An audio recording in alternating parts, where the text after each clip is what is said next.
Welcome back to the Gnostic Informant, and you're about to attain true gnosis. Welcome to MythVision. I'm here tag teaming it with the Gnostic Informant. It is Easter, and everybody is celebrating it in their own way. We have some topics we're going to be discussing, and of course, we encourage everyone in the chat to challenge us, throw ideas at us. Super chats, of course, are greatly appreciated, and we will definitely pay attention to you. Neal? And let me know how my audio sounds. Last stream was my first time doing a different setup, and I guess people said my audio was very low. Let me know if the audio is low still, and I'll adjust it as it goes. I can hear you fine. So if I can hear you, I would imagine they can hear you perfectly fine. Good. Which is good. I'm glad your audio is working this time. Someone already said sounds good. So, all right. So perfect, I'm glad to hear that. By the way, this is the day of the empty tomb. Right. And I also want to discuss with you on your recent video you did about West Huff, because that is also Easter related.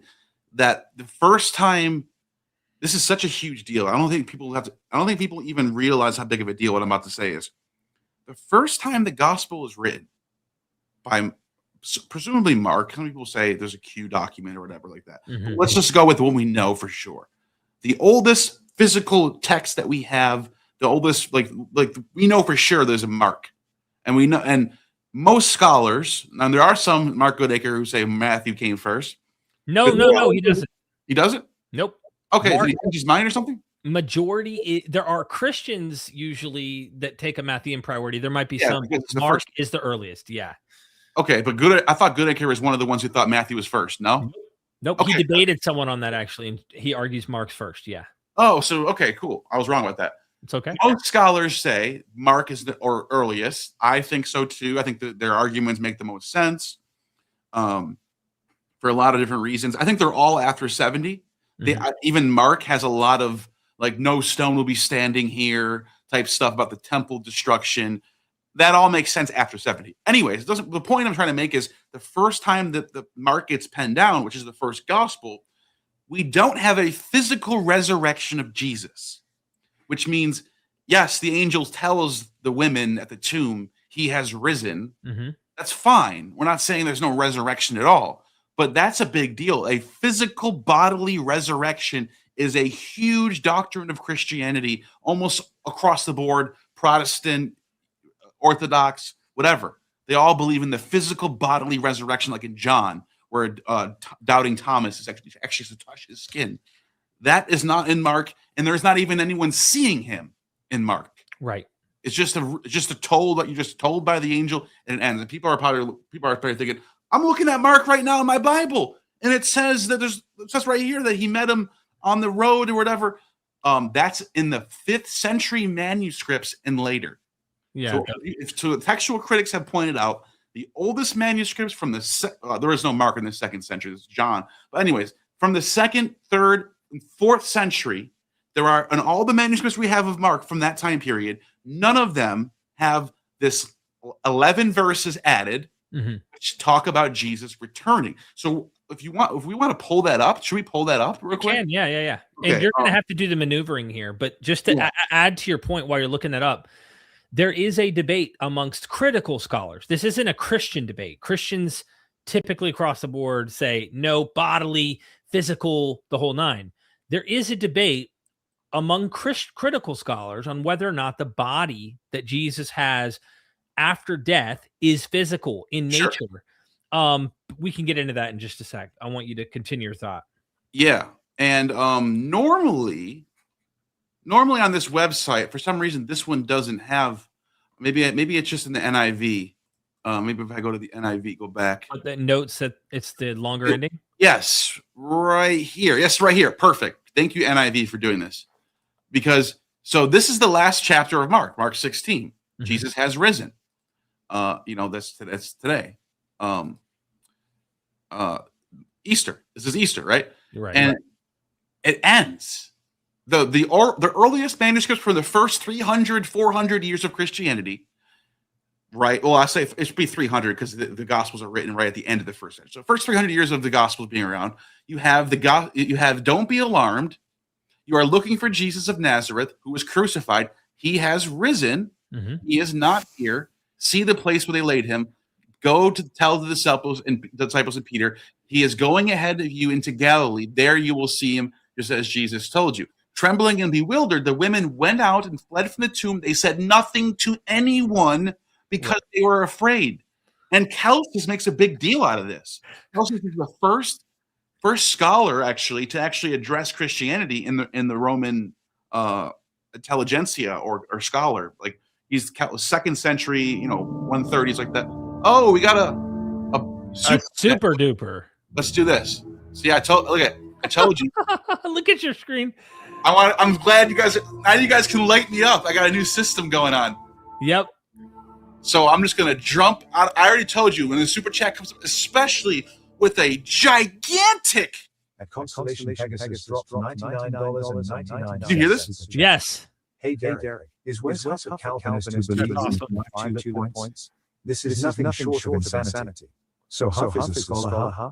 So the church had you believing in this also? I've been looking into this and can't believe this theology exists. This is sickening. Thank you, Constellation Pegasus. You are the king. You've been crowned with the $99 super chat. Wow. And right on topic, by the way, we're talking about what Wes says about this last verse. Absolutely. But he actually asked you, hey, Derek, what do you think about this? Yeah. So real quick, Neal, just so you know, technically wise, there's a double of your logo as you saw, but there's a double in the audio, a brief double in the audio. So I don't know. We got to work out the kinks, but everyone, please understand, we don't claim omniscience. Is it in when I'm talking or just for the super chat? Only for the super chat. Your talking's fine. That's not. Yeah. So we can let that rock for now. We'll fix it later. Yeah. Constellation. Thank you. Great super chat. Thanks for the support. Hey, Derek, is Wes Huff a Calvinist? Yes, I believe he's a 5-pointer, but mind you, he's getting so much clout right now and so much attention. He's not leading with 5 points of Calvinism strongly because the implications of that theology are harsh. They are very rough, a very, very powerful-minded God that isn't as empathetic as the typical God that they have. In your question, though, you said this is nothing short of insanity. I believed this as a Calvinist. Huff is a scholar, huh? So the church had you believing this also? When I went down the Reformed camp route, started studying Calvinism, started to understand predestination through their theological and philosophical lens, there is disputes among Calvinists about how to understand God's control and how he is ultimately determining all things to take place.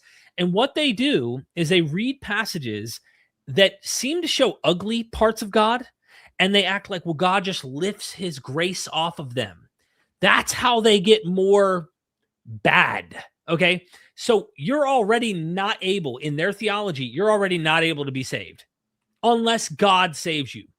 You can't do shit. You can't even on your own voluntary will say, I believe I'm going. That doesn't happen. Only God can cause it in their theology, right? So when bad things happen, there are other Calvinists like me who read the text versus God hardens their hearts and like proactively causes them not to do the things that you would think God wants them to do, right? Wrong. The text says he hardened Pharaoh's heart. The text says in Joshua, he hardened the people's hearts that were in the land when they were going and slaughtering and genocidally, killing all the people in Canaan. He made sure they didn't repent. He didn't want them to. So anyway, that's the God I started to reconcile with because I was reading my Bible. And he's also, it says in Isaiah, it says in Amos, it says in Exodus, Lamentations, a couple other places where it says he's the author of evil. He is the author of Ray, which is the word for evil.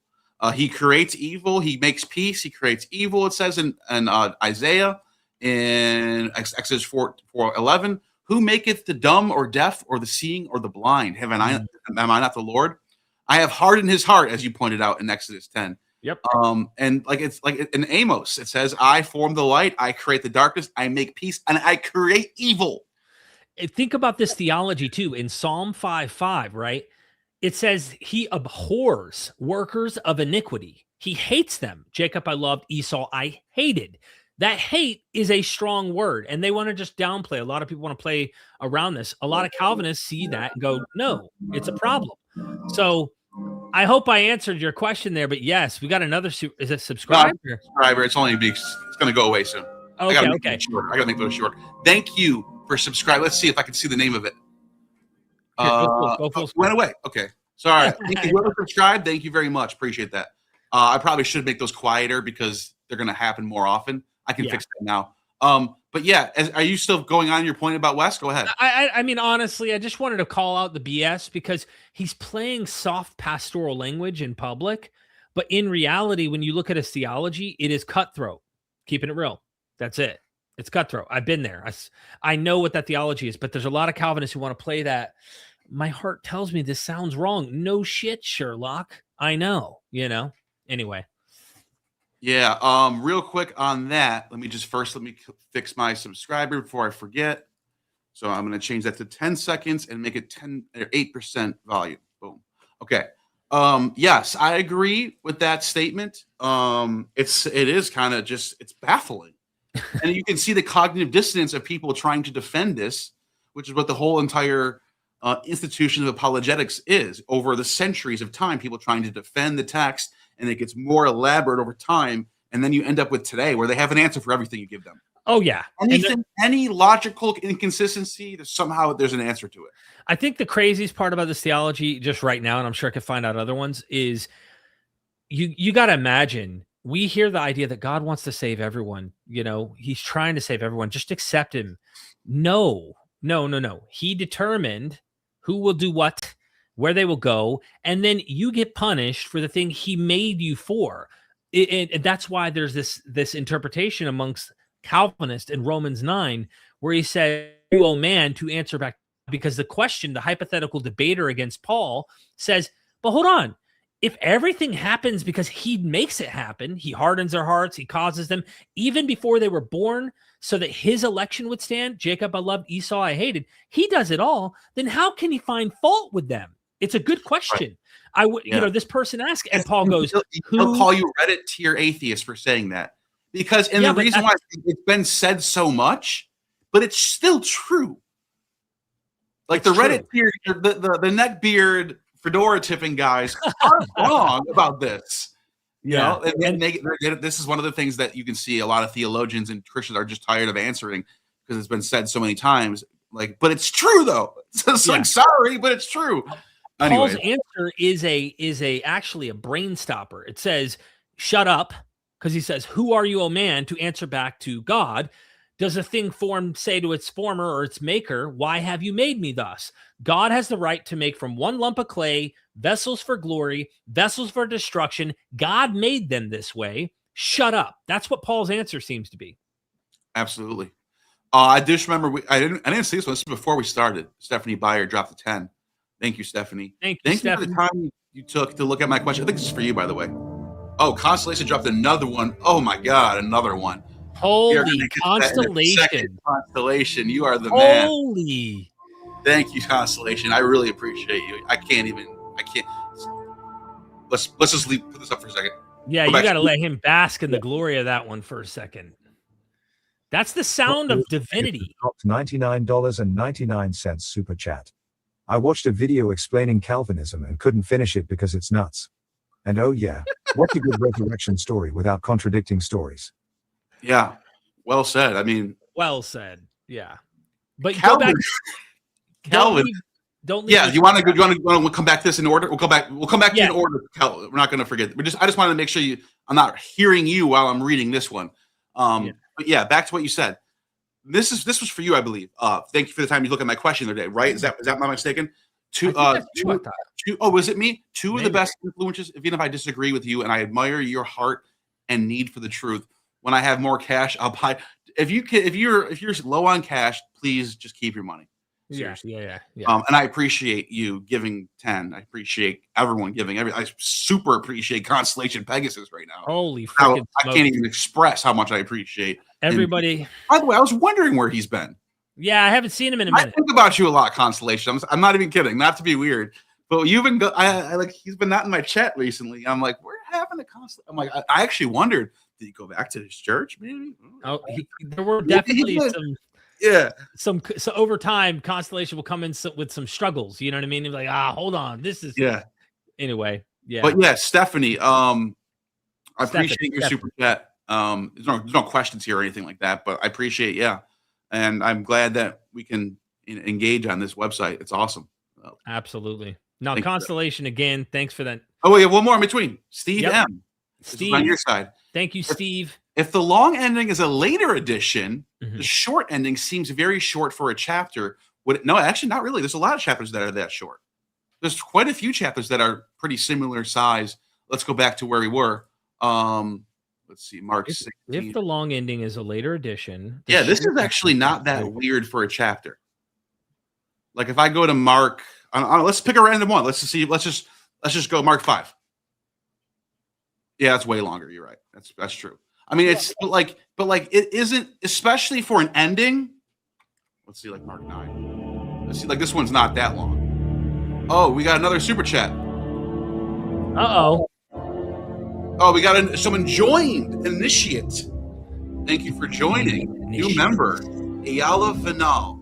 Thank you for joining. A time underscore Vanal has become initiated. Love it. Love it. Thank you for that. Okay, so you're right. It's shorter. It is an ending, though. Maybe an epilogue might be a good way to put it. I like how you're thinking about this. But like as we're on this, I just wanted to point out since I want to, I didn't get to finish what I was saying before. This is how it ends. Wait, I'm on Mark 9. Mark 16. This is how it ends.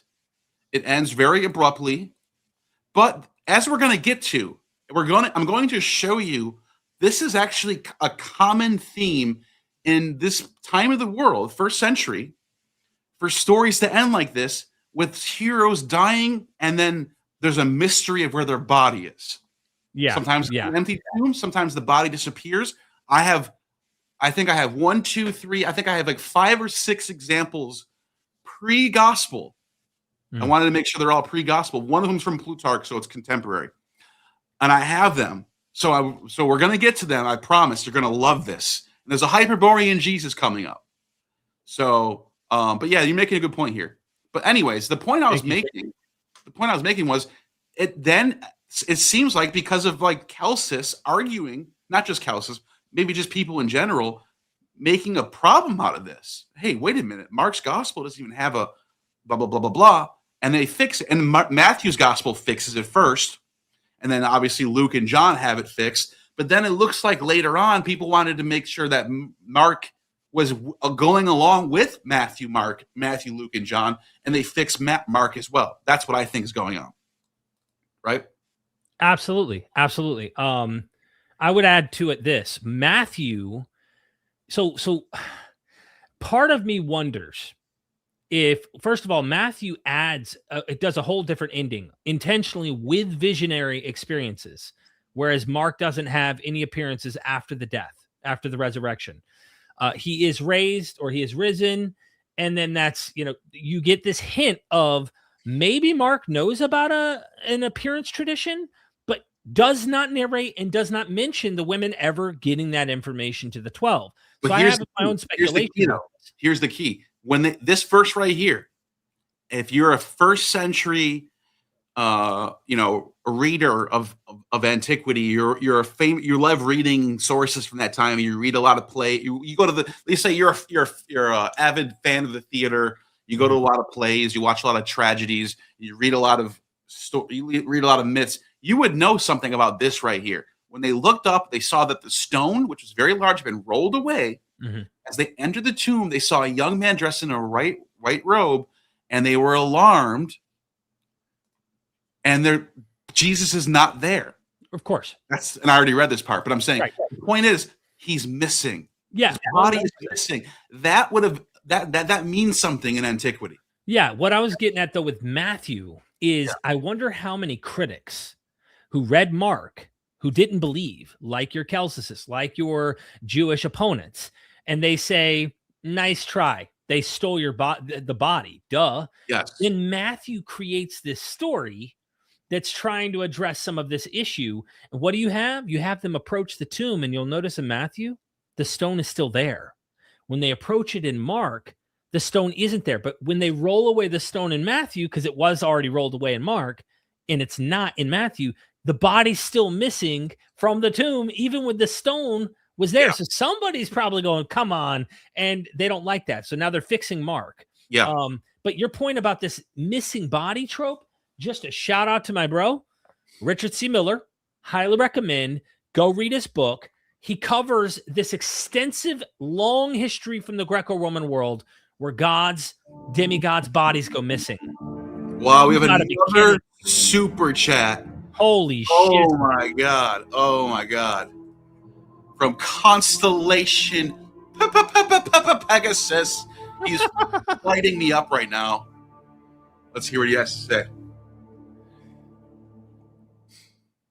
At Constellation Pegasus drops $99.99 super chat. I've actually stopped Bible research. Noah flood and the exodus of the JFK headshot to everything.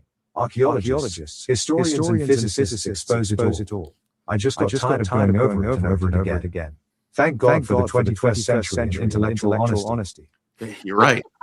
and you know what? Thank God for going back to Aristotle, Francis Bacon, the scientific method. Well, if you read his stuff, I actually went back and read. I wanted to know how did this guy come about in discovering the scientific method.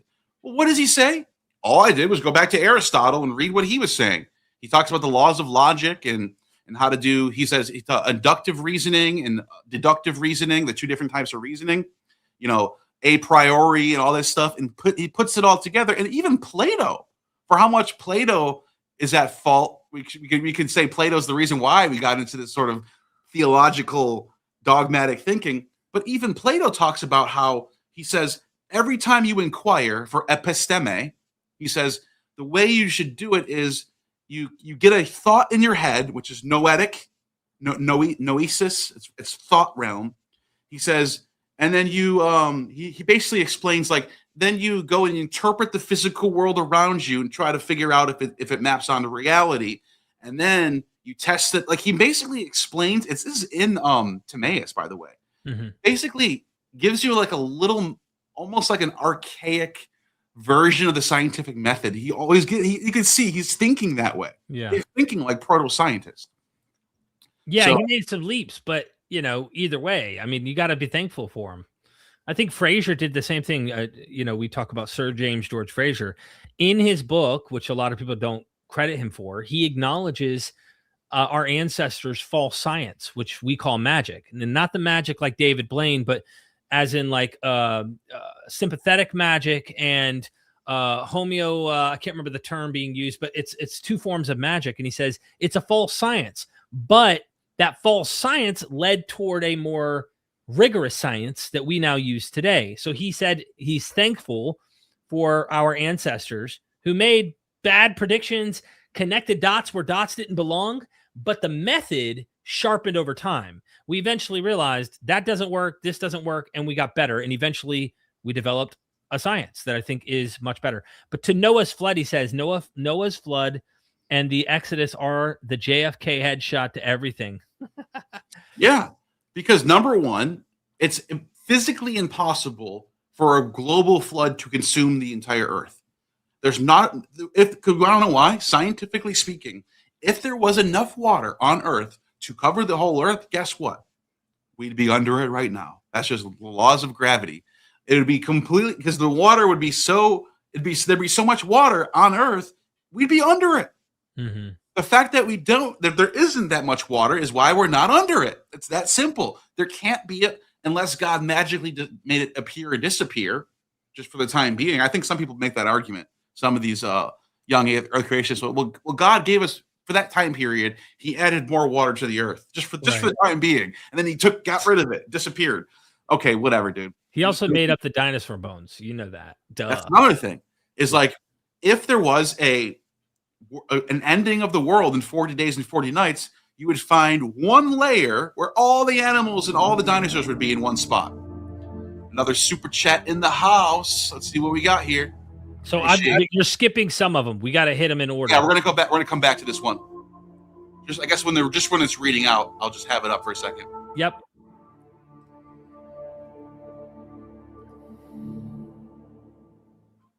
At Austrian Stories drops $5 super chat. Is drawing down the dragon effectively a Saturnian typhonic channel?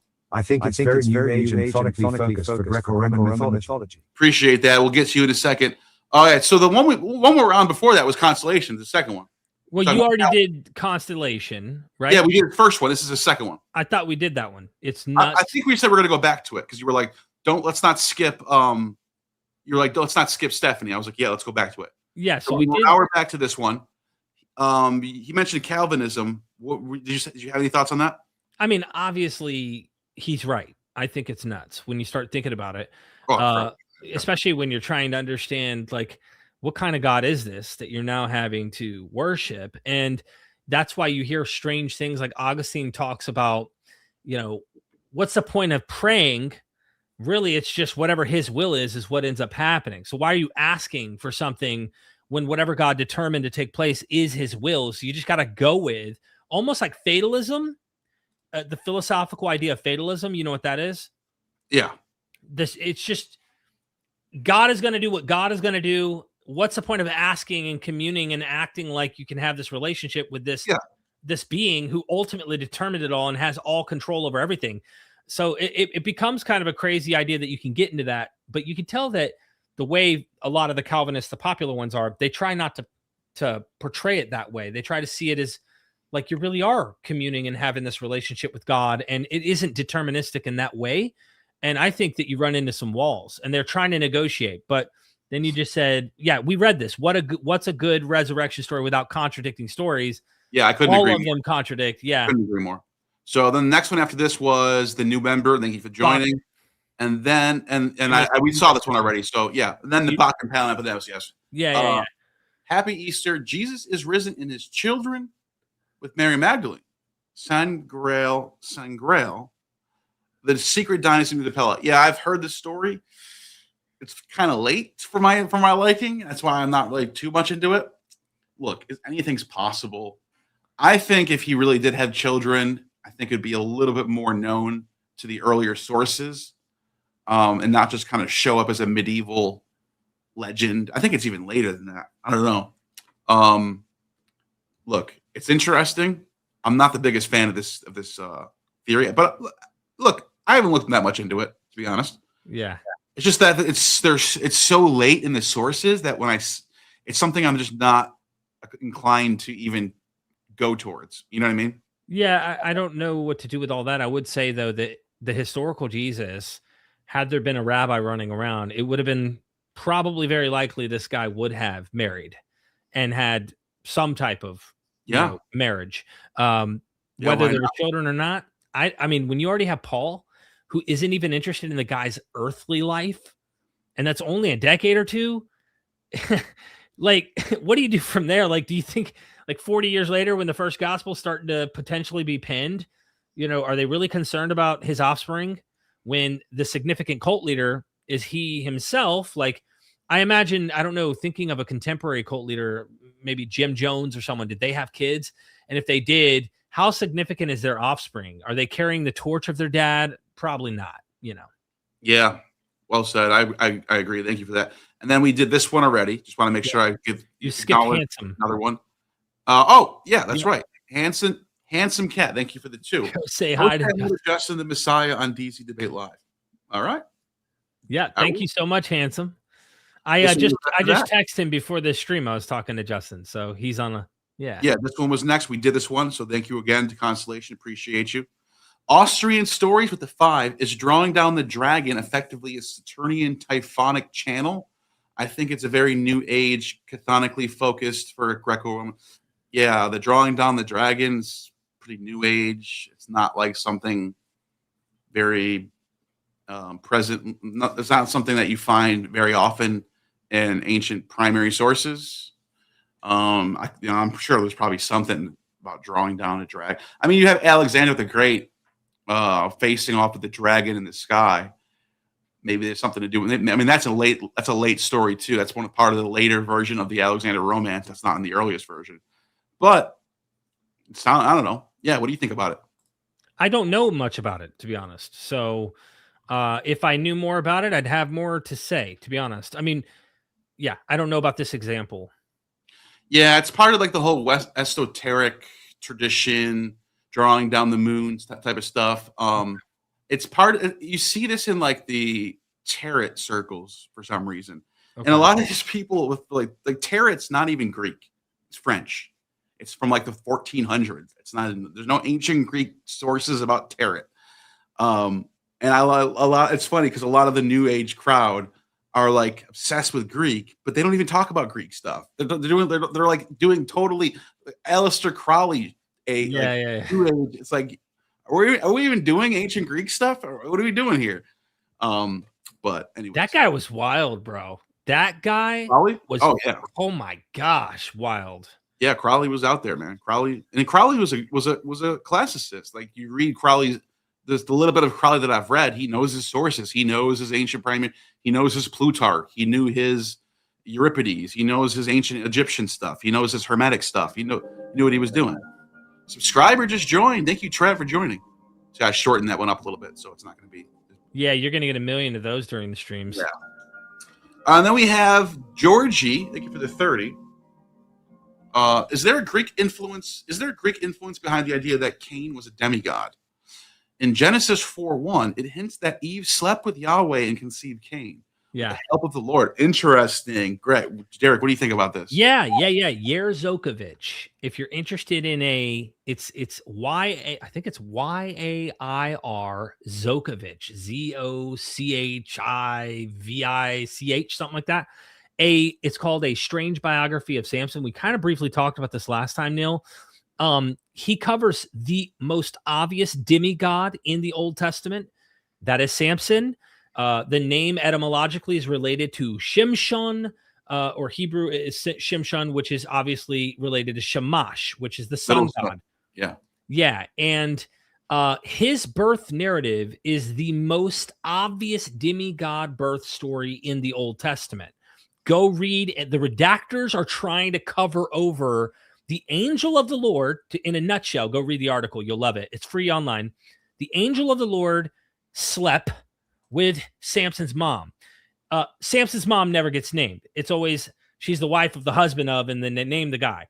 But he then covers all of these barren women in this article.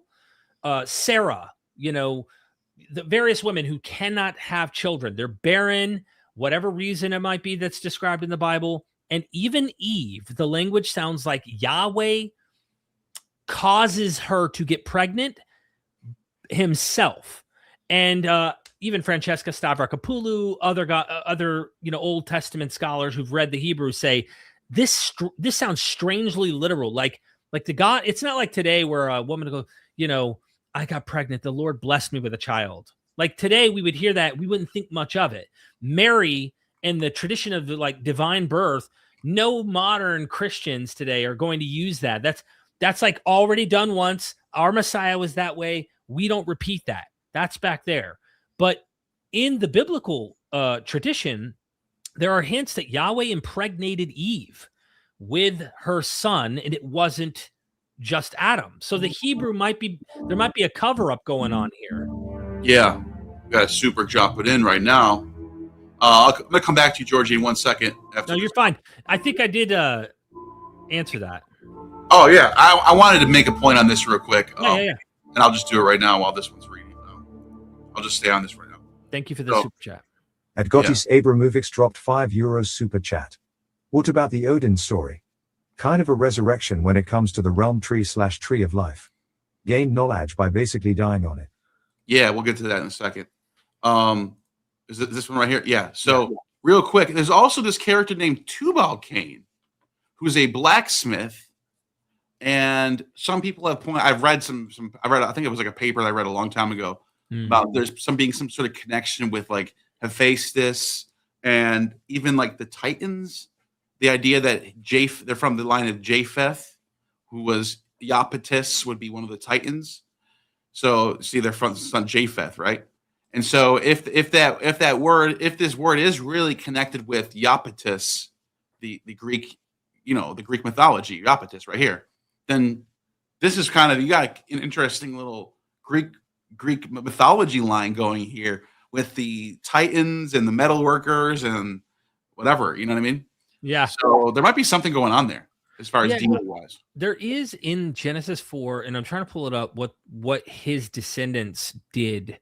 It describes, this is a different tradition, a different genealogical tradition, who live in tents and have livestock. Yeah, Tubal-Cain is one of his descendants. Yeah. That might be the one you're thinking of. Yeah. Zobor, Tubal-Cain, who made all kinds of bronze and iron tools. So his descendants clearly seem to be, but it wouldn't shock me one bit. The demigod aspects, we have to keep in mind, editors are working overtime. If they're making bronze and metalworking, if you cross-reference that with Enoch, another super chat just dropped in. Thank you for that. Appreciate that. These are coming in like crazy. Let me see if I can shorten this. No, that's fine. Let's just leave it. I like you guys. Light me up, guys. Light me up. Yeah, the music's fine, I think. Yeah, I have it nice and low. Okay, so I'm gonna wait. I'm just gonna wait for this out. At Constellation Pegasus dropped $4.99 super chat. One last point. Ringwoodite can't save Noah's flood. Ringwoodite. Why am I not familiar with that? What that is? Look that up for a second. Let's see what that is. Just let me go back. Yeah, as you pointed out, yes. I think we're done with this one, right? The Cain thing. Yeah. Yeah. Okay. Thank you for that super chat. Evocation is a magical form of propaganda. Stephanie Byer, thank you for the $10. Appreciate that. Titus ends up stealing God as he burns a temple and publishes his own Messiah and divine ruler claim. In a way, this is a form of translation or resurrection. And this is obviously a Roman prov theory. Look, I don't know about Titus or Vespasian being the ones behind the Gospels. I just don't know. That makes a lot of sense to me. But I would not be surprised if people in his court, academics, scholars, scribes, textual people in his court, were in relationship with Josephus and maybe Philo's nephew and, some of the Judeans who are immersed in the Roman intelligentsia.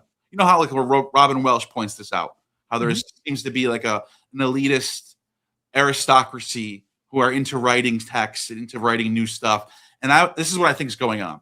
So I do think so this is why I'm sympathetic to Roman prov, because I think there might be a little bit of like something going on with that, but it's hard for me to say that Titus and Vespasian were behind the Gospels, because it's like, why give all the credit to a Jewish guy? And then there be a mystery that you get no credit for the rest of your existence unless some people 2,000 years later figure out the code.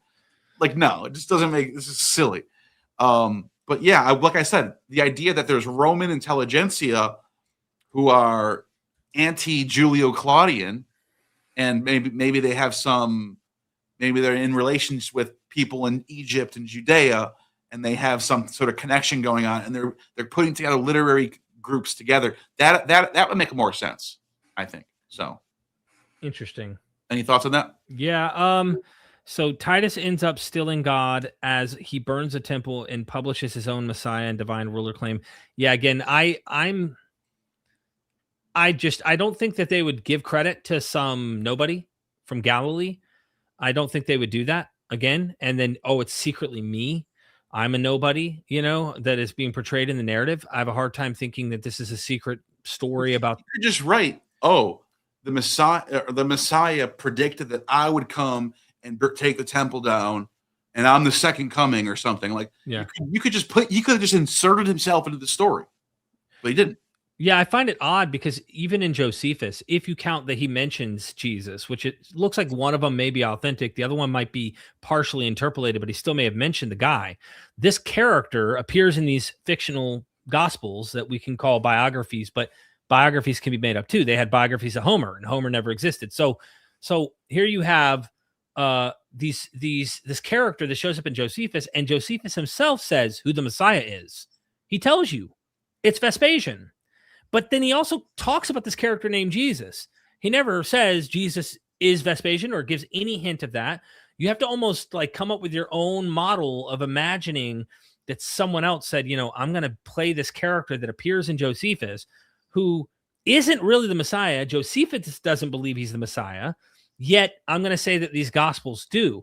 There's all sorts of other red flags to me. Like, I can't see the Caesar backing the idea that the demoniacs, which are called legion, are being cast into pigs. I cannot see the Caesar thinking his legion, the 10th legion, which had the boar as a symbol, is drowning in the ocean. Not only that, the idea of like the entire Roman system of religion being it's in contest with the whole Judaic religion. Like the idea that they would put together a text that fulfills the Old Testament and totally shits on all of Greco-Roman pagan culture, and you would promote that blows my mind that people think that would actually happen.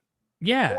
There's combine that with the Prian inscription, the Augustus's birth as a gospel, literally an evangelion. They're I guess you'd say what's the right word to say for these emperors? They like to be flattered. It's unlikely they're going to allow a gospel to be under some guy from Galilee. Yeah, that's really them. It's just there's also this makes sense. Yeah. But it's interesting that it's fun. It's an interesting line of inquiry. I'll give you that. It definitely is. So thank you for that, Super. Gatus Abramovic, thank you for the 5. What do you think about the Odin story? Kind of a resurrection when it comes to a realm tree of life, gained knowledge by basically dying on it. Yes. You have a 9-day Odin hanging himself on the world tree, and he dies for the sake of humanity. He dies for the root. He gives the world the runes and the knowledge based on it. And there are a lot of scholars who point out that this might actually be older than the Gospels. The story of Odin hanging on the tree might not be borrowed from the Christians. Yeah, it's not like trees didn't exist, and then it's not a common thing potentially to have. And we know God sacrificing themselves and dying is something that's ubiquitous in the ancient world. So it isn't surprising that you find that at all. It also wouldn't shock me if the story we're told does find a blend of, mythology from some of the cultures that might have been more dominant during the period.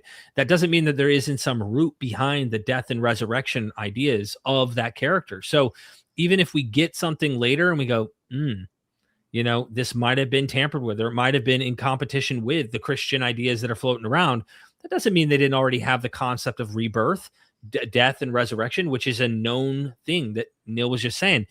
It's so common.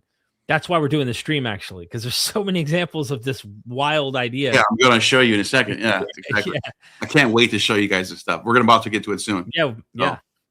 Scott Frazier, thank you for the 10. What do you guys think about the idea of the axial age from Carl Jaspers? I was looking this up. It says 800 to 200 BCE is a crucial turning point in human history when independently and simultaneously major religious and philosophical traditions emerged across Eurasia. Yeah. Coined in 1949, this period suggests a pivot toward modern consciousness, universal ethics, and transcendental thinking. Yes, it's so true. It's undeniable that something happened in this period, not even just in Greece or Italy, because during this time you get Zoroaster, Pythagoras, the Buddha,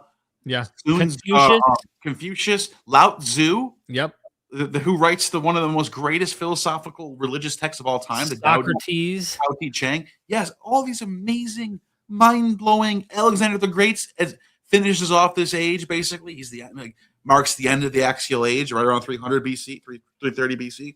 So it's and then you have not just thinkers, but rulers like Cyrus the Great and Nebuchadnezzar and Alexander the Great. Yeah. So it's dude, what the hell? Something is in the water at this time period. And then what happens right around 200 BC, which if I'm not mistaken, that's the end of the axial age, according to Jaspers. Yes, I looked it up, 200 BC.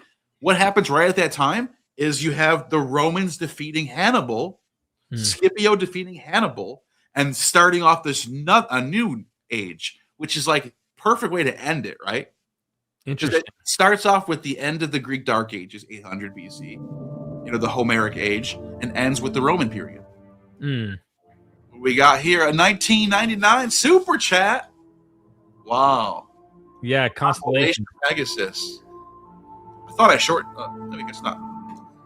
Did you skip his? No, you might have skipped his super chat. No, it's on here right now.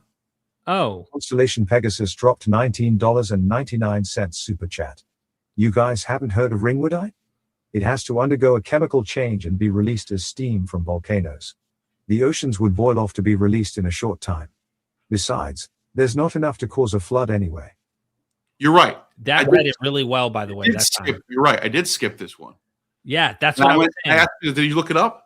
I did, and it says ringwoodite is a high-pressure mineral formed from the olivine in the Earth's mantle, 410 to 660 kilometers deep, that can hold up to approximately 2.5% water by weight within its crystal structure, implying a vast deep water reservoir. It does not debunk, but rather has been used to argue against the necessity of a miraculous source for Noah's flood, though the water is physically trapped and not a liquid ocean. And then I was asking, like, how does this debunk? It says how it relates to Noah's flood mechanism debate. Some proponents of the biblical flood story argue this proves the fountains of the great deep mentioned in Genesis, suggesting water was released from the mantle. Take that, you Quran miracle. Hold on. You know how much water we're talking, though? You know how many gajillions gallons of water we're talking here? Right. Like, you know how insane this would have to look like to produce that much water? Because this is like, and I'm not an expert in fucking geology, and I'm just thinking on the top of my head right now. I could be wrong, but this sounds like this could produce a lot of extra water in a certain region, but not going to flood the whole Earth. You know what I mean? Right. So I'd still like to would be see a miracle. numbers. I would like to see those numbers, right? Arguments against the flood. So here's what it says. Geological implausibility. Releasing this much water would require geological disruption on a catastrophic, impossible scale. As noted in a discussion, this mechanism lacks scientific evidence. Yeah, you don't need to be a scientist to think about that. I just thought of that on the spot, and I'm an idiot. So yeah. I just figured I'd search it just to make sure we're trapped water. The water is not freely flowing, but chemically bound within rocks and cannot simply break out. Yeah. So it's ridiculous. Yeah. That's a good point, though. I'm glad you brought that to our attention, though, Constellation. Yeah. Appreciate you tonight, man. Sorry we skipped that earlier one, Constellation. Yeah, no, I saw it. I was going to get to I just wanted to make sure. Linda Duff became a member. Thank you very much. Thank you. And another member for both of us, I see. Thank you. Is it for both, or it might have duplicated it? You sure? Yeah, whatever. It's whatever. Either way, fine with me. Either way. The mother effing Wendy Berg has been a member for 10 freaking months. Oh my goodness. And yeah, thank you, Matt. Thank you, Wendy. Appreciate that. We got another one jumping in. Resurrection equals metaphysizing. I think I shortened the graphic, but not the song. I got to fix that. I want to shorten the song. Okay. Yeah, you're quick. Boom, boom. So we're not. We're learning. Yeah. At Gottis Abramovich dropped €10 super chat. Resurrection equals the metaphysical idea behind the phenoics. Burning away excess evil, concentration of the one/soul. In Jesu's case, it would have ultimately be giving up material form for a divine one. Yeah, we're going to go to S. Mill after this. Might as well while they're up. Yes. The Phoenix, by the way, people need to know this. Clement of Rome, one of the earliest Christian sources ever, next to Paul in the Gospels, 1st century AD, days around 96 in that period, 90s.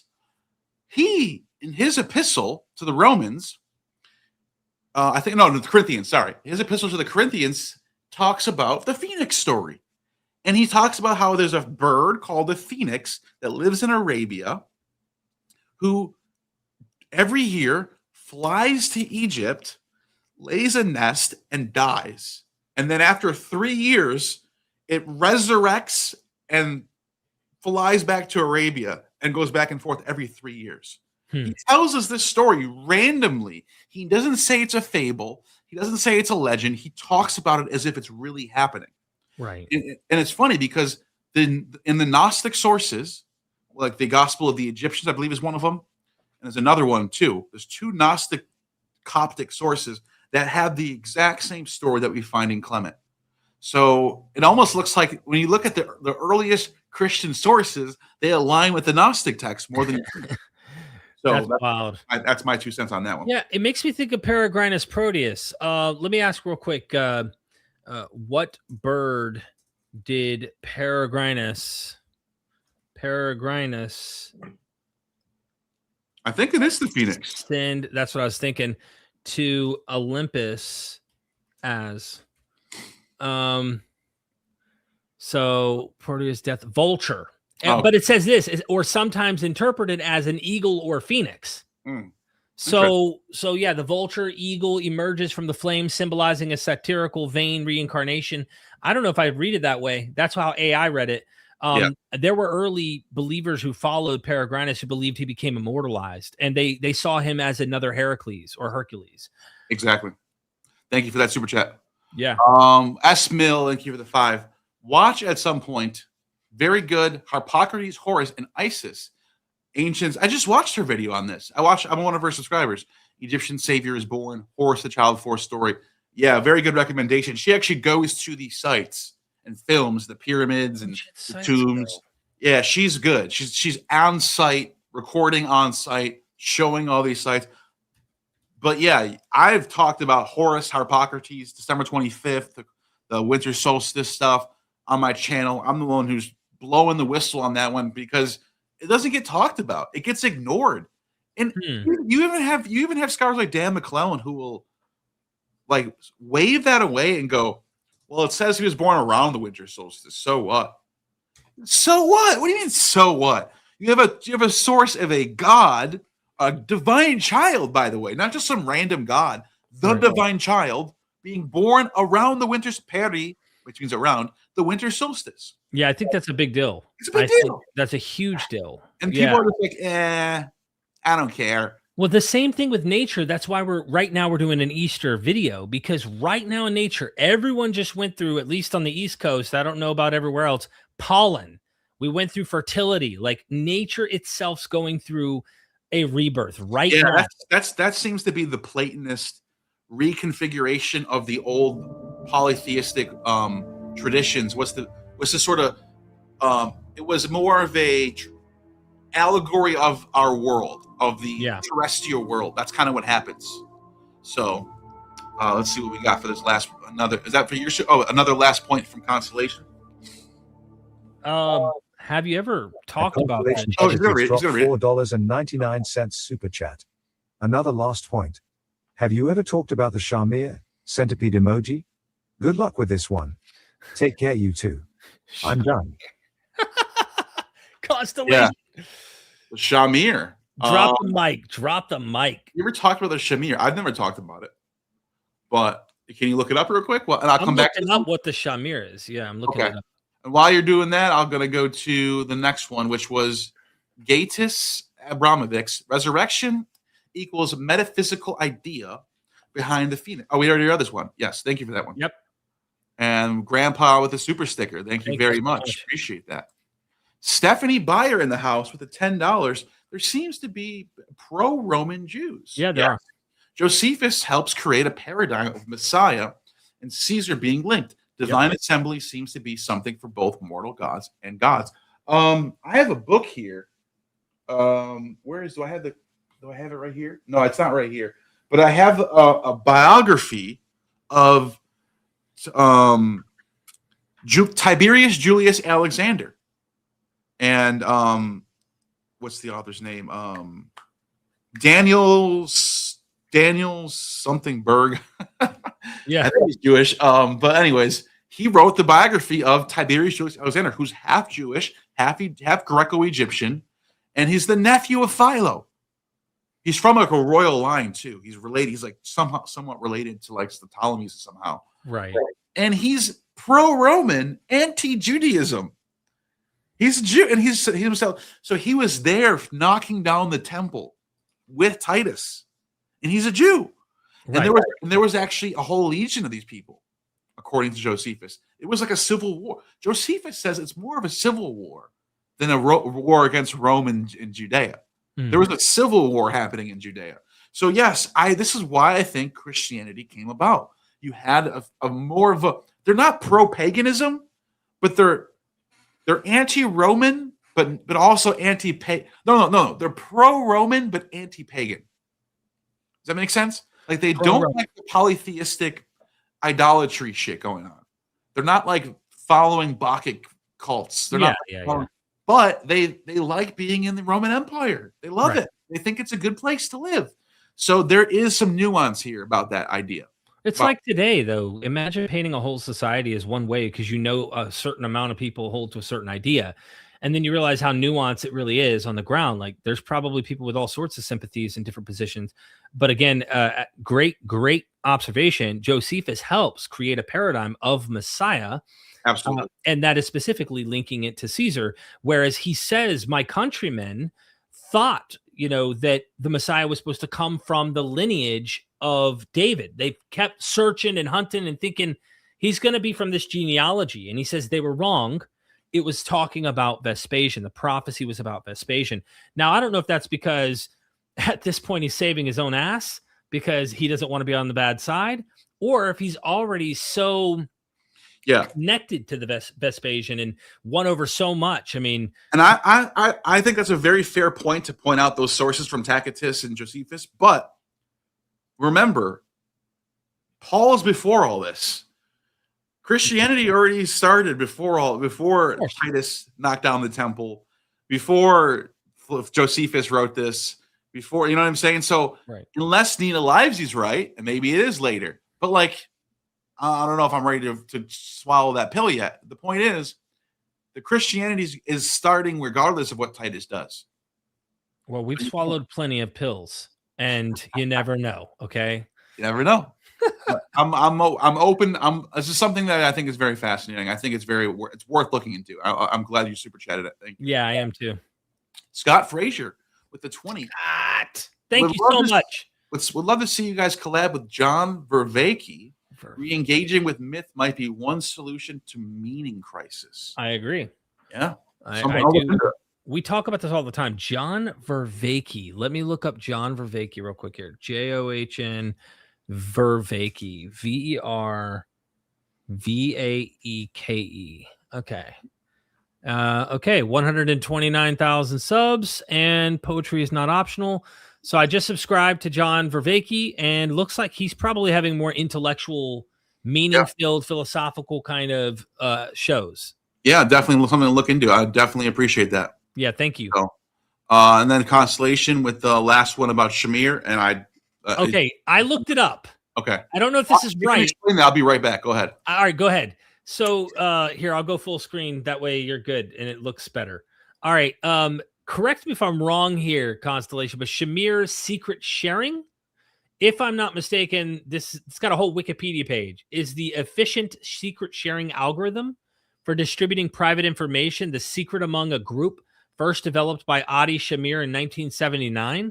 The secret cannot be revealed unless a minimum number of groups members act together to pool their knowledge.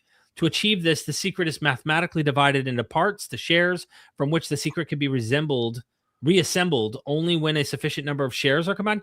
Is that what you're talking about? And if you're in the chat, Constellation, help me out here. So I went and pulled the Wikipedia page up. It's called Shamir's Secret Sharing. Okay. I think. I have no idea, but I'll look into it though. Yeah, I don't know. If it's not that, I really don't know what it is. It's a mystery. I think he's trying to send us on a wild goose chase. So yeah. I'll look into it. Okay, yeah, thank you. Okay, so before you guys lit us up, which I'm very, very grateful of, I was talking about the empty tomb, which is in Mark 16, and how these verses are added. The physical resurrection is added. Right. The reason why, and this is, by the way, you got to remember, this needs to be drilled in your head. This is the first time the story is told. So the earliest gospel has no physical resurrection. It's a huge deal. Now, the reason why I think they wrote that, because you're thinking, why wouldn't they just make up a physical resurrection? Why would the author even leave that out? They already made up a whole bunch of shit earlier in the Gospels with miracles and stuff. Why even stop there? Great point. But I'll tell you why. Because this is a trope in the ancient world, going all the way back to Herodotus. And another super chat has just dropped. It's Constellation Shamir Worm. Shamir worm. Yeah, because I was like, what is this algorithm thing? Okay. Thank you for that one. Appreciate it. I have it up, but Shamir worm, you got it? Solomon's Shamir. Pegasus dropped $1.99 super chat. Shamir worm. Nice. Okay, I'll look into it. Got it. Now, okay, so here's the empty tomb stuff, right? There are countless primary sources of heroes, mortals, or even gods. I'm going to show you all of them. I have like 7 of them right now. And this is from Herodotus going back to 450 BC in book 4, where he talks about the Scythians. Mm-hmm. And he talks about a legend of a man named Aristeas. I'll just read it out real quick. There is a story related in a poem by Aristeas, son of Strobius, a man of Prokinesis. This Aristeas, being then possessed by Phobos, that's Apollo. Yep. He's possessed by Apollo, visited the Isodones. Beyond, he said, dwell the one-eyed Arimespians, beyond whom are the griffins that guard gold. Literally, the gold guarding griffins is the word right here. Crusophulakis gruphos. Gold guarding griffins. So, okay, that's pretty fucking crazy. There's griffins that guard gold in the far north. And then he says, and beyond these are the Hyperboreans. This is where we're about to get into Hyperborean Jesus time. Hyperborean Jesus time. Here it comes. I told you I was going to bring you Hyperborean Jesus, whose territory reaches to the sea.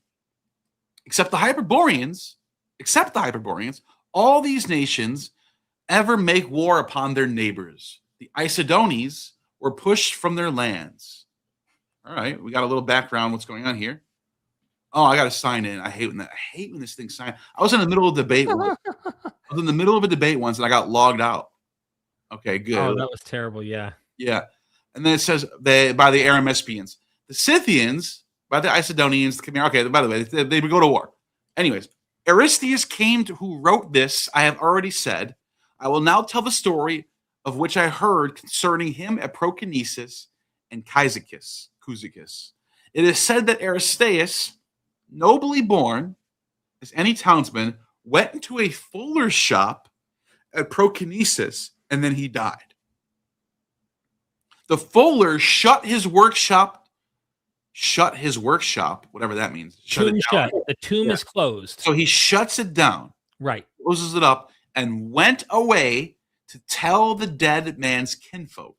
Right. He's dead. He's sealed in the shop, just like the stone. Go ahead. And he tells his kinfolk about the death being spread, and the story gets spread around the city.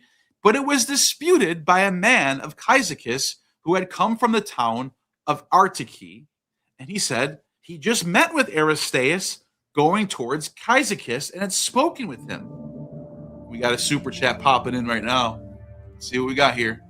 Oh, snap. How much is that? Couldn't see it. Oh, 15. Appreciate you, man. Appreciate you. They said Shamir is a legendary. Oh, it's about to read it, right? Yep. Okay. I dropped 15 Israeli new shekels super chat. Shamir is a legendary driller monster. Shekels. Source in It Talmud. said shekels. I love it. Talked about in the Talmud. Thank you for the stream smile. Thank you for the 15 shekels, man. So it's a driller monster in the Talmud, and Phoenix is talked about in the Talmud. Both of them.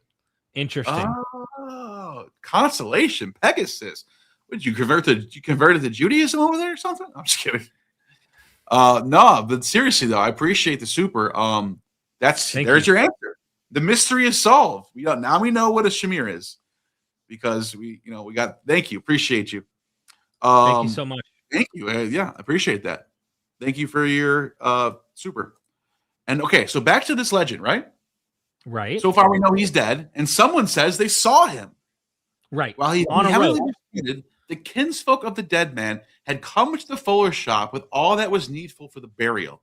But when the house was opened up, there was no Aristeas there. Empty tomb, right? Dead or alive, he was gone. But in the 7th year, after Aristeas had disappeared at Prokinesis, he made that poem, which the Greeks call Aramespia, after which he vanished again. So he returns in a resurrection form, creates a poem, and then disappears. By the way, this poem was existed in the time of Pausanias because he cites it, and it was about the soul's descent and return from the underworld.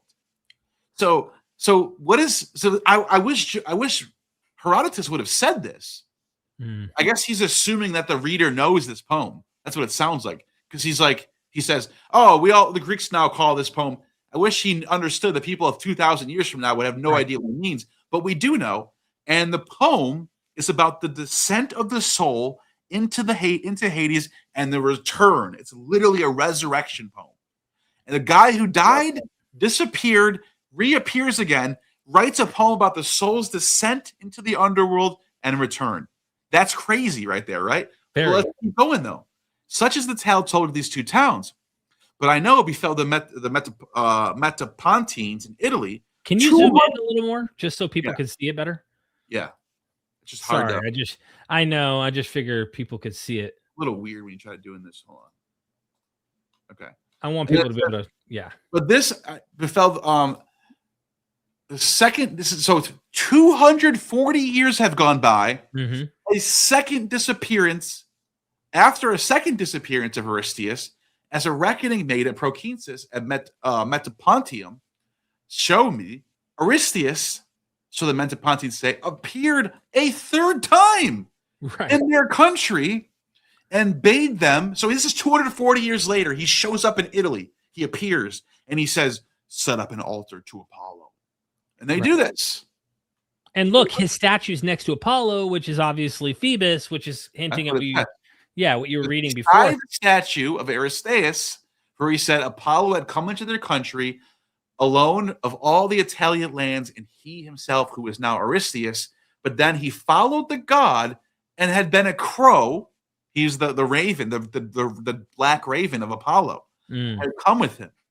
Having said this, he vanished away again.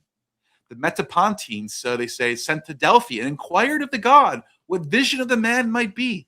And the Pythian priestess bade them to obey the vision. So now Delphi is getting involved and saying, this is legit. This is literally a dying and rising God who is in your presence. Apollo is telling us this is legit. Listen to it. So and listen, go up again. Look at the careful language he says. Up at the top of the section right here. Notice it says right here, right? You said, for he said Apollo had come to their country alone of all Italian lands, and he himself, who was now Aristeas or Aristeas. That means Apollo was Aristeas in the flesh. Do you see what's going on here? Apollo is Aristeas. He was possessed by Apollo, but he was a crow of Apollo. But that's my point. Is right. There is this idea that he's a part of Apollo. Like he's right. This is all Apollo's doings. Yes. Right. That's true. That's true. I definitely agree with that. Which is also kind of, this struggle of the theology of how do we understand Jesus, and is he just a prophet, or is he a demigod? He's in between, or is he part of what Yahweh's up to? Like that debate, you already see hints of this kind of idea struggling back here in the Greek thought with Aristeas. But I know Plutarch, you have the sources, I'm sure. Plutarch gives several other examples next to Aristeas. He talks about Romulus, Cleomedes. I'm going to get to it. So you have this one, right? This is the next one from Antoninus Liberalis. And it's 33. 33. Jesus. I don't know. Maybe. Let's see. Here it is. Alcmene. Yep. This is told by I love this one. After Heracles had passed out of the sight of mankind, I probably should do Heracles first, but whatever. We'll go back to Heracles in a second, because Heracles has his own version of this. After Heracles had passed out of the sight of mankind, Aristeas drove his children from the paternal lands and ruled them himself. The Heraclidae fled to Demophon, son of Theseus, and dwelt in 4 towns of Attica. Aristeas sent a messenger to Athens, threatening war with the Athenians if they did not drive out the Heraclidae. The Athenians did not refuse war.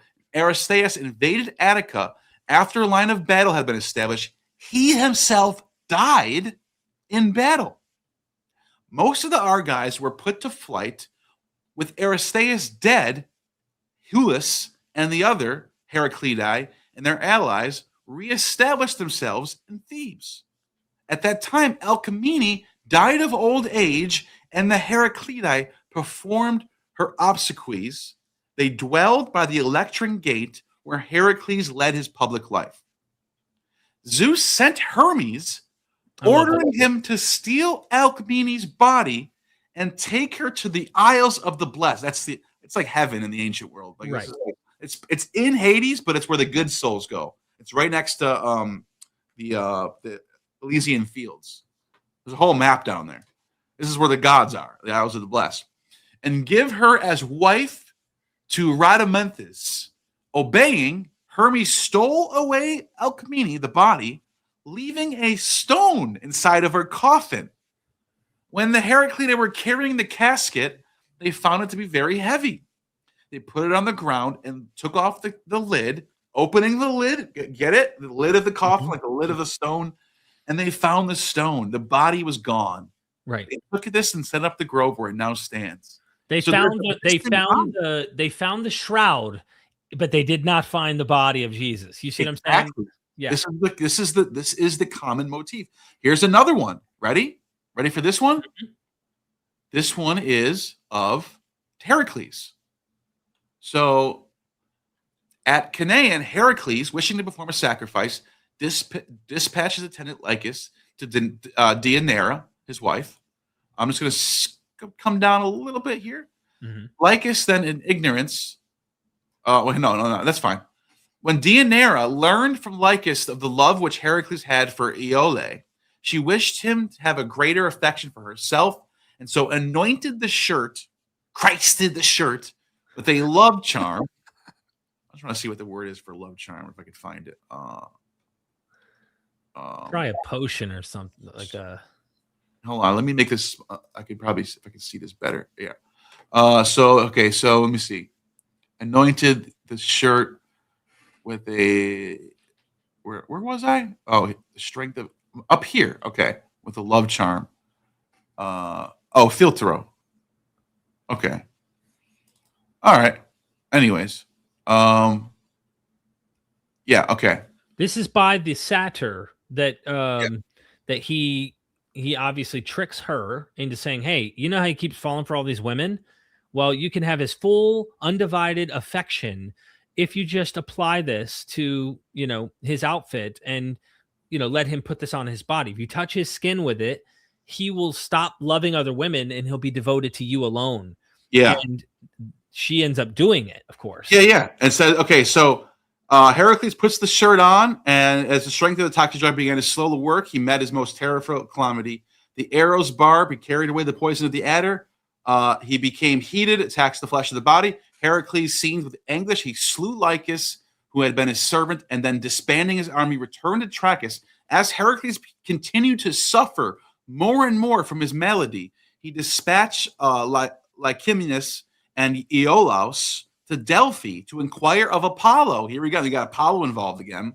What he must do to heal the malady. But Deianira was so stricken with the magnitude of Heracles' misfortune that she, conscious of error, she ended her life by hanging herself. Mm-hmm. That God gave the reply that Heracles should be taken, and with him his armor and weapons of war, unto Oete, that they should build a huge pyre near him. What remained to be done, he said, would rest with Zeus. Now, when Iolaus had carried out these orders and had been withdrawn to a distance to see what would take place, Heracles had abandoned hope for himself, ascended the pyre, and asked each one who came up to him to put torch to pyre. This is where it gets crazy.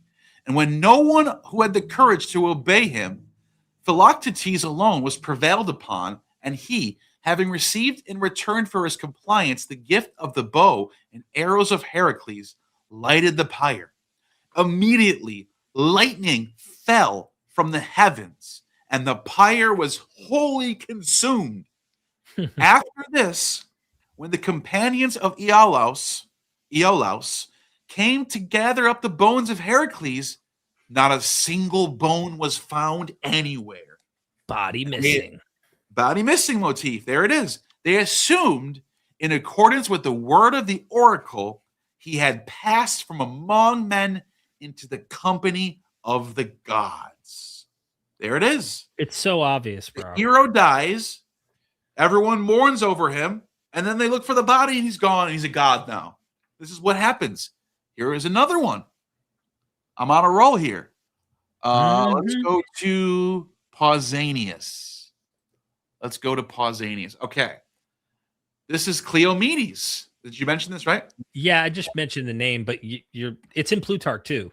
Yeah. Cleomenes killed Echus of Epidaurus during a boxing match.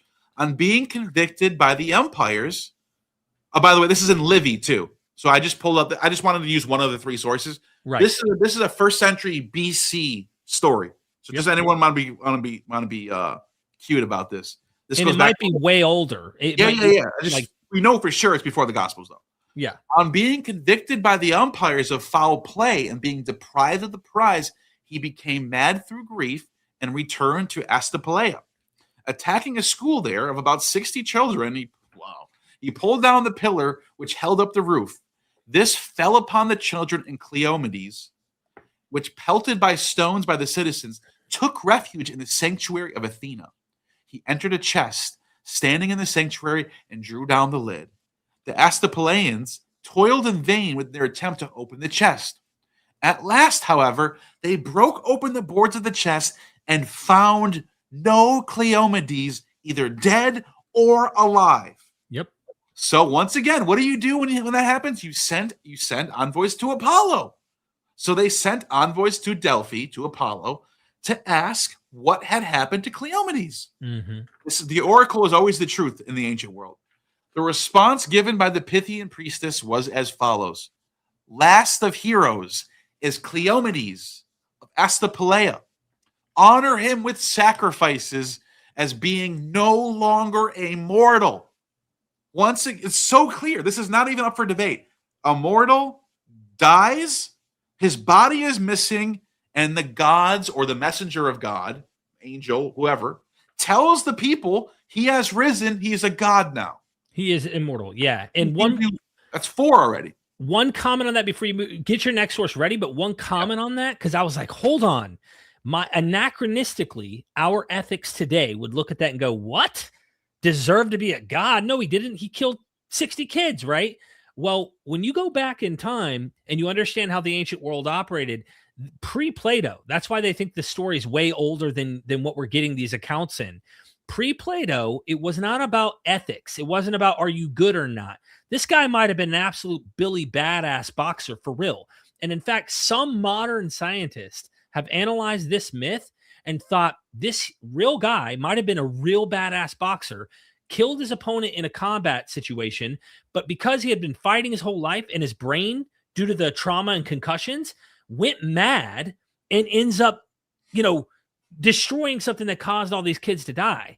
Now, that's reading a lot of history into something we can't even fact check. But either way, yeah, the fact that they would deify a person who committed such an atrocity tells you it wasn't about were they good or were they bad. It was more about this guy had superhuman abilities. This guy was doing things that were beyond the average feat, and it deserved honor. It deserved honor. Apollo was the one who decided he's a god now, and that's it. Doesn't matter what you think.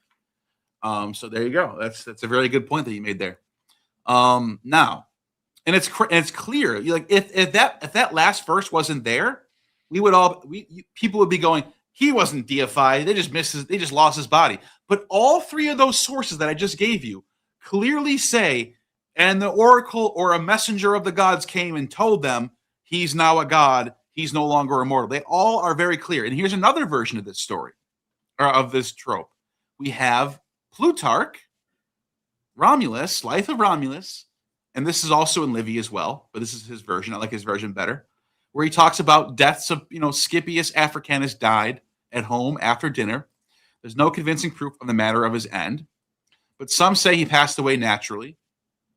And Scipio's dead body, lay exposed for all to see, and all who beheld it informed there's some suspicion of conjecture would have happened. whereas Romulus disappeared suddenly, and no portion of his body or fragment of his clothing remained to be seen. This one doesn't even the clothes is gone. But some conjectured that the senators convened in the temple of Vulcan, fell upon him and slew him, then cut his body in pieces and put each portion into the folds of his robe and carried it away. Others think that it was neither in the temple of Vulcan nor when the senators alone were present that he disappeared, but that he was holding an assembly of the I'm just looking at something real quick. Okay. Oh, there's the word ecclesia right there. They're holding the church. Oh, yeah. No, that word, it means assembly. Outside of the city near the so-called Goat's March, when suddenly strange and unaccountable disorders with incredible changes filled the air. The light of the sun failed, and at night came down upon them, not with peace and quiet, but with awful peals of thunder and furious blasts, driving rain from every quarter. What does that remind you of? A thunderstorm you're talking about, like yeah, what does that remind you? In the Gospels, in the dark clouds that come in, the darkness. Especially Matthew. There's earthquakes too, but yeah. Quakes opened up, the ground opens up, during which the multitude dispersed and fled, and nobles gathered closer together. When the storm had ceased, the sun shone out. And the multitude now gathered together again in the same place as before, anxiously sought for their king. The nobles would not suffer them to inquire into his disappearance. His body's gone, nor busy themselves about it, but exhorted them to all honor and reveal Romulus, since he had been caught up into the heavens and was to be a benevolent God for them instead of a good king. The multitude, accordingly, believing this and rejoicing in it, that's that word, rejoicing, hilaria, right? And rejoicing in it, went away to worship him with good hopes and his favor. This is like faith right here, right? Good hopes and favor. I'm just looking at the words. I'm just looking at the Greek for a second to see if there's anything interesting there. Christou Basilios, a good king. And then it uses kairontos for rejoicing, and agathon proskununtas. Okay, that's what good hopes is. Okay, cool. And his favor. But there was some, it is said, who tested the matter in a bitter and hostile spirit and confounded with the patricians with the accusation of imposing a silly tale upon the people and of being themselves the murderers of the king. Now, here's the part that I really want you guys to see. At this pass, then, it is said that one of the patricians, a man of the noblest birth and of the most reputable character, a trusted and intimate friend. Now, they gave you 3 points of how you can trust him. He's from the noblest birth, he's got a reputable character, and a trusted, intimate friend, also of Romulus himself, and one of the colonists from Alba, Julius Proclus by name, went into the forum and solemnly swore under oath, I'm adding that myself, that's what you would do, by the most sacred emblems before all, that is under oath, by the most sacred emblems before all the people, as he was traveling on the road to Damascus. I'm just kidding. But he's traveling on the road and he had seen Romulus appear. What? The most noblest birth, reputable character, trustworthy man, swore under oath that he saw Romulus traveling on the road to meet him, fair and stately to the eye as never before, and arrayed in bright and shining armor. He himself then, affrighted at the sight, and said, "O king, what possessed thee? What purpose hadst thou that thou hast left us patricians a prey to unjust and wicked accusations, and the whole city sorrowing without end at the loss of its pater?" Whereupon Romulus had replied, "It was the pleasure of the gods, O Proculus, from whom I came, that I should be with mankind only a short time. Who else says that? I should only be with you a short time. Right. Son of man must go to the heavens. Or even the statement he says in Mark where he tells the woman who's washing his feet, and the Pharisees are like, if he only knew, who she was, and then they're talking about selling the ointment, and he goes, you always have the poor, but you won't always have the Son of Man. You won't have exactly. Me. The Son of Man will only be here for a short time. That's something everyone knows. And here he is saying this to him. Who am I that I should be with mankind only a short time? And that after founding a city destined to be the greatest on earth for empire and glory, I shall dwell again in heaven. So farewell, and tell the Romans that if they practice self-restraint and add to it, he's like basically saying, if you guys are Stoics, they will reach the utmost heights of human power. And I will be your propitious deity, Quirinius. By the way, that's the son of Zeus in the Capitoline triad. That's one of the most important gods. That's literally like the equivalent of being Christ. Like, you're the son of God. Right. You understand what I'm saying? Yeah. Pull up the archaic triad of Rome while you get a chance. The Capitoline triad, the archaic triad. It's one of the two that has Quirinius in it. These things seemed to the Romans worthy of belief from the character of the man who related to them, from the oath which he had taken. Moreover, some influence from heaven also, akin to inspiration, laid hold their emotions, for no man contradicted Proculus, but all put aside suspicion and calumny and prayed to Quirinius and honored him as a god. Do you understand what just happened there? His body was missing. Mm-hmm. He disappeared. The same old trope that I just gave you guys. And what happens? He comes back. He appears in a resurrection form, and he tells his disciple, a great commission. I am here. Here's your mission from now on.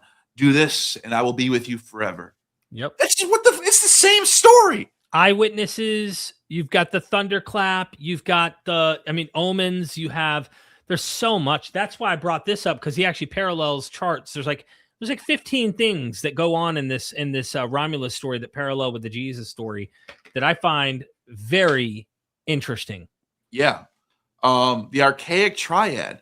So this was the first triad before the Capitoline triad. Right. And who was it? It's Jupiter, Mars, and Quirinius. This is the top three deities you have in the ancient order. That's and Etruscan. This becomes Romulus. He becomes Quirinius. So he's the son of God. That's what he is. That's what Quirinius is. He's the son of God. Also Heracles. It's also like Heracles gets linked in with this. He's the son of God. He's right. that figure. I have a secret I've never shared with anybody, a connection that I think is really powerful. In fact, you have your lobe, right? Yeah. Are you done going through your examples? Yeah. Okay. Pull up Virgil's Aeneid. Okay. We need to get into something that is just absolutely let's keep going, dude. Let's keep going. Why not? Okay, Virgil's Aeneid, book 8. And we're gonna have to start somewhere because we don't want to go too long, but it's worth reading that leads up to this. So go to around book 8, what? Book 8, try around 200, and let's move forward from there. We'll be reading a few pages. Well, what do you have it like roughly in that area in book 8 around? Let's see. I'm looking at a Fagles translation. I don't know what that translation is there. Oh, I don't think this is fake. I don't think this is Fagles down here. But anyways, so it may not have the same English, but you could go to. I'd like to look for the first mention of Heracles. So go to. Oh, it's right here. It could be Cacus. Okay, I was gonna say go to Caucus because Heracles gets mentioned. Go to hit CACUS. Right here. Okay, I can't even see. That's the hard part. Is it's so small. I'll read it.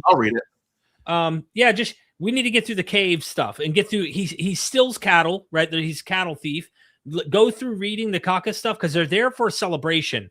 In a nutshell, Aeneas, of course, is journeying in Virgil's Aeneid, and he bumps into a people that are celebrating a festival they do every year in honor of Heracles, and they go to share the story behind what Heracles did in order for them to have food, livestock. He's the protector and savior of the world, literally a savior of the world. Now, we need to go through the story of Caucus, because I'm going to parallel that and show you that this parallels the demoniac story in Mark, and the demoniac story in Mark echoes the empty tomb narrative in Mark. It's all a precursor, but go ahead. Okay, so Caucus hits wits wild with frenzy that no crime or craft might prove to be left undared or untried, drove from their stalls 4 bulls of surpassing form and as many heifers of peerless beauty. And that there might be no tracks pointing forward, the rustler dragged them by the tail into his cave, and with the signs of their course thus turned backwards, the thief hid them in the rocky darkness.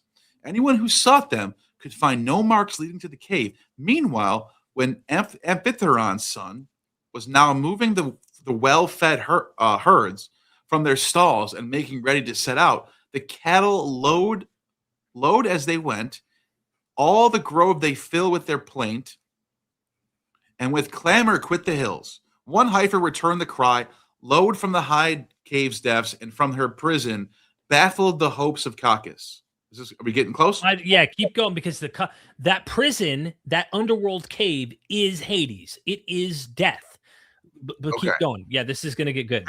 Just as he shut himself in, bursting with the chains, dropped the giant rock suspended by the iron by his father's craft, and with its barrier blocked the firm-stayed entrance. There was a Tyrinthian in a frenzy of wrath, scanning every approach. He turned his face this way, and that gnashing That's Heracles, but Hercules is the Tyrinthian, by the way. 3 times, hot with rage, he traverses the whole Aventine Mount. 3 times he tries the stony portals in the vein. 3 times he sinks down, exhausted in the valley. There stood a pointed rock of flint, cut sheer away all around, rising above the cavern's ridge, and very tall to see, fit home for the nestlings of foul birds. This is at least sloping with its ridge to the river on the rock. He shook, straining against from the right, wrenching it from its lowest roots, tore it loose, and suddenly he thrust it forth. With that thrust, the mighty heaven thunders. The banks leaped apart, and the terrified river recoils. But the den of Caucus in its huge palace stood revealed, and deep below, darkling cave lay open, just as if through some force the earth, gaping open deep below, were to unlock the infernal abodes and disclose the pallid realms abhorred by the gods, and from above the vast abyss to be seen, and the ghosts trembled at the inrushing light. On him, caught suddenly by unexpected daylight, pent up in the hollow rock and blowing as never before, Alcides hurls missiles from above, calling all weapons to his aid, and rains up him bows and giant millstones. So you want me to read it from my translation? Because it's Fagles, but I could keep going. It is more. It is more, because there's a lot more going on. He ends up conquering this monster that's in. He beats death. He goes into the cave. Into the depths of the cave, into the underworld. He defeats Caucus, this demon, this monster, who's a son of Hephaestus. He's a half son of Hephaestus who ends up having to be thrown down here, and he's obviously there's livestock involved. There's a chain involved that he hits the stone which dropped the rock, like you were reading earlier. Well, the man that is the demoniac in Mark, not only is there livestock involved in the Gerasene demoniac scene, where he is in the land of the Gerasenes, he breaks the chains. No chain can hold him. He's in the cave of the tombs. He's in the underworld. This demoniac is in the underworld. Jesus, like Hercules, is approaching a man who is cutting and bruising himself. He is demonically possessed. Yes. There are spirits and monsters in this Hades state that he's in. And he approaches him, and they're terrified of him the same way Caucus is terrified of Heracles, the son of God. And when he finally defeats him in a different manner than Jesus, there's a foreshadowing in that demoniac story about the resurrection of Jesus, who enters into those very caves, into that underworld in which the demoniac himself was in earlier in the gospel. Here it is right here. Here's where he gets called the Son of God, literally. Because so after what you just said, he defeats the serpents. It says how he first strangled his grip the twin serpents. Right. It says Juno. So Juno, she's the one who rages. She's the one who's always trying to stop these people. You, unconquered one, you with your hand are the slayer of the cloud-born creatures of double shape. Haleus and Pholus, the monsters of Crete, and the huge lion beneath the Mias rock. Before you, the Stygian lakes trembled. Mm-hmm. Before you, the warder of hell, as he lay on half-gnawed bones in his bloody cave. No shape daunted you. No, not Typhoeus himself. Towering aloft in arms, your wits did not fail. You, when Lerner's snake encompassed you with its swarm of heads, hell, true seed of Jove, Jupiter, to the gods and added glory, graciously with favoring foot visits us and your rights. Such are the hymns of praise, and they crown all with the tale of Caucasus cavern, the fire-breathing monster himself, and all the woodland rings with clamor and the hills, the sacred rites completed. So yeah, he becomes the Son of God. So I'm not saying it's genetic necessarily, but there are scholars who have made this argument that story in Virgil's Aeneid, for those who don't know, I have Fagel's translation because it's beautiful and there's lots of the set is really, really nice. There are scholars, and if you look up a word Chris Rosser and just type mimesis, he's the one who actually identified this, but then I went a little further than him and noticed that there was some livestock involved. He doesn't account for the livestock in his paper. There are other parallels as well that go on between the monster figure, the Son of God, him going into the underworld, bright light shining into the underworld. There's constant language about the light, and that happens with Jesus as well. And so whether you want to make a genetic or generic parallel, it's in the air. We know that. If it's genetic, that's just a step even closer. But I saw this and thought to myself, here is another, in a sense, overcoming death, going into death itself and coming back. You could bring up the Alcestis story as well, because Heracles is associated with resurrecting people from the dead, just like Jesus. He resurrects Alcestis from the dead, yeah. Yeah. So there's a lot going on there. And I actually want to bring up something about Heracles right now. Sure. While we're on it. So let me just share my screen real quick, if I may. Sure. And by the way, just to Jeremiah's comment, no, they're not livestock. The people that were there were obviously herding swine. So in a sense, they are livestock.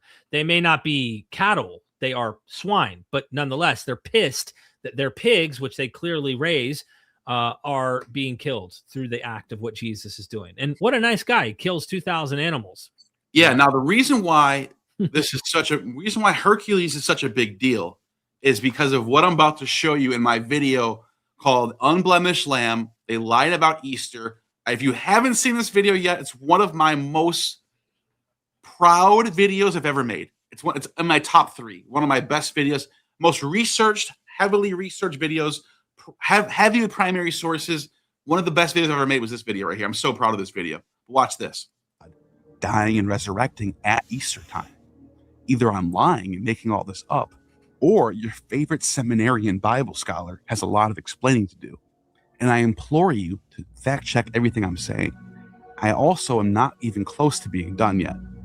There is overwhelming data to support that Melkart, like Osiris, Tammuz, Romulus, Ishtar, Eshmun, Attis, Adonis, Persephone, Huankinthos, Orpheus, and Dionysus is a dying and rising or katabasis hero who is venerated at the spring equinox. The peer-reviewed book, Phoenicians and the West, Politics, Colonies, and Trade, by Professor of Archaeology Maria Eugenia Aubet, states, Melkart played the central role in the Phoenician Spring Festival, during which he died and was resurrected. And bam! Who's Melkart, Derek? Heracles. Spring Festival. Boom. And he died and resurrected. PhD. Archaeologist, professor. What do y'all like? Here we go. You guys want credentials on this? You guys think this is all fringe? It's not. No, I love this stuff. I think that's amazing. Finding it, connecting it to Easter. I mean, come Yeah. on. Look what else. I go further. Here we go. Annual festival during the same week as Easter, Passover, and Roman Hilaria was the annual spring celebration of Melkart's resurrection. This is supported by Josephus, who also cites Menander of Ephesus, saying he also went down and cut down materials of timber out of the mountain called Lebanon for the roof of the temples. And when he had pulled down the ancient temples, he both built the temples of Heracles, Eshmun, Melkart, and that of Ashtar. And he was the first to celebrate the resurrection of Heracles in the month of Peritius. Dude, pause that. Joseph Get that source back up. Hold up, bro. Because I uses love the this Greek source. Bro, Antiquities of the Jews. I've been reading the hell out of it, getting ready for my debate this Friday. Jews 853. I'm pulling it up right now. Book 853. And He literally uses the word agersis. which is to raise. That It is means literally resurrect. It means resurrection. resurrect. It's in the Gospels. Come on, bro. Come on. Look, here. Let me find Strong. Here, this is from Strong. I'm just pulling up Strong. Yeah, pull it up. Pull it online. Let them see it. Let them see it for themselves. So it's biblically based, and this is what. Oh, I got a super chat. I think so. I'm hearing something going on. I see a super chat on up here.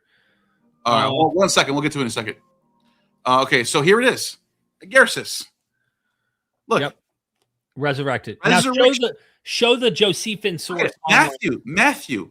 After his resurrection, Yep. Agersine, they entered. What else? There's more. It uses it more often than that. It uses it a few times. Anyways, so let's go back to the source then. Now that we know what that word means, Right. Now that we know what that word means, let's watch this. in the month of Peritius. Josephus uses the Greek word agersis for Heracles, which is the same word Matthew uses for resurrection of Jesus. Meta 10, agersin, 2, aselthin, and coming out of the graves after his resurrection, agersis. They went into the holy city and appeared to many. The Christian scholars who translated Josephus. So this is back to what I said. This is the word they use. They're first to celebrate the resurrection, agersis, of Heracles in the month of Peritius. So that's powerful, bro. This is Easter. This is the origins of Easter, and this is in Phoenicia. So this is interesting because a lot of people I've seen, there's some people online who've tried to say that Ishtar has nothing to do with Easter. And notice what it says in Josephus, where you just quoted it. Pull up Josephus so everyone can see it for themselves, because Ishtar is brought up with Melkart in that context of an Easter celebration. Or Astarte. Astarte, Ishtar. Which is pretty much Ishtar. Yeah. Same thing. So let me do. Is it in Antiquities? Yeah, and it's Antiquities, Book 8, Chapter 5, Section 3. Got a super. Oh, there's two of them. I don't see a super on my end. Oh, there it is. Yeah, I do. Yeah, I see it. I'm going to that. I'm going to that side right now. Book 8. At Gotis Abramovix dropped €10 super chat. Last stream mentioned Chiron Sagittarius myth healer guy. Asclepio's story is interesting. He tried to resurrect PPA. Is there anything in Christian stories about not allowing resurrection? Like a no-no? Huh. Is there anything in Christian stories about not allowing resurrection? Right, because Asclepius gets zapped by a lightning bolt because he's taken away all the dead who are going to Hades. Hades complains to Zeus and says, dude, nobody's coming here. Yeah. Your dude is like resurrecting and keeping everyone from dying. Ultimately, he's keeping them from entering into the underworld. So he zaps them. It doesn't seem to have a no-no from what I understand. I mean, Jesus is healing Lazarus. Yeah. Interesting exploration. But comes in the name of the Father. So there's like an implication that he's doing the will of God. It's not against. You're right. There is a different attitude towards these rituals. Yeah, that's a good point, though. Yeah, It's worth exploring. Like, is there any taboo for resurrection? I don't know. Then again, that Asclepius story is rare because the other resurrection stories, you don't have that. They just do it. Yeah. I wonder, because John is the only gospel that gives a resurrection narrative for Lazarus. And if you read the synoptics, the reason Jesus gets put to death is for cleansing the temple. He gets himself in trouble doing some political stunt. But in John, I'm wondering how close the Lazarus scene of resurrection is close to his death. And you kind of wonder, is there a chance that he's condemning Jesus for, I'm total speculation here, but like, well, when Isis resurrects Horus from the dead, for example, in Diodorus's account, it says right here, furthermore, she discovered the drug which gives immortality, by which she raised from the dead her son Horus, who had been the object of plots from the Titans. He's Dionysus, who gets ripped apart by the Titans. Right. And she resurrects him. And then it says, giving him his soul again, also making him immortal. It doesn't say anything. Like, the idea that the gods are against this is only with Asclepius. Right. I don't see it anywhere else. I actually have no idea if there's any other examples of that. I want to look up and just see, has any scholar looked at, has any... While you're doing that, Victor Engelman, thank you for the 2. Yeah. Inanna arguably died on Akitu. She did. Yeah, this is the winter celebration is Inanna. I talked about this in my video. Actually, I could pull that up right now. It's part of my video where it talks about like the descent of Ishtar and how she resurrects 3 days. She's dead for 3 days. Let me show you guys that right now while you're looking that up. And then we'll go back to, is Ishtar mentioned by Josephus? You know what I mean? Yep. Gulana, the bowl of heaven has died. Who's that? Witness the funeral rites. It says, quiet, Inanna, the ways of the underworld are perfect. They may not be questioned. Ereshkigal, queen of Hades, responds to her sister, Ishtat. The Anunnaki, the judges of the underworld, surrounded her. They passed judgment against her. Then Ereshkigal fastened on Inanna the eye of death. She spoke against her the word of wrath. She uttered against her the cry of guilt. She struck her. Inanna was turned into a corpse, a piece of rotting meat, and was hung from a hook on the wall. Similar to Jesus, the text specifically states that Ishtar is dead for 3 days and 3 nights. When, after 3 days and 3 nights, Inanna had not returned, Ninshubur set up a lament for her by the ruins. She beat the drum for her in the temple. She circled the houses of the gods. She tore at her eyes. She tore at her mouth. She tore at her thighs. She dressed herself in a single garment like a beggar. Alone, she set out for Nippur and the temple of Enlil. Once again, it is Enki who saves the day, Inanna's father god Enki, who creates 2 Gala, 2 unique beings created neither male or female, to aid her in returning to Earth. The Gala enter the underworld like flies, and following Enki's specific instructions, attach themselves closely to Ereshkigal, the queen of the dead, is seen in distress. From under his fingernail, Father Enki brought forth dirt. He fashioned the dirt into Kurgara, a creature neither male nor female. From under the fingernail of his other hand, he brought forth dirt. He fashioned the dirt into a Galater, She's dead a creature right now. neither male nor female. He gave the food of life to the Kurgara. He gave the water of life to the Galater. Enki spoke to the Kurgara and Galater, saying, "Go to the underworld, Eat my flesh, enter the drink my door blood. like flies." Right? Ereshkigal, the queen of the underworld, is moaning. Ask her only for the corpse that hangs from the hook And she's on the wall. crucified. She's hung One on of a- you will on a- sprinkle on a the food wooden- of life on it. You know what I mean? The other Mhm. will sprinkle the water of life. Inanna Inanna will will rise. rise.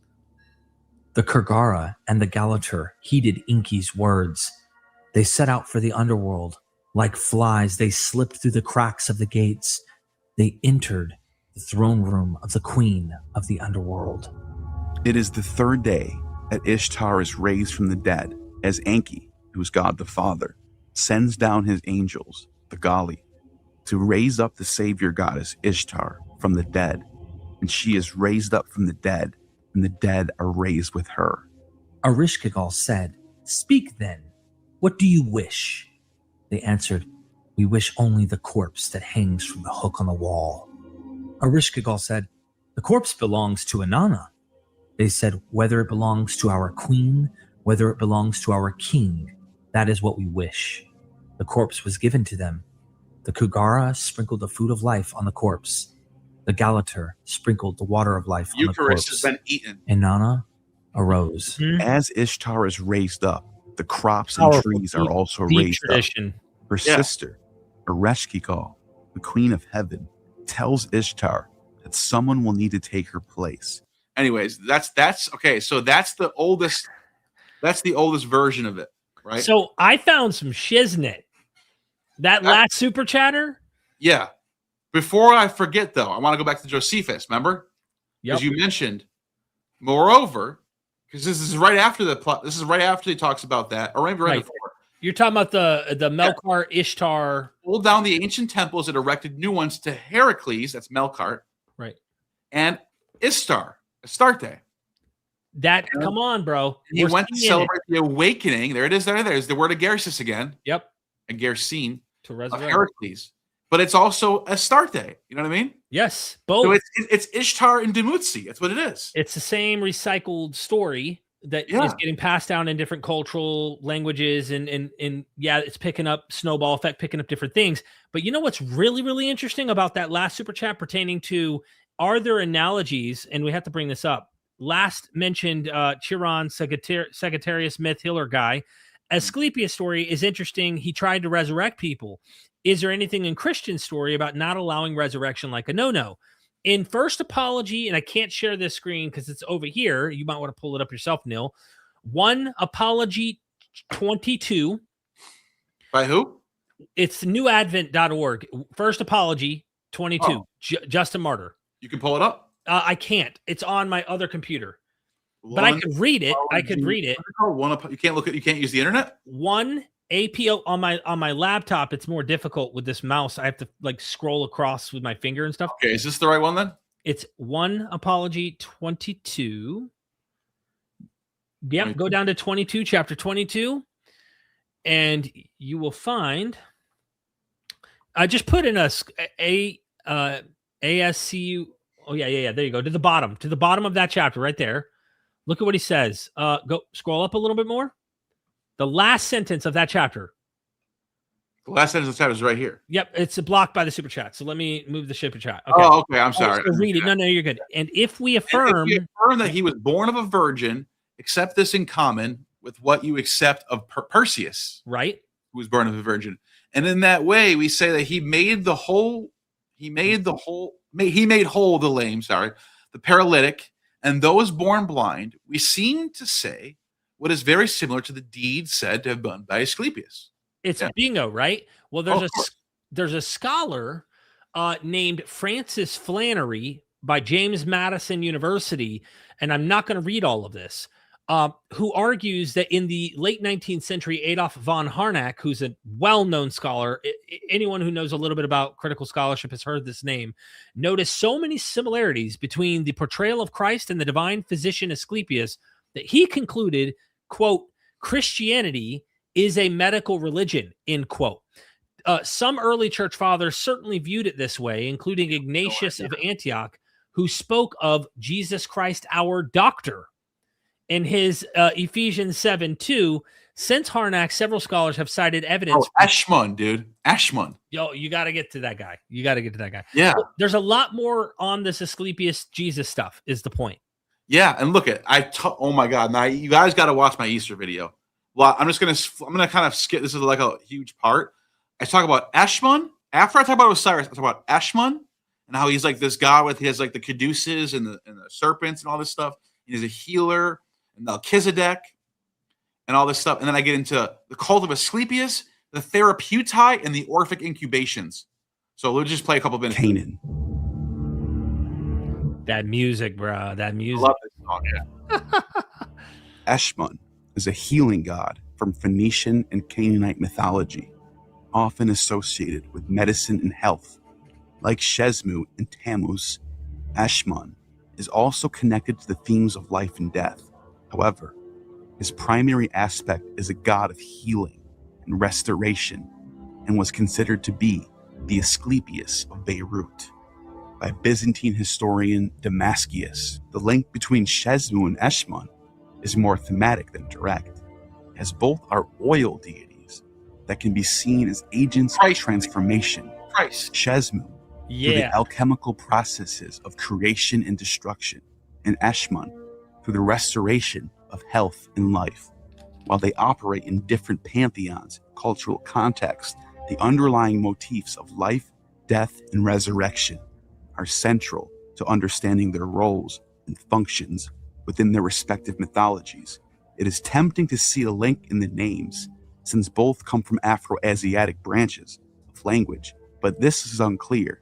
Eshmun is a deity from the Phoenician pantheon, primarily worshipped in the ancient cities of Damascus, Sidon, Tyre, and Beirut, as well as in the West, with temples in Carthage and Spain as well. He is recognized as the god of oil, healing, and medicine, often associated with the Greek god Asclepius, due to his similar healing attributes. Eshmun holds a significant place in Phoenician religion and mythology, embodying themes of fertility and resurrection, reflecting the interconnectedness of life and health in ancient Near Eastern cultures. Two Phoenician kings, Ashmanazar II, bear the name which translates literally as Eshmun saves. The name Eshmun comes from the Akkadian Yasamuni, which means oil, but also can be a pun to mean the eighth, as the word shmoneh in Hebrew is 8, and shmon is oil. Interestingly, the Christ means to anoint with oil. And according to Hippolytus, the gematria of Jesus in Greek is 888. Even if that's a coincidence, it still should be noteworthy. One of the most notable myths involving Eshmun. In this video, I'm going to be making a 3D... Get paid, baby! Yeah, I guess so. Story of his interaction with Astarte, the goddess of fertility, There she is. love, and There she war, is. Astarte. who is equivalent to the Mesopotamian She shows up in his Ishtar myth. She's in and his the myth. Canaanite Anat. Yeah. Astarte She's the one who resurrects him, just like in the other story. is one of the chief deities in the Phoenician pantheon, embodying the vigor and She's like the reproductive Holy essence Spirit of builder, nature. but she is. According to the myth, Astarte Yep. fell in love with the young, beautiful hunter Eshmun, just as Ishtar falls in love with Tammuz, but more closely to Aphrodite, falling in love with Adonis, who was a mortal turned demigod. To escape the advances of Astarte, Eshmun fled, and then in his desperation to avoid her, castrated himself with the sword. This act led to his death, or in some variations, to his transformation into a god, specifically the god of healing. Astarte, grieved by the loss and moved by his act, then either resurrects him or assists in his transformation into a deity, solidifying his role as a god of health and healing. Like Adonis, Eshmun is a beautiful hunter in youth, adorned by Astarte Venus. Like Attis, Eshmun castrates himself and dies out of madness over the goddess. Like Tammuz and Osiris, Eshmun is mourned over by the goddess. And like Asclepius, Eshmun has the power to heal the sick and raise the dead. Damascius writes, the Asclepius in Beirut is neither a Greek nor an Egyptian, but some native Phoenician divinity, or Tusidic, were born children who are interpreted as the Dioscuri or the Cabiori. In addition to these was born an eighth son, Eshmunus, who was interpreted as Asclepius. This passage by Damascius is backed up by a fragment from Philo of Byblos from the 1st century, who cites an even older text by Sanchoniatin that says that Eshmun is the son of the god Sidic, I want to skip ahead, which means righteous. Yeah. A god who was a Platonist could very well be the proto-Christian Gnostics Philo goes on to say this about the Therapeutai. Now, this class of persons may be met within many places. So I have a theory in this video that there's a group of proto-Christians, they're like healers, called the Therapeutai. And not only does Philo talk about them, and by the way, they're called Ashim in Hebrew. Ashim, like Ashman. What was I going to say? Philo talks about them a lot, but Eusebius says they are Christians. That's what he says. He says they're just Christians. He said that about Plato too. Yeah, that's true. That's true. Which is beyond the Mareotic Lake. These Therapeutai maybe they're a known, were not maybe just they're a in known Egypt, movement before Christianity. but were all they just, over the nations, you know? according to Philo. Yeah, I think so. And since we can't really identify them outside of Philo's writings, then who exactly are they? As I've already suggested, the Gentile worshippers of Theos Hypsistos, God Most High, is certainly a candidate. But also, since they are healers and physicians, I think another place that we should look is the cult of Asclepius, also called Ophiuchus, the serpent bearer, to where we get the symbol of medicine from.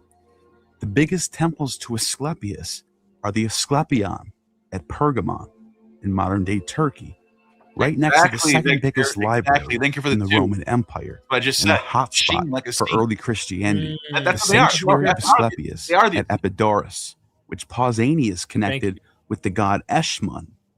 Then you have the Serapeum in Egypt, which was considered sacred to Asclepius as well, since Serapis was a syncretic deity linked with Osiris, Asclepius, and Ion Plutonios. And then there is the Asclepion of Carthage, which is actually a temple dedicated to Ashmun Melkart, a syncretic deity linked with Ashmun the physician and Melkart, who is the Punic Heracles.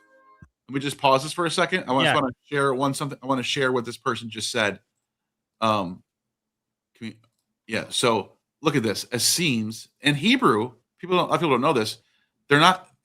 We get from the Greek essenoi, so that's where the N comes from. But in Hebrew, they're Ashim with an M, Ashim. So it's very similar to Ashmun, like, you know what I mean? Mm-hmm. Ashim. It's with an M.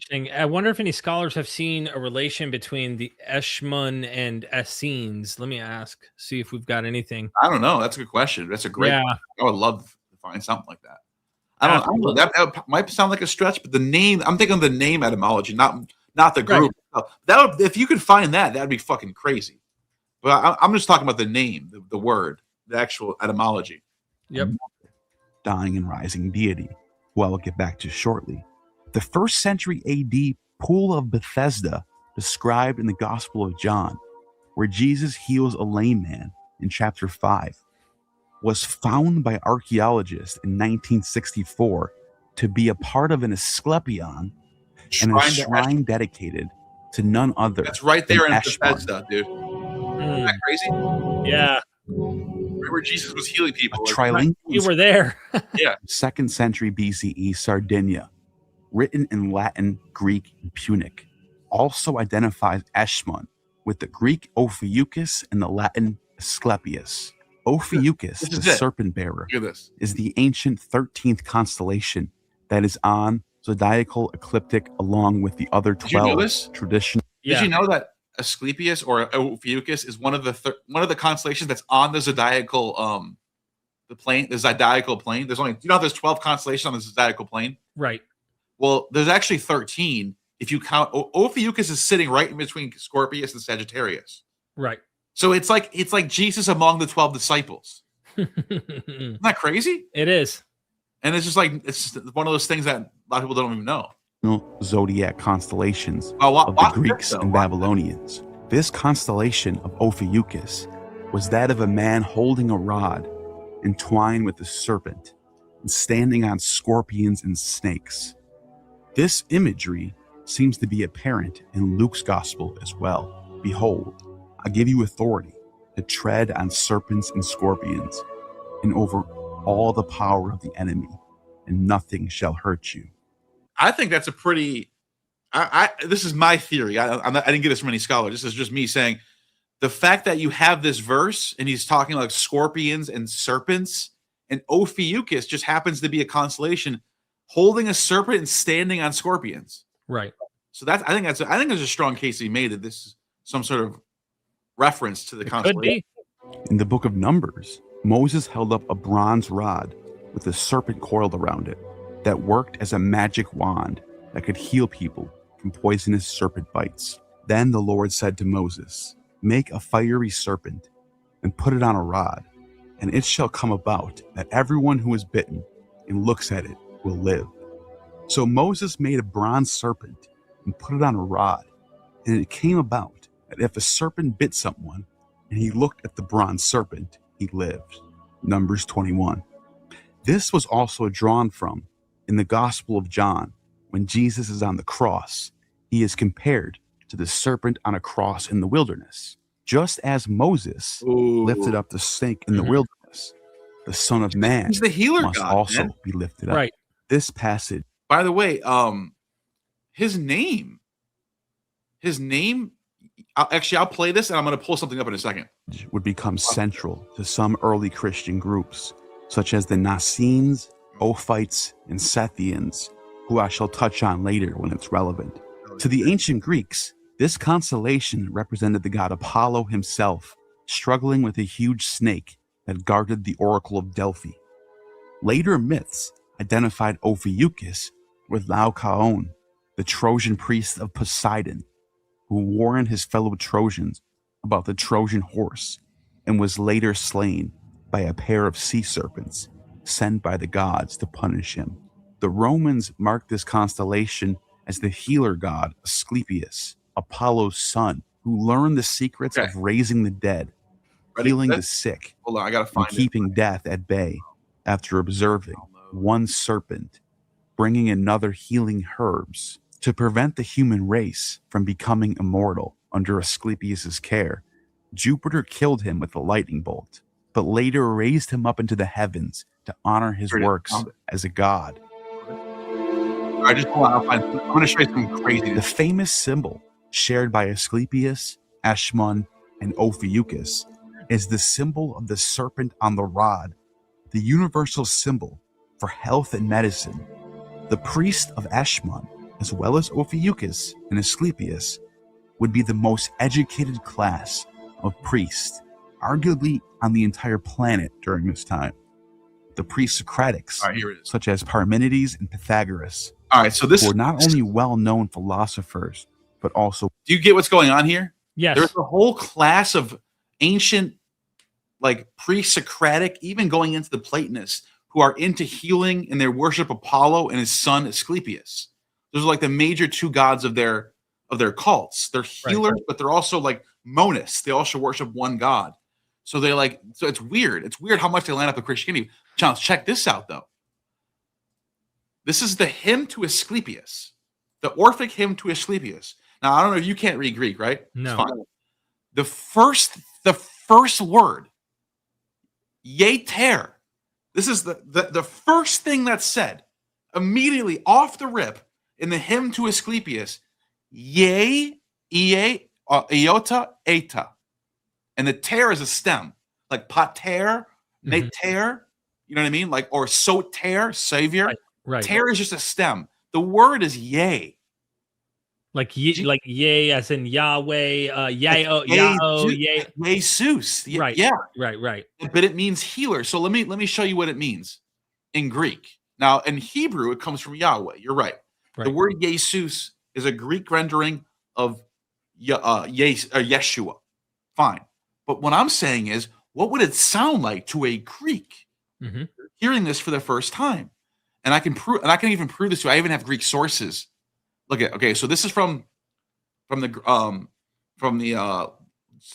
LSJ. It says the word yeios, there it is right there. Yeios means it's an epithet of Apollo. It means invoke with the cry yay. It's a chant for Apollo. Which makes perfect sense, especially he's the son of Apollo. Yes. Yes. And yet if Apollo etymologically overlaps somehow with Yahweh in some, that would be quite ironic, wouldn't it? Yeah, and then check this out. Oh, that's the one I just showed you. Okay, hold on a second. There's another. I just want to show you another epithet, another word. The word yea by itself, not yeter or yeos. It means exclamation of joy, and it says used in the cult of Apollo. So this word yea, look at yea pion for Apollo. So the word yea means something in Greek. So when you have a healer named Jesus in Greek, when his name's Jesus, the Greeks are going, and he's going around healing people. 668 dropped $5 super chat. Kind of off topic, but have Thank either of you heard the song Pneuma by Tool? It's a great song to check out. if you Yes. haven't. Amazing. I work out with it all the time. Do you Yes. not- Now I want to show you something one more thing real By the way, quick. we got one super chat you missed though, just so you know. I'll come back to it in a second. I want to finish my thought, and and I'm done. After this, I'm done anyway. So where is it? Let me see if I can find And it. I found something on the Essenes thing when you're ready. Yeah. Okay. Cool. So in the Gospel of Bartholomew, which is a 3rd century text, I want to say 3rd century, maybe something like that. It actually says, I'm trying to find the quote. If I could read it to you. Verse 13. Hold on. Verse 13. I think I could find the text right here. Gospel of Bartholomew. Heal. Well, okay, I'll just read it to you because I have it it's a message from somebody, from Stephen, actually. And it says, if I can just read it to you right now, for some reason I can't pull up this link. Okay. But it's from the Gospel of Bartholomew, and it says, hold on one second. It says, here we go. The Father called me Christ. This is Jesus talking to Bartholomew. The Father called me Christos, that I might come down upon earth and anoint, Creo, every person coming into the world with the oil of life. Ashman Asclepius, right? Right. And then it says, but he called me Jesus, that I might, heal. Right. Yeter. So, Yaomai. It's actually not Yeter, Yaomai. Every sin I might heal, every sin of those who are in ignorance of God. So, okay, why am I saying this? Because if anyone has any doubt that what I'm saying makes sense about the yay stuff, because some of these like scholars don't think like this. They're going, it came from Yeshua. Shut up. It's not nothing to do with Greek. Well, a 3rd century gospel is making the connection that I'm making. Right. The author of the Gospel of Bartholomew is literally saying, I was named Jesus so that I would go and heal people. Right. And then look, Playing off the Greek. We brought up a father. And there was other Ignatius we didn't read, but many fathers saw Jesus as not just a healer, like we think of him, he went around and healed people, but as Asclepius. Like they identified him like that. So yes, I agree with you, especially once it's come in contact with a culture that isn't exclusively isolated from that broader world. Jews were already Hellenized prior to Christianity. So I think it's really unfortunate there's still a vestigial kind of bifurcation between Jewish world, Hellenistic world in this time when we're reading Christianity, when it's deeply Hellenistic. I mean, there's so much material in there that you can say, hey, they're so Hellenistic that they only use the Greek Septuagint. I mean, think about that. Like, even their sacred scripture has to be quoted from the Greek. You know what I mean? Here's the translation from the Gospel of Bartholomew, just so anyone's wondering. Look, Gospel of Bartholomew, it's from this. But anyways, it says it right here, verse 65. When he prayed to Jesus, when thus prayed, Jesus said to Bartholomew, my Father did name me Christ, that I might come down to earth and anoint every man that cometh unto me with the oil of life. And he called me Jesus, that I might heal. And it's literally playing off the Greek word for Jesus. Right. So it doesn't matter. The point I'm making is it doesn't actually matter where the name Jesus actually comes from. Yeah. It comes from Yeshua. We know that. That's game over. Yeah. It's in the Old Testament, And Joshua. Abramovix dropped €5 super chat. Weren't the words son and son exchangeable back then? No. Makes the god of the sun and his son just the more exchangeable and mostly implying types of teachings. That's more of a It's zeitgeist. Eus is sun, and then Helios is, so they're not, it's not the same. It's like it's barely even close. Yeah, but to your point, though, you could go Yeah, to no, Matthew. Matthew says his name shall be Jesus. Let me finish that point. My point was, it doesn't actually matter. The Old Testament, clearly, the word Joshua means Yahweh's salvation. Right. And it's all, the Zechariah has, we already have people named Jesus in the Greek Septuagint and have nothing to do with healing at all. But when the Gospels are written for a Greek audience, when they hear that name Jesus and he's going around healing the sick and curing the blind, they are going to make a connection to Ye, which is an epithet of Apollo, and Asclepius. Ye, Yeter, Yeios, and just Ye by itself is an exclamation in the cult of Apollo. Right. It's like Yao is in Dionysus. So there's a lot of shit going on, dude. Yeah. I would just go to Matthew. If you wanted to see how Matthew's using it, he does mention he shall be called Jesus, for he shall save his people from their sins. But here's the thing, even in that context, notice how Bartholomew interpreted that in the 3rd, 4th century, whenever that was written. Notice how he says, go back to that source in Bartholomew, because he says, heal them from their sins. From not knowing the truth of God and stuff like that. So you kind of wonder, is Bartholomew reading Matthew, understanding that he shall save his people, his name shall be Jesus, for he shall save his people from their sins. Notice what it says there. Yeah, but that's true. But I'm talking about the Greek. When you look at the Greek, it literally says that he called me Jesus, and then it literally makes the point right here. It uses the word Yaomai here. Right. So that's my point, though. That's my point. You're saying the Greek is playing off of the word for heal rather than from actual from actual Yeshua, which is like saving. But even then, when you read Matthew, when he says he shall be called Jesus, let's go to it right now. That's Matthew. What verse is it? Which should be the first chapter. It's the birth narrative. You got the genealogy, and first you have the genealogy. Maybe it's the second. No, I think it's at the end of Matthew 1. I think you're right. I think it's right at the end. Here it is, right here. But when Jesus woke up, the Lord commanded he gave him the name Jesus. Are you sure it's Matthew that does this? Let me double. Oh, right here.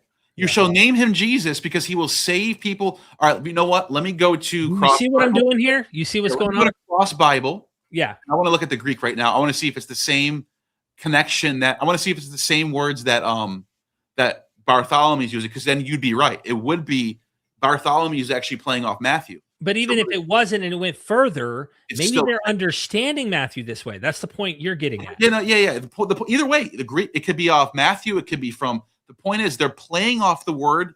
They're using the Greek etymology, a new etymology. They're not using the Hebrew etymology. Right. Of course.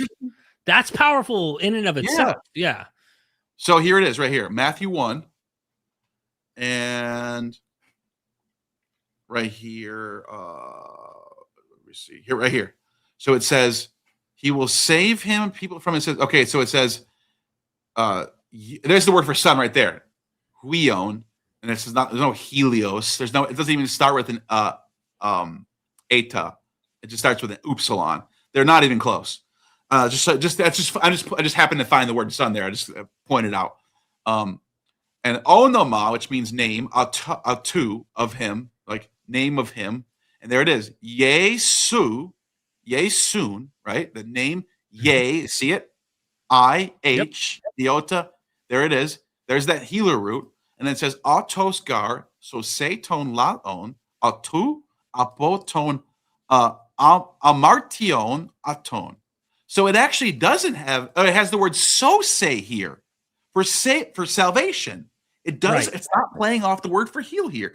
That's a later pickup by Bartholomew's text. Right. So but either way, I'm thinking I'm glad you brought this up. This would have been Yeah. if this would have used the word Yaomai or Yeter, then I would have been like, holy shit, this is off the bat. They're already doing this. Yeah. But What is that source exactly in Bartholomew? Gospel of Bartholomew.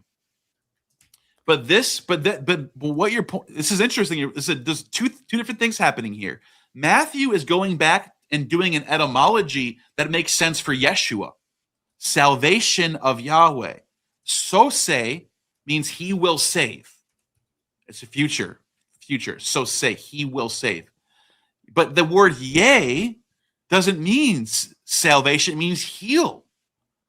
So this is so the author of Bartholomew is not going off the Hebrew etymology. He's making a new etymology based on the word yea, which he picked up from the cult of Asclepius and Apollo. Isn't that interesting? That is interesting. Yeah. And I just wonder how much of both might be going on here. I'm looking up just to see if there's any academics, critical scholars who might have identified found a key text, Bartholomew tradition. Jesus says he was called Jesus so that he might heal sins. Now I'm checking whether scholars connect that specifically to Matthew's he will save his people from their sins or treat it as separate Greek wordplay. He changes so it might just be simply he picked up a Greek wordplay because even then it's a wordplay, but it's a different kind of wordplay. But let's see. He's literally taking the name Jesus and going, that's yea. That's a cultic, not even just cultic, a medical term for healing. That's why I showed you Yeter is the first thing Asclepius is called in his hymn. The Orphic hymn to Asclepius, first thing it says, Yeter Panton, which means healer of all. Right. And so when you see the name Jesus with that ye prefix with the stem ter suffix, it looks like his name is healer.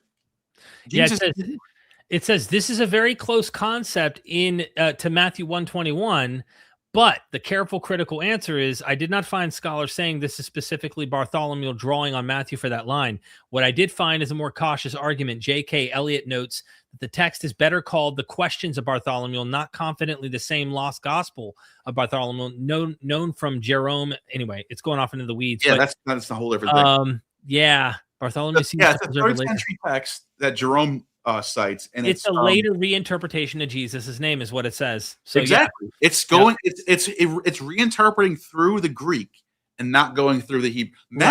Matthew, as you and I'm glad you brought this up. This was good to have the context here. Matthew's not doing that. Matthew is going off the old salvation of Yahweh etymology. So say, if he wouldn't have said so say if he wanted to, if he thought this name had to do with healing, he would have said Yeter or Yahmai, one of those two. By the way, Bartholomew does, and that's just something very interesting I noticed. Anyways, so we don't forget, Esmil did ask a super chat a while back. Thank you, Esmil. Harpocrates is also shown standing on a crocodile and holding snakes and scorpions on many stelae and amulets. Yeah, Harpocrates, the Greek version, becomes a healer god. He becomes a god of secrets too. He becomes like the mystery god, the god of the mysteries. He's always going this shh, like right here, look. And then you can see even in the later statues, he's still doing that. Saying, "Shut up." Yeah, look at it. He's got wing like Eros. He gets synced with Eros. Yeah, it makes me think of you know how we were looking close at that one statue of I know it's a different god here, but we're my brain is shot.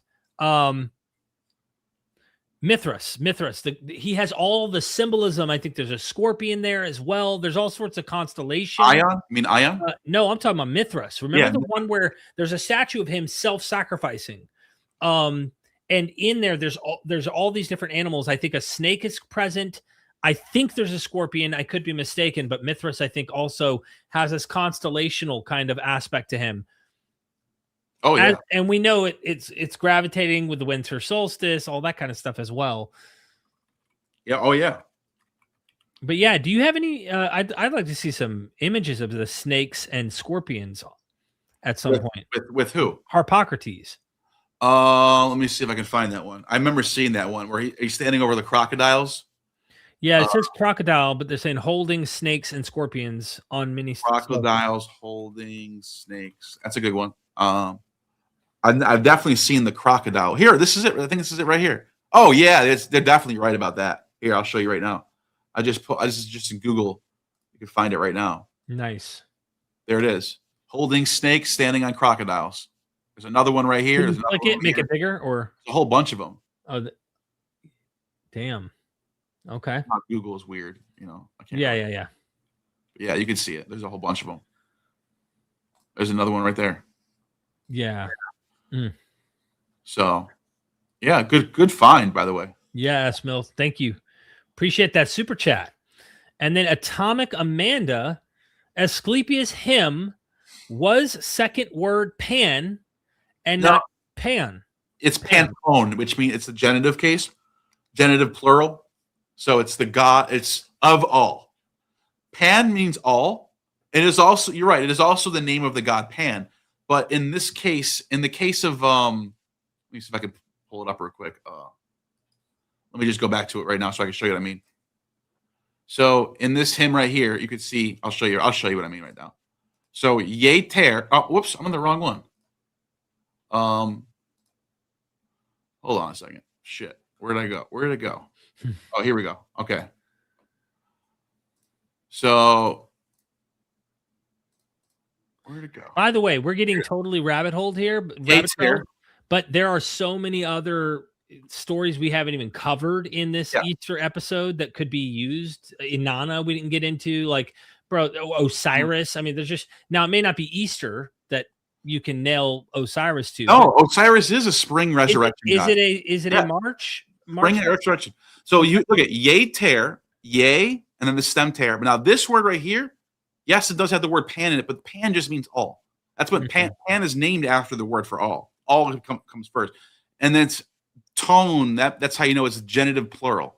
So it just means of all. I mean, it literally means of all. Yes, it means healer or doctor. You can even translate this as doctor, healer or doctor of all. That's what it means. And then you can see Asclepiae, which means Asclepiae, which is a vocative calling out. Despota Pion. So like Pion. He's got the same epithets of his father. Thank you for that, Atomic. Appreciate that. And then Victor says, healing goddess Ninti Nuga, also scorpion imagery. Interesting. Ninti, really? Can you look that up real quick? Ninti Nuga? Ninti Nuga. Ninti Nuga. Oh yeah, I found it. Share my screen. Ninti Nuga, Mesopotamian And goddess. Abramovix dropped €5 super chat. Messed up the sun/sun. It would be more of a reference to using light/solar analogies. Implying relation to old sun/light gods like Apollo. Yeah, that makes more sense. Yeah, for sure. Yeah. I'll come back to you in a second. Which one were we just on? Oh, this one. Ninti. Yeah. Oh, go ahead. So, yeah, I just pulled it up. I mean, this is my first time actually looking into this goddess. I'm not really familiar with it, but yeah, it looks like medicine, cleansing, right? Yep. I'd be interested to know, like, if she has any festivals in the springtime or, oh, look at this. Look at this. I just stumbled on this. We learn from our own chat sometimes. I love it. Exactly. Actually, I learn a lot from the chat. I learned a shit ton. Yeah. Ancient scholarly etymology. Mistis who revives the dead. What? How do you and I not know about this yet? Out of all the years we've been going into these dying and rising gods and healers, how do we not know? We should have known this by now. Thank you for whoever found this for us. Look, it is possible that it initially had a different meaning, with one proposed as Lady of Lofty Wine. That would be even more interesting if you have wine involved. Resurrection and wine. Huh. Yeah, and only from the reign of Urininga onward, it started to be with a cuneiform to die. An epithet sometimes applied to her was the Lady of Life and Death, attested in royal inscriptions. Holy crap. We're just finding out more and more of these gods who resurrect and die and all this stuff. You know what I mean? Yeah. All over the place in the ancient world. That's wild. It says right here. Or at least resurrect others who die, therefore raising people. You know what I mean? Like, but if she's the god of death and resurrection, that's a whole entire paradigm. That's big. You know what I mean? That's big. Yeah. Look at this. A temple dedicated to her rebuilt by Enlil Bani, which bore the ceremonial name Enidubu, house which gives rest. might have been located in the latter of the two cities. Interesting. Ninti Nubu. That's my next child's name. No, Ninti Nubu, get your ass over here. what was the next one? Gaddis. Yeah, messed up with the son. Yeah, I mean it's what's her name used to try to make that connection a lot was Acharya S. DM Murdoch. Yeah, she loved to make that connection. It would be more light solar. We did see this solar deity in the middle of a zodiac in a Jewish synagogue. I don't know when it was built, but we were seeing the solar deity in the center of the zodiac in a Jewish synagogue being like, what? Helio. And we were there. Yeah. Helios. Yeah, here, I'll pull it up right now. And by the way, people go that's an icon. It's actually not an icon because the synagogues back then were not places of worship. They were places of study. It's only after 70 AD where synagogues become like worship zones where they start taking all the images out. So this is just like a Hellenistic era place where people study the Torah. That's all it was. That's why they had images all over the place. They didn't care. It wasn't a place where Yahweh was actually worship. Synagogues were not worship places. They don't know sacrifices. None of that stuff happened in synagogues. But you do find stuff like this. You know what I mean? So you find Helios, 1, 2, 3, 4, 5, 6, 7 rayed God. That's Sol Invictus, literally. 7 rayed God is what he's called. And yeah, zodiacs.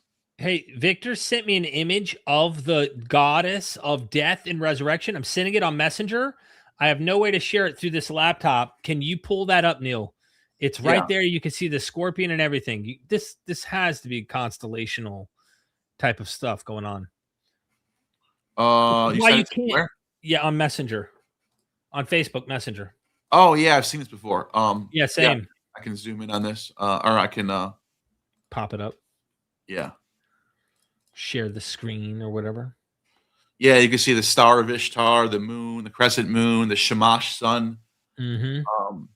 And then there it is. There's that's a dinger, right? At the top? Or that's the star of Ishtar. That's Venus. Interesting.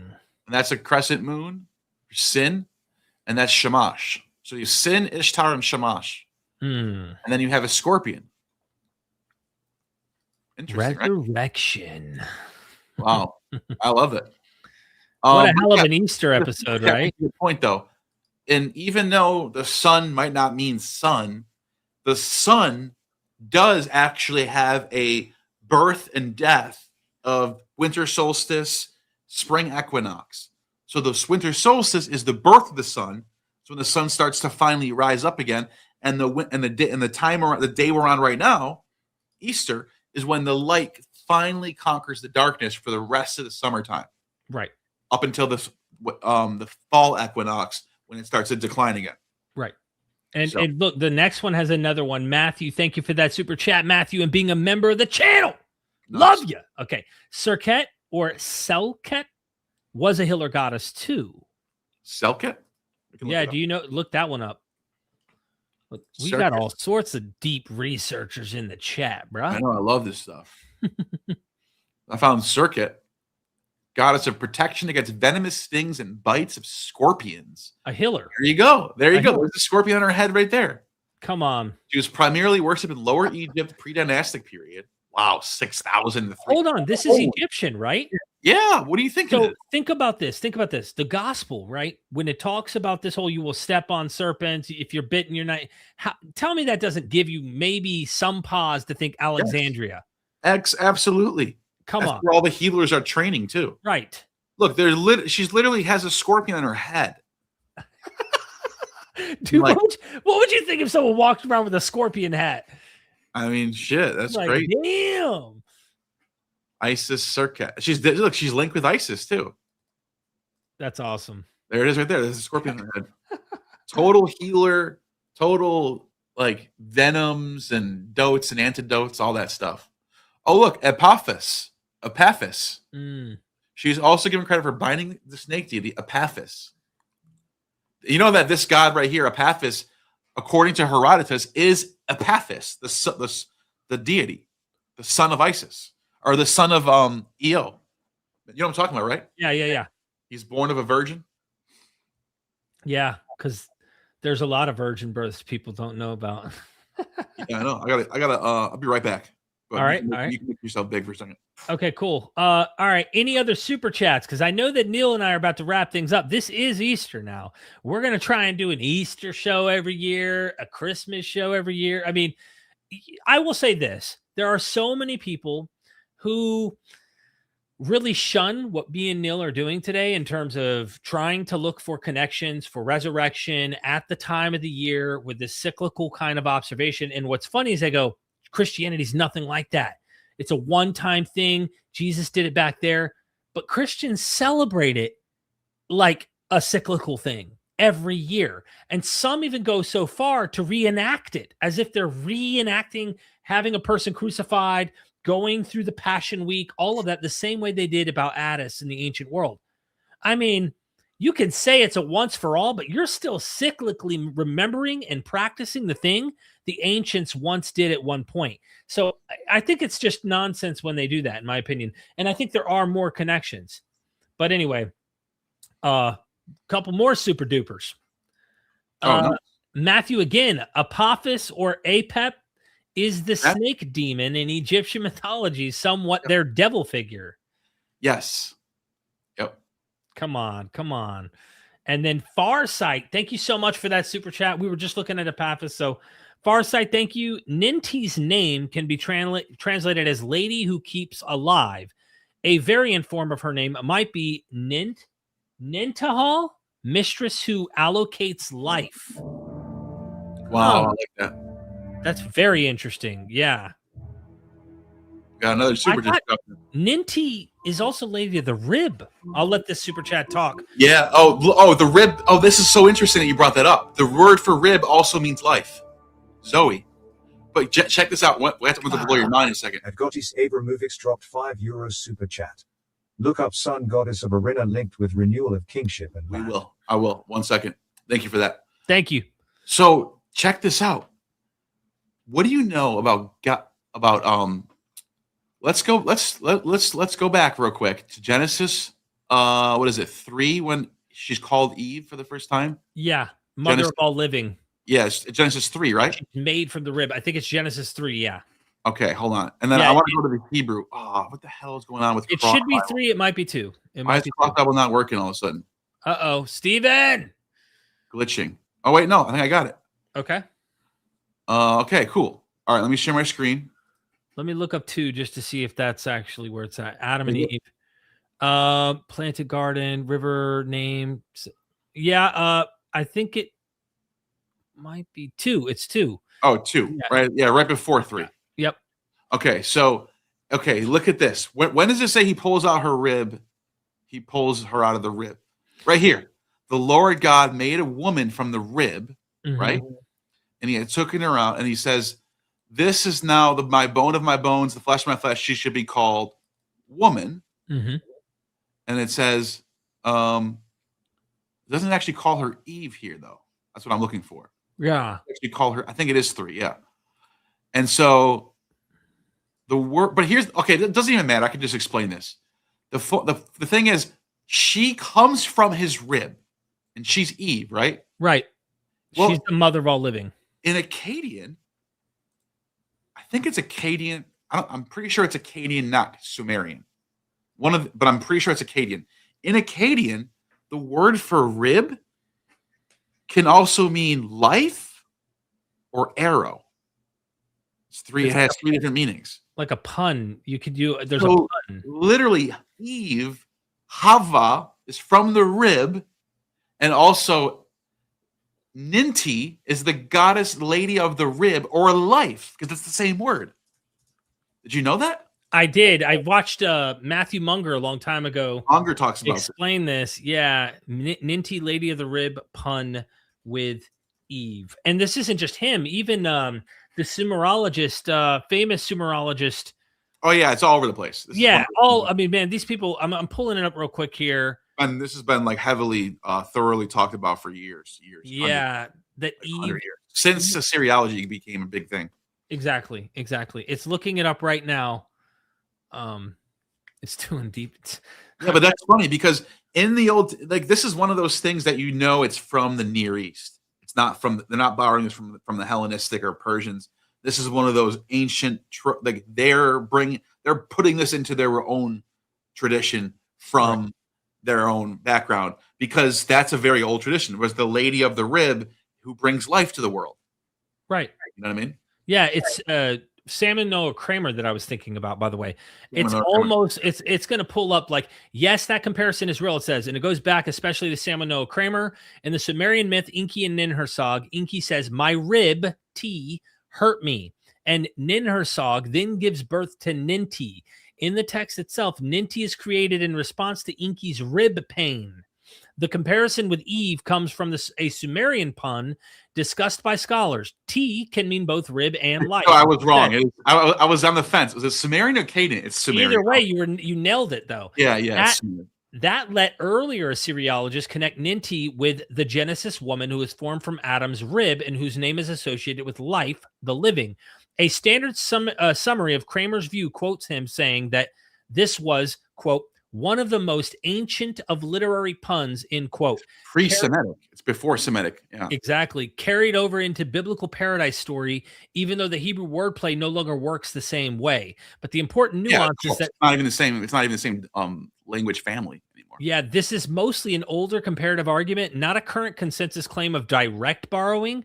The Assyriologist M. Stahl says earlier scholars used Ninti to explain Eve's rib motif, but adds this was an interesting thought, but one that is not mentioned nowadays. He also notes that while Nin-Ti can be taken as lady of the rib, it's more likely to mean the lady who gives life. So either way, it can mean more. It can mean either or. It could be a pun. But here's another thing. It could be a crazy coincidence too, because it's also true that in Plato's Timaeus, the world soul has another female soul within it. So I wonder if I can pull that up and show you what I mean. In here, let me see if I can pull up Timaeus. Is there another super chat after this? Yeah, there is. You Go ahead, read it. I'll pull it up. Well, they want you to look up a sun goddess. So we may want to hit this one first. Just knock it out, lady of the rib, lady who keeps alive or whatever. Go to the next one. I'm gonna find. We're gonna have to pull up this this goddess. Thank you again for the super chat. Look up sun goddess of Arena. Oh, go to the next one. I said because I'm looking up something right now. No, that's it. That's all there's left. That's the next one. You can't look it up. Yeah, I can. I won't be able to share any images. Just try to find it real quick. I'm trying to find world. Sun goddess. Look, you're giving us homework. I love this. Yeah, I know. Arena. Okay, hold on 1 second. So it's from Timaeus. What is?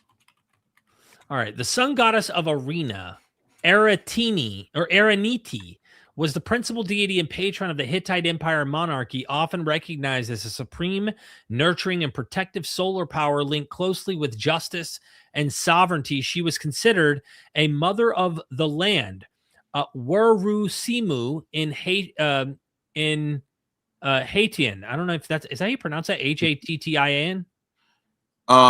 It's probably Hittite. You can see what you're looking at right now. Hattin. Hattin. Yeah. Okay. It's from the Hattin. Right. Hattin is the name. Just say Hittite. That's all I got. Yeah, that's what I was thinking. And although the sun goddess also held roles as a chthonic earth deity. So we're gonna have to get to this this next. I'm sure it's real quick. I got to show you this because the reason why I say it might just be a crazy coincidence because they might actually be borrowing this idea from Plato about this woman, the mother of all life. Mm-hmm. And because here, check this out. And he talks about the world soul. And then he says, now imagine that a man were to model all possible figures out of gold and we're then to proceed. Let me see if I can find mother. Wait, which one's the mother? Mother of matter. Timaeus 50D. Am I on 50D? I'm on 50D. Wait, where is it? 50D. Oh, down here. Here it is. For the present, we must conceive of three kinds: the becoming, the wherein becomes the source, becoming is copied and produced, recipient to the mother, the source to the father, and what is engendered between these two to the offspring, and also perceive that if stamped copy is to assume diverse appearances of all sorts, that substance wherein it is set and stamped could not possibly be suited to its purpose unless it were itself devoid of all those forms which it is about to receive from any quarter. I wish this translation was not so fucking weird. For words similar to any entering forms on receiving forms of an opposite or wholly different kind, as they arrive to copy them badly. Where is the one where it says here we go.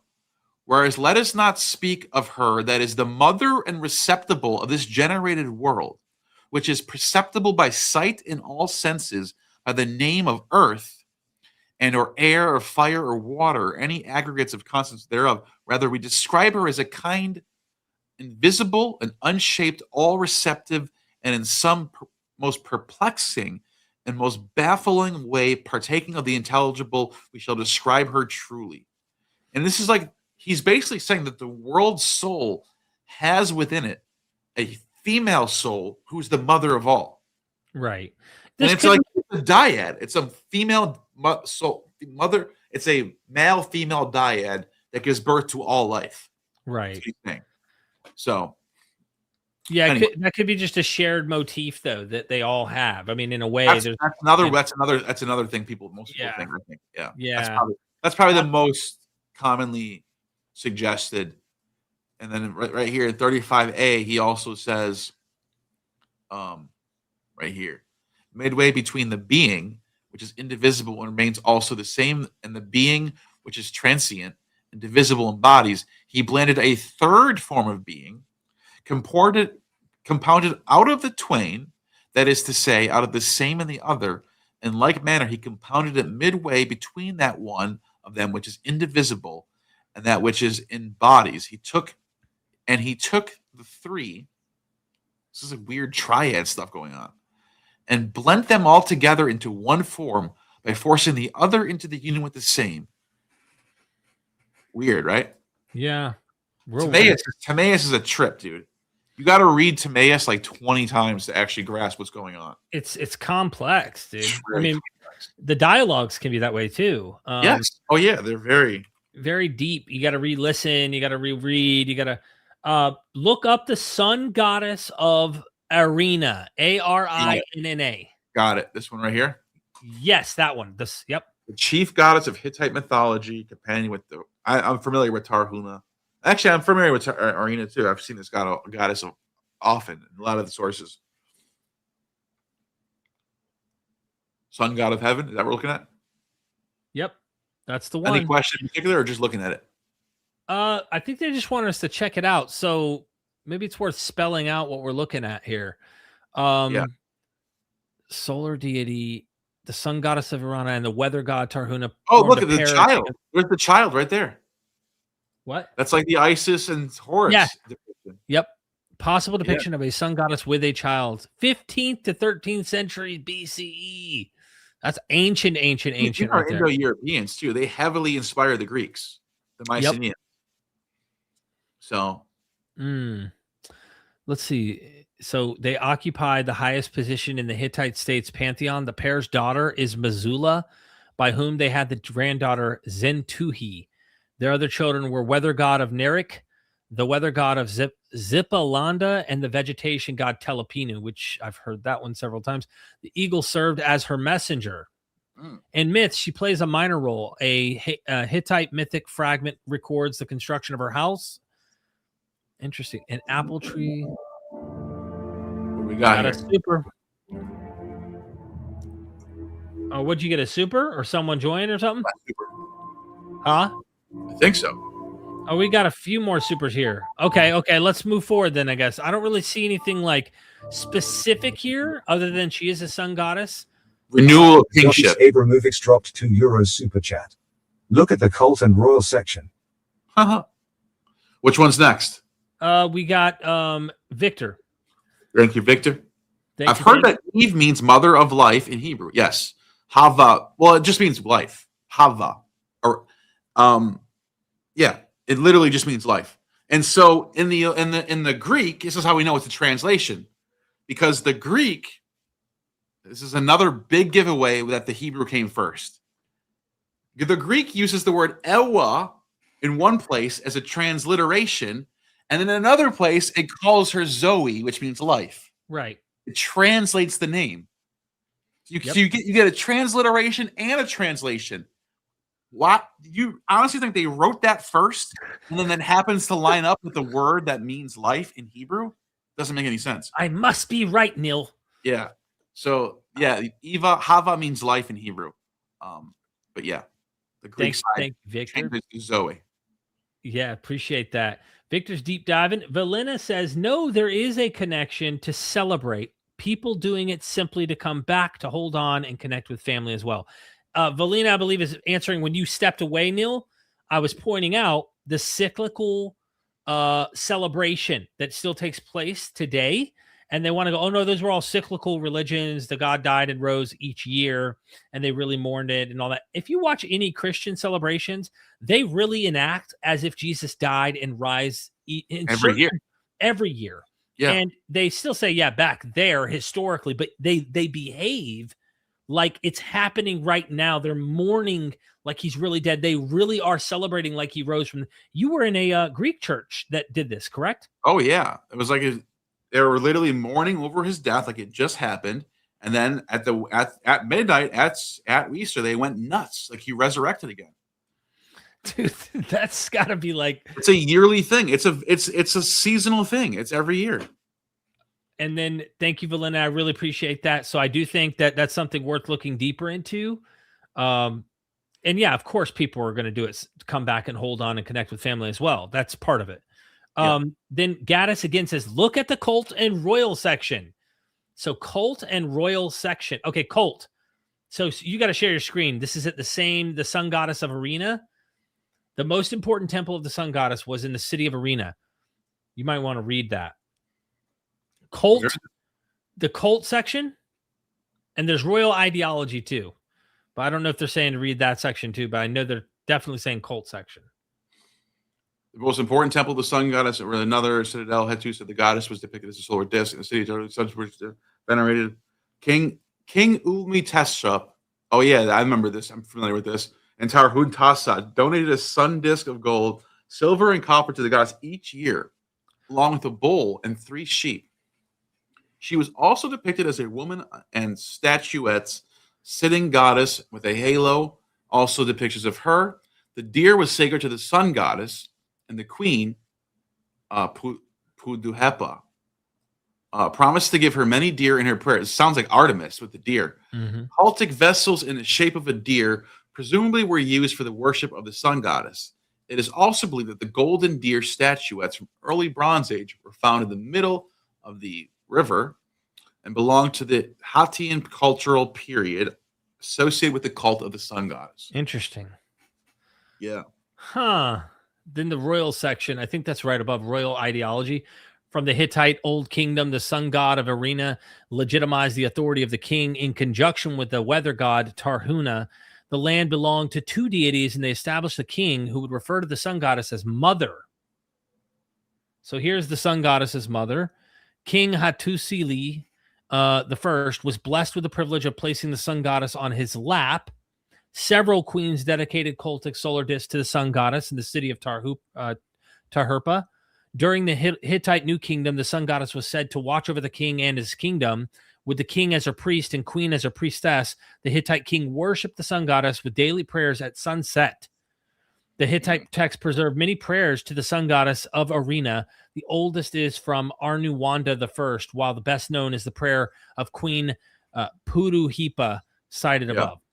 Damn. I wanted to say this god right here. This god I'm pretty familiar with, Tarhun. Mm-hmm.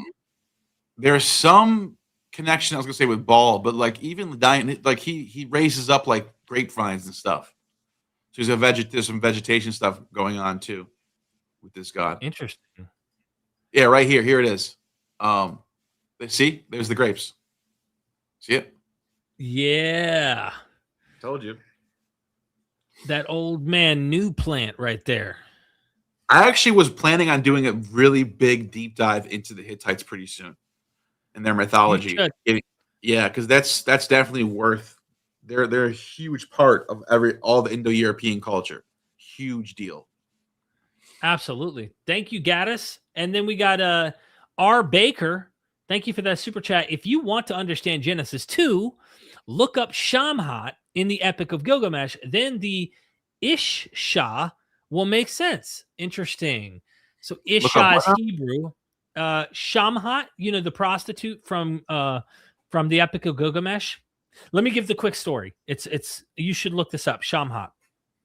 Mm-hmm. So the gods are getting prayers from the humans that Gilgamesh is being a tyrant. He's sleeping with every woman before the husband actually, gets to consummate the marriage. And he's a tyrant. He's treating the people like crap. So they pray to gods, hey, help us out. And they create Enkidu. Enkidu is this wild man in the forest. As you know this, Neal, I'm just telling the audience. And the audience probably has heard this before. But the hunters are setting traps, and Enkidu's breaking the traps so that they can't capture any animals. So the hunters go and cry to the king, hey, look, I can't capture anything ultimately. And that's when Gilgamesh said, send the prostitute and have her expose her glorious body parts to Enkidu, and he will be drawn to her and he will go into her, and then it will fix this problem. And sure enough, he was wise enough to realize that's what happens. So this woman goes and exposes her body parts to Enkidu. Enkidu goes into her 6 days and 7 nights or something, dude. He has sex for a long time.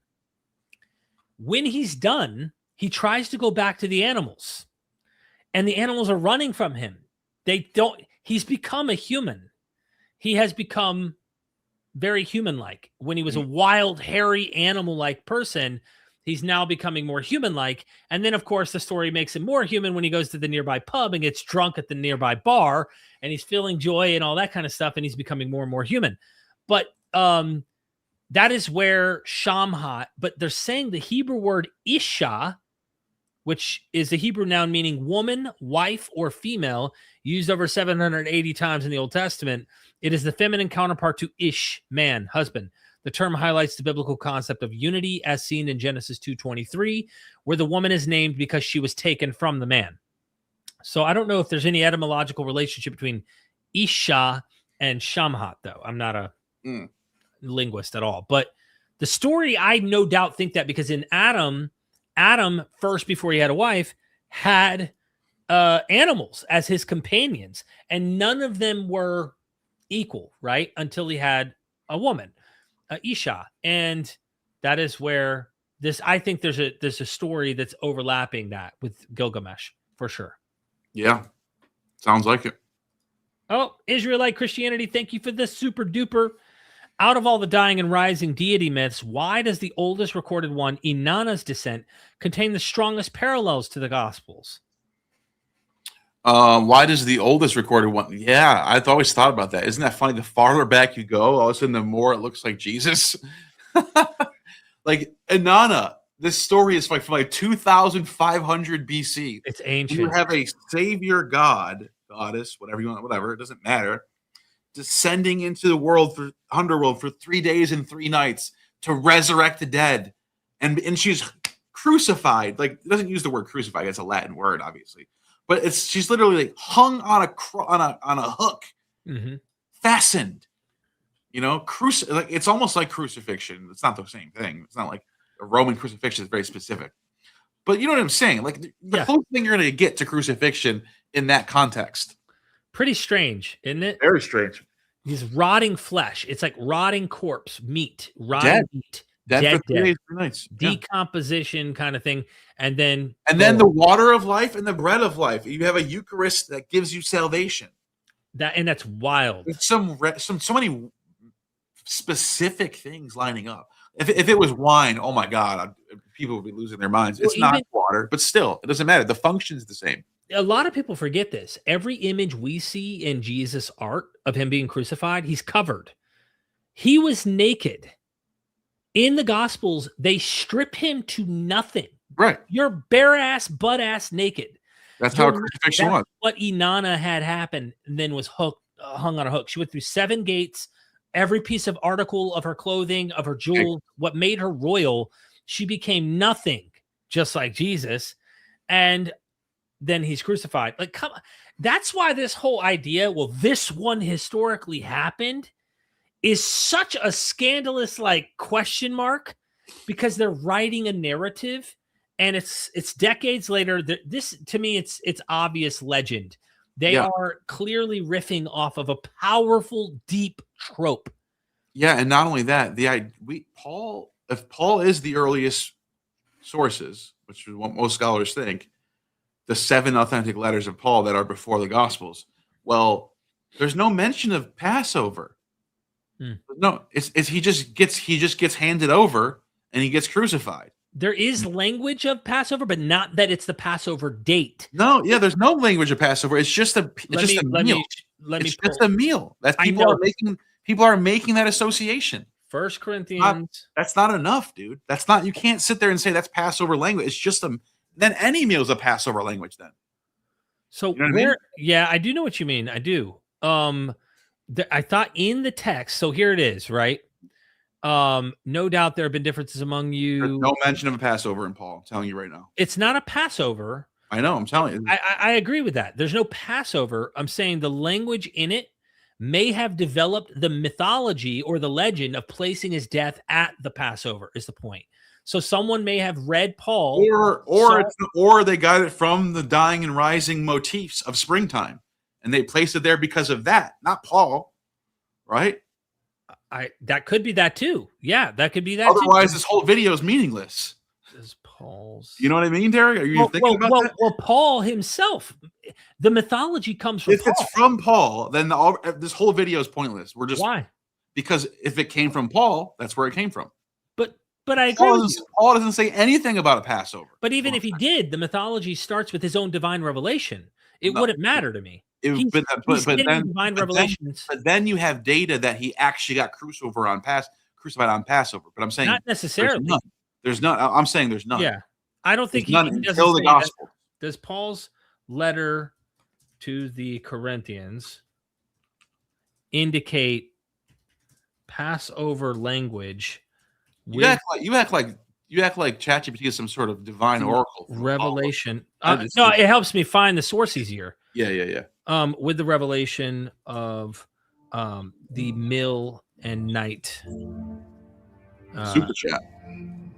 Hell yeah.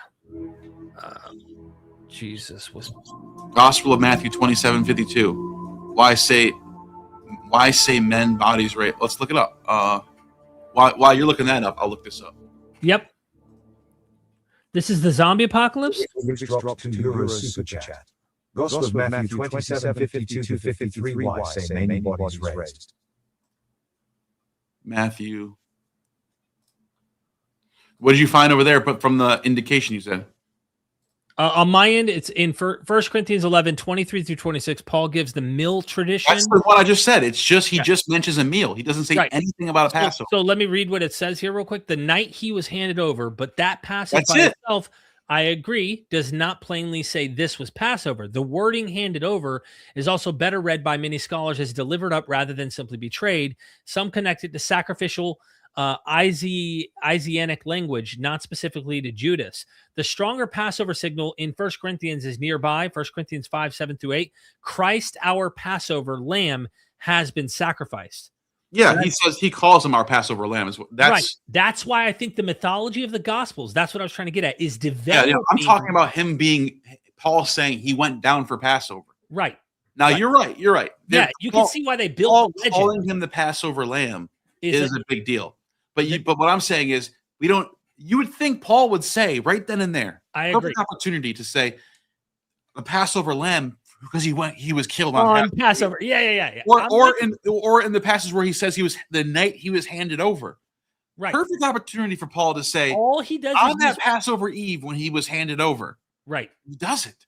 So I don't think Passover language, not saying on the Passover he died. Okay, which is why I was saying the Gospels are I didn't know what you meant. embellishing. They're I just didn't know what you meant. embellishing. Yeah, I thought you were saying he was hinting at the night he was handed over No, on no, no. Passover.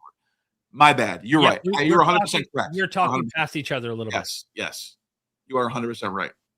Yeah. But yeah, but like it's still to me it's funny how that's accepted among so many scholars who will just say, we know he got down for Passover. It says it right there. Right. Well, how do you know that? Paul doesn't say that. That's why they made a leap in the Gospels, I think, to develop a legend. Exactly. And why would they land at this time? I mean, multiple reasons. Because of everything we've been saying. Exactly. There's a lot of reasons. It's the perfect time to place his death. Right. There's no perfect place other than the Passover. By the way, everyone got to see me and Neal in real life. Like, that's how we are. We're bros, and we will arm wrestle on ideas, and but we're both like trying to get to the same conclusion here to understand.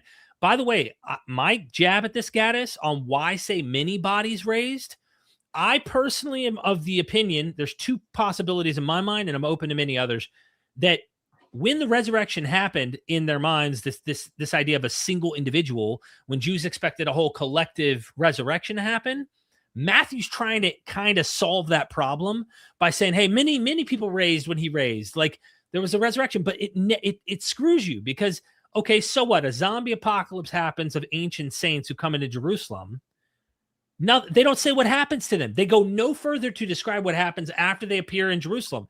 But there is a Greco-Roman source, and I wasn't prepared for this, but I have a source somewhere on my computer that indicates in the Roman world, there was a story where their loved ones came back and actually embraced their loved ones, a group of them back from the dead in a public setting, and many people were eyewitnesses to it, where they embraced their loved ones. I can't remember if it was during a sacred day or something special, but you see a counterpart in the Greco-Roman world where a mass amount of loved ones that were dead come back and embrace their family and whatnot. So I don't know what to do with this. Is it trying to solve the failed apocalypse and the expectation that the resurrection of the dead, of all the dead, was supposed to happen, but it didn't? So is Matthew trying to go, hey, no, there was a group. I don't know what he's trying to do. Yeah, and the super chatter's asking, why say many bodies raised? At KW set drop 320 yen super chat. Check 320 yen. And set greater than female and theos. Nice. Check. And another one right after that. But yeah, so this one, why say many bodies?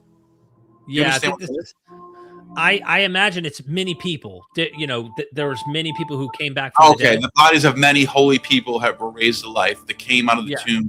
Okay. Yeah, and it's interesting that this is Removix dropped €2 super chat. Keep dropping them, baby. The boys are back in town. XT. The boys are back in town. Yeah. Well, back to what they were saying. This is only in Matthew, which is like Paul doesn't say. We go back to Paul again, as we were just going back and forth about his Passover, a lack of mentioning of Passover. Well, why would Paul forget that bodies came out of the ground? He was alive during this time period. I assume he was in Jerusalem, maybe, right? I don't know, maybe not. But you would think he would, if this happened, he would know about it. Oh, by the way, literally a couple of years ago, when Jesus got crucified, bodies came out of the ground. Yeah. And again, he wasn't a believer at first, so maybe he doesn't know this story. I don't know. I mean, why doesn't Mark narrate it? I mean, Mark doesn't narrate it. It comes in. Yeah, it's weird. Yeah. So Matthew's inventing this, inventing this legend of saints resurrecting. They came out of the tombs after Jesus' resurrection and went into the holy city and appeared to many people. When the centurion and those with him who were guarding Jesus saw the earthquake and all that happened, they were terrified and exclaimed, it's an apologetic to get you convinced. I think this whole thing is just invented. And the reason I thought is you have a counterpart in the Roman world where something like this happened. I don't have the source on me, but many dead loved ones came back into the city. Eyewitnesses saw them, embraced them. The people were in shock. They couldn't believe what they were seeing in the text. And then the other example is simply this apocalyptic expectation that the end and the resurrection was supposed to happen. Well, what Jews expected was the general resurrection, not one dude out of a tomb. So is Matthew doing something Jewish here to try and say, hey, it wasn't just one guy. like a whole bunch of many people raised from the dead. And this is the beginning of the final thing. Just wait a little longer. It's going to happen. And of course, it never happened. But that's my guess at that super chat. Yeah. Yeah, good super chat. I appreciate that one. Very That's a good interesting. one. Check pie? Check Proto-Indo-European Dao, milk, feed, and set, female, and theos. I can go to the Proto-Indo-European what's it called? The words, or what do you call it? The vocabulary. I'm drawing a blank on the word vocabulary. Our brains are. I said words. So yeah, let's see what they mean. DHE. Hold on a second. We can do a word search for D. What the hell? I don't need to edit. DHE. Here we go. Is this the one? Widow? No. Wait. What word did they say it was? What was it called? Milk, feed, and set, and then there's female and theos. Milk, feed. There's heart. Milk, feed, and set. Earth. I found earth. I don't know. There's a lot of these words that start with DHE, I think. I feel like that's a really common, like, look at, here's another one, smoke. It almost looks identical to what they were saying. Yeah. Smoke. Here's to burn. Here's to set in motion. Here we go. Place, put. Look, another word looks just the same way. Like, how many words do they have that starts with duh? You know what I mean? Let's find another one. That's it. That's all I got. I have no idea which one you're talking about. So the source that I was talking about with the Greco-Roman one, I pulled it up. Aurelius Victor. He narrates an event. Oh yeah. Eerily. That's from the time of Constantine's sons. Yeah, he narrates 4th century. and eerily echoes the zombie-like resurrection of the saints. So, on the other hand, the senators, it says, were not swayed by the intrigues of the emperor to accord him, Hadrian, the honor of deification. So deeply did they mourn the loss of so many men of their order. However, after those whose death they were grieving suddenly appeared, and each one embraced his relatives and friends, they sanctioned what they had refused. Just like the divine happenings around Jesus, the Greco-Roman tradition also had some pretty spectacular events when a revered figure passed away and became a god. In Rome, it was a big deal to witness the mystical powers or the ascension of the emperor. This tradition is well documented and reminds us of the stories of Romulus and Julius Proculus. Anyway, very powerful stuff. Yeah, and that same author, I'm not kidding, that same author says that when Constance, the son of Constantine, was born, in 333 AD, he says on December 20, or no, he says not on his birth. He says on December 25th of 333 AD, when Constance was named Caesar and was given the wreath and became Caesar, there was a star in the sky. It's like the big portent in the sky, and like fire burned up in the sky or something. That's what he says. Right. So that's one of those. It just reminded me of that author. Anyways, I found this Dale. I don't know how to pronounce it. I really don't. Yeah, I have no idea. Dale, I'm guessing. You would know better than me. Yeah, based on Greek, it would be like Dale. And this is to suckle, to nurse. And it means like fetus or damn, that's great. Milk cow. What the hell? Son? Jeez. And I kind of see where they're going with this now. They're saying like there's a connection between this word, whatever. Anyways, yeah, Indo-European is pretty crazy to look into. Thank you for that super chat. Thank you. And then, of course, you already got this one, right? Got us? Yeah, I was thinking the boys are back in town. Yep, we already saw this one. The boys are back. What was this about, though?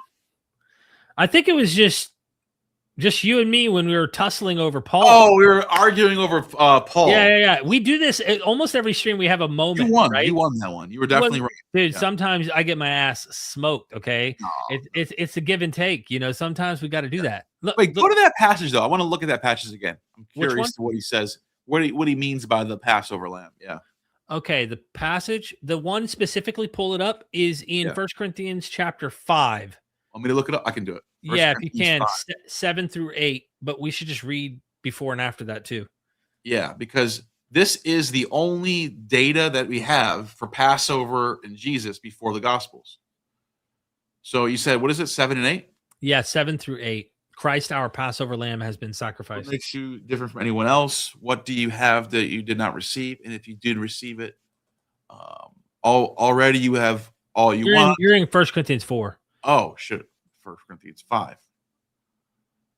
We got to get to What's 8. that? 8. Or no, 5. Yeah, 5, 7 through 8. Get rid of the old yeast so that you may be a new unleavened batch as you say. Okay, this is what I mean. Yeah, exactly. It's doing an allegory here. Unleavened batch. An unleavened batch is allegorizing what is the Passover. Right. Christ, our Passover lamb, has been sacrificed. Therefore, let us keep the festival, not with the old bread leavened, but with malice and wickedness, but with the unleavened bread of sincerity and truth. You can see how the legend would grow from that. Yes, but notice how he doesn't say anything about Christ being crucified during this time period. Of course. He's actually just allegorizing the salvation of Christ's crucifixion or resurrection. And then they narrate a story based and on that. They put him probably reading this, probably knowing about this. And they say, oh, well, it must be if someone was trying to attempt to write, let's say, some history, they probably read that and thought, oh, well, we need to put him, at this time. Yeah. There's no telling. And I think it's in a combination with, you already have the Melkart festival in Phoenicia. You already have Osiris in Egypt. You already have Addis Hilaria. Ishtar and Melkart. City Dionysia is the same week. You know that, right? Yep. So it's same as winter, or the rural Dionysia, which is called the Lesser Dionysia, is winter solstice. The city Dionysia, called the Greater Dionysia, is spring equinox. Same, it's the exact same weeks. So it makes a lot of sense why Christians would want to put the date of the crucifixion at this time period. And then you said, as you point out, in conjunction with what Paul says right here. Of course. Let us keep the festival, it says. I think that's a very powerful point in light of the fact that the Jewish sacrifice each year and the firstborn son we have from the Exodus story, all of that plays into this mythos. Add to that the Greco-Roman world in which is now adopting this religion. They can just go, hey, you're celebrating something on the day. We've already been doing stuff like this. Like, yeah, okay, I'm game. Like it'd be perfect. It doesn't, you don't have to force it. Yeah. And you know what? It's interesting. He says, let's keep the festival. He doesn't say, let's redo or let's change the festival or let's he's basically saying we're going to keep our Jewish festival, which is the Pascha. Right. And so this is why you have Ebionites who are literally following Passover ritual in the most Jewish way. Those are Christians too. To your point, though, your point in being blunt is if he said Jesus died on this day, it would be more explicit and obvious. Yeah. Instead, you could see why someone like Mark would have read Paul, and there's many scholars who think that Mark knew Paul. He knew with Paul's letters, read Paul, saw that, and thought, well, we're going to make him Passover lamb. They don't use lamb language. Mark doesn't. John loves to use the Lamb of God who takes away the sin of the world. But they place him at this time. Now, a real guy, not even discounting the idea of mythicism, I'm saying if there was a historical dude, he could have died any time, and they made him their Passover lamb in legend.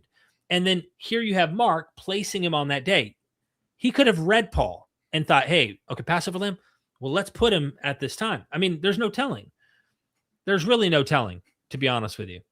Yeah. It would help to know, I'll give you an analogy historically, if Josephus accounted that some of those people that were militants that were going out trying to be Messiah-like figures, if Josephus said they did this at Passover, that would help us at least raise the historical probability that Jesus was doing this at Passover as well. I mean, but he doesn't give us those details. He doesn't say Judas the Galilean or Theudas or, the Egyptian, these people were doing this at Passover. So it's a guess.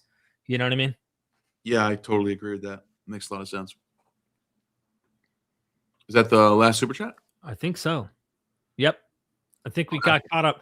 Neal, I think we went deep, dude. I don't think we should keep going, man. We're already like what, 4 hours almost, 3.5. 3.5 at least. So I mean, I think I just wanted to show those how ubiquitous the empty tomb narratives are. Yeah. You find that narrative. I think I brought up 5 different sources. Plutarch, where he talks about Romulus.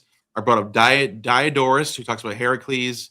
I brought up Alcmene from, what was that? That was from, the story of Alcmene was from Antoninus Liberalis. Yep. We brought up, what was the other one? Cleomedes, Alcmene, Heracles, Romulus. Yeah. You didn't get into Dionysus too much, but you did mention Dionysus in passing, and he has another rebirth and dying and rising again. Osiris, we didn't dwell on too much, but I'm just talking about the empty tombs right now, the empty bodies. Gotcha. And that, you're right. That's so. There's so many of these empty or missing body motifs, but then you can even balloon even farther out with gods that die and come back, and that would take 7 hours to do a whole video on that. But oh my God. I got one here. This would be easy for me to pull up on this tablet because I already had it up. This one right here is the Bel Marduk. There's a 700 BCE death and resurrection of Bel Marduk. This is why it's Marduk and not Demutzi who's used in the book of Esther. You have Ishtar, Esther, and people wonder if they're going to rewrite this story. Why wouldn't they change the name to like Demutsid or something like the Jewish? Right. Why is it Mordecai? Well, it's because it's the Assyrian period or Neo-Babylonian period when Bel is the god that takes that, and you're about to show it right now. Yeah. That is Bel, who, and the ... the broken part of the tablet. So Bel, who was confined in a mountain, he brings him forth a messenger. The Lord hastens, saying, who brings him forth? He who goes brings him forth. He who rides, that is he who to the mountain goes. To which he goes, that is the house of the edge of the mountain wherein that they question him. The mountain is the tomb, the underworld, ladies and gentlemen. Nebo, from whom Barsippa comes, that is he who comes to seek after the welfare of his father Marduk, who was held captive. The who is in the streets hastens. They seek for Bel, saying, where is he held captive? The who stretches out her hand, she prays to Sin and Shamash, saying, give life to Bel. Bel Marduk is dead. He's dead. The gate of ... to which she goes, that is the gate of the grave. She goes there seeking him. Bel Marduk is dead. The ... twins who at the gate of Esagila stand. These are his watchmen. They are appointed to guard him. So what's interesting about this, and it goes on about blood. Hold on, look at the next line. Okay. The who make lament. That means when the gods bound him, he perished from among the living. That's your ritual mourning, and then the descent. Like it's all there. It's all here, bro. And here's the interesting thing. You go down to the bottom of this. It's too much to read here in one setting. Someone should go read. Just look up Bel Marduk, Death and Resurrection. Jason Colavito. You can hear the scholars who complain and say it's not what you think it is. Read it for yourself. Okay. Just trust me. Guess what's happening here? You got a New Year's sacrifice. Isn't that funny, Derek? How every time you find a source like this, whether it be Inanna's 3-day death and 3 days and 3 nights, accompanied with multiple journal entries of why it's not death and resurrection, right? Why? Oh, we don't know how much time was passed after the 4th day. Like there's papers written on this stuff. Just think about this for a second. How many times have we found sources like this, and there's like a dozen papers from like nervous scholars who don't want people to make any connections between this. It's so sensitive. Yes, because there's so much sensitivity around this because we have a living religion that claims exclusivity, and it's wrong. It's not €2 super chat. Morning Star, raising and falling. TNX for stream. Thank you for the €2. You rock. Thank you so much for the support. We really appreciate it. Last highlight here, just to point out something interesting. Notice when this is happening, the race, which is in the month of Nisan, before Bel and all the sacred places, they run in frenzy. Oh my God, you got to see this. Well, before we close out, I got to show you. Month of Nisan, right? Month of Nisan. You know what that is, right? Is it not this Right now? New Year's? Yeah, right now is New Year's. Nisan 14. Right. The New Year's festival, which is Yeah, but right now is Nisan 14, New Year. You know that, right? Yes. Yes. The New Year's is in spring for Babylon. Right. It's right now is Nisan 4. Today is Nisan 14. So what you're showing is a festival. I'll show it again. Yeah. Which Yep. is what I'll Look at show this. you in this video. Are you sharing your screen? Yeah. Hold on, it's not showing. Let me remove mine. 14th of Nisan. Go ahead. The path, Now do it. which There you go. according to Ready? you in Yep. this video. The 14th of Nisan, the traditional date for the Passover, which according to the book of Exodus, it's recounted that Yahweh instructed Moses to command the Israelites to smear the blood of a lamb Now watch on this. their doorpost. Now you know This it's act Nisan 14. Was Watch meant this. to Yep. Elam. Oh shit. Get paid, I'm just gonna baby. Yeah. Yep. Called this month Adu Kanaisa. The Akitu Festival, one of the oldest religious festivals in recorded history, if not the oldest, was celebrated at the spring equinox, originating in the 3rd millennium BCE. It was a significant celebration for the Sumerians in southern Mesopotamia, marking Marduk, the watch this. planting of barley in early spring around March, April. On the Babylonian calendar, this is called Nisanu. This period Nisan. heralded the new year. The Mm. Babylonians referred to it Rosh as the Hashanah. beginning of the year, Resh Shatim. During the early dynastic period, each Sumerian city-state celebrated its own festivals to honor its patron deity. This tradition persisted into Akkadian period in the 3rd millennium BCE, with a broader scope extending across Sumer to venerate the supreme deities of Akkad, Anu, Enlil, and Enki along Ishtar, originating as the Sumerian goddess Inanna. Among the most ancient ceremonies were those dedicated to Tammuz, or Dumuzi, an agricultural barley, grain, and vine deity symbolizing death and rebirth, whose rituals often involved elaborate mourning practices. These rites depict Dumuzi's death and resurrection, symbolizing the cycle of fertility and abundance. These celebrations maintain the foundational aims established by early Sumerian traditions to pay homage to the divine, affirm the sovereignty of the monarch, and foster a shared sense of faith and communal practice among the populace. All right. One more thing I want to show you. Okay. This multifaceted celebration took place in 2 key locations. In Babylon, Sagala. You just mentioned that in your source.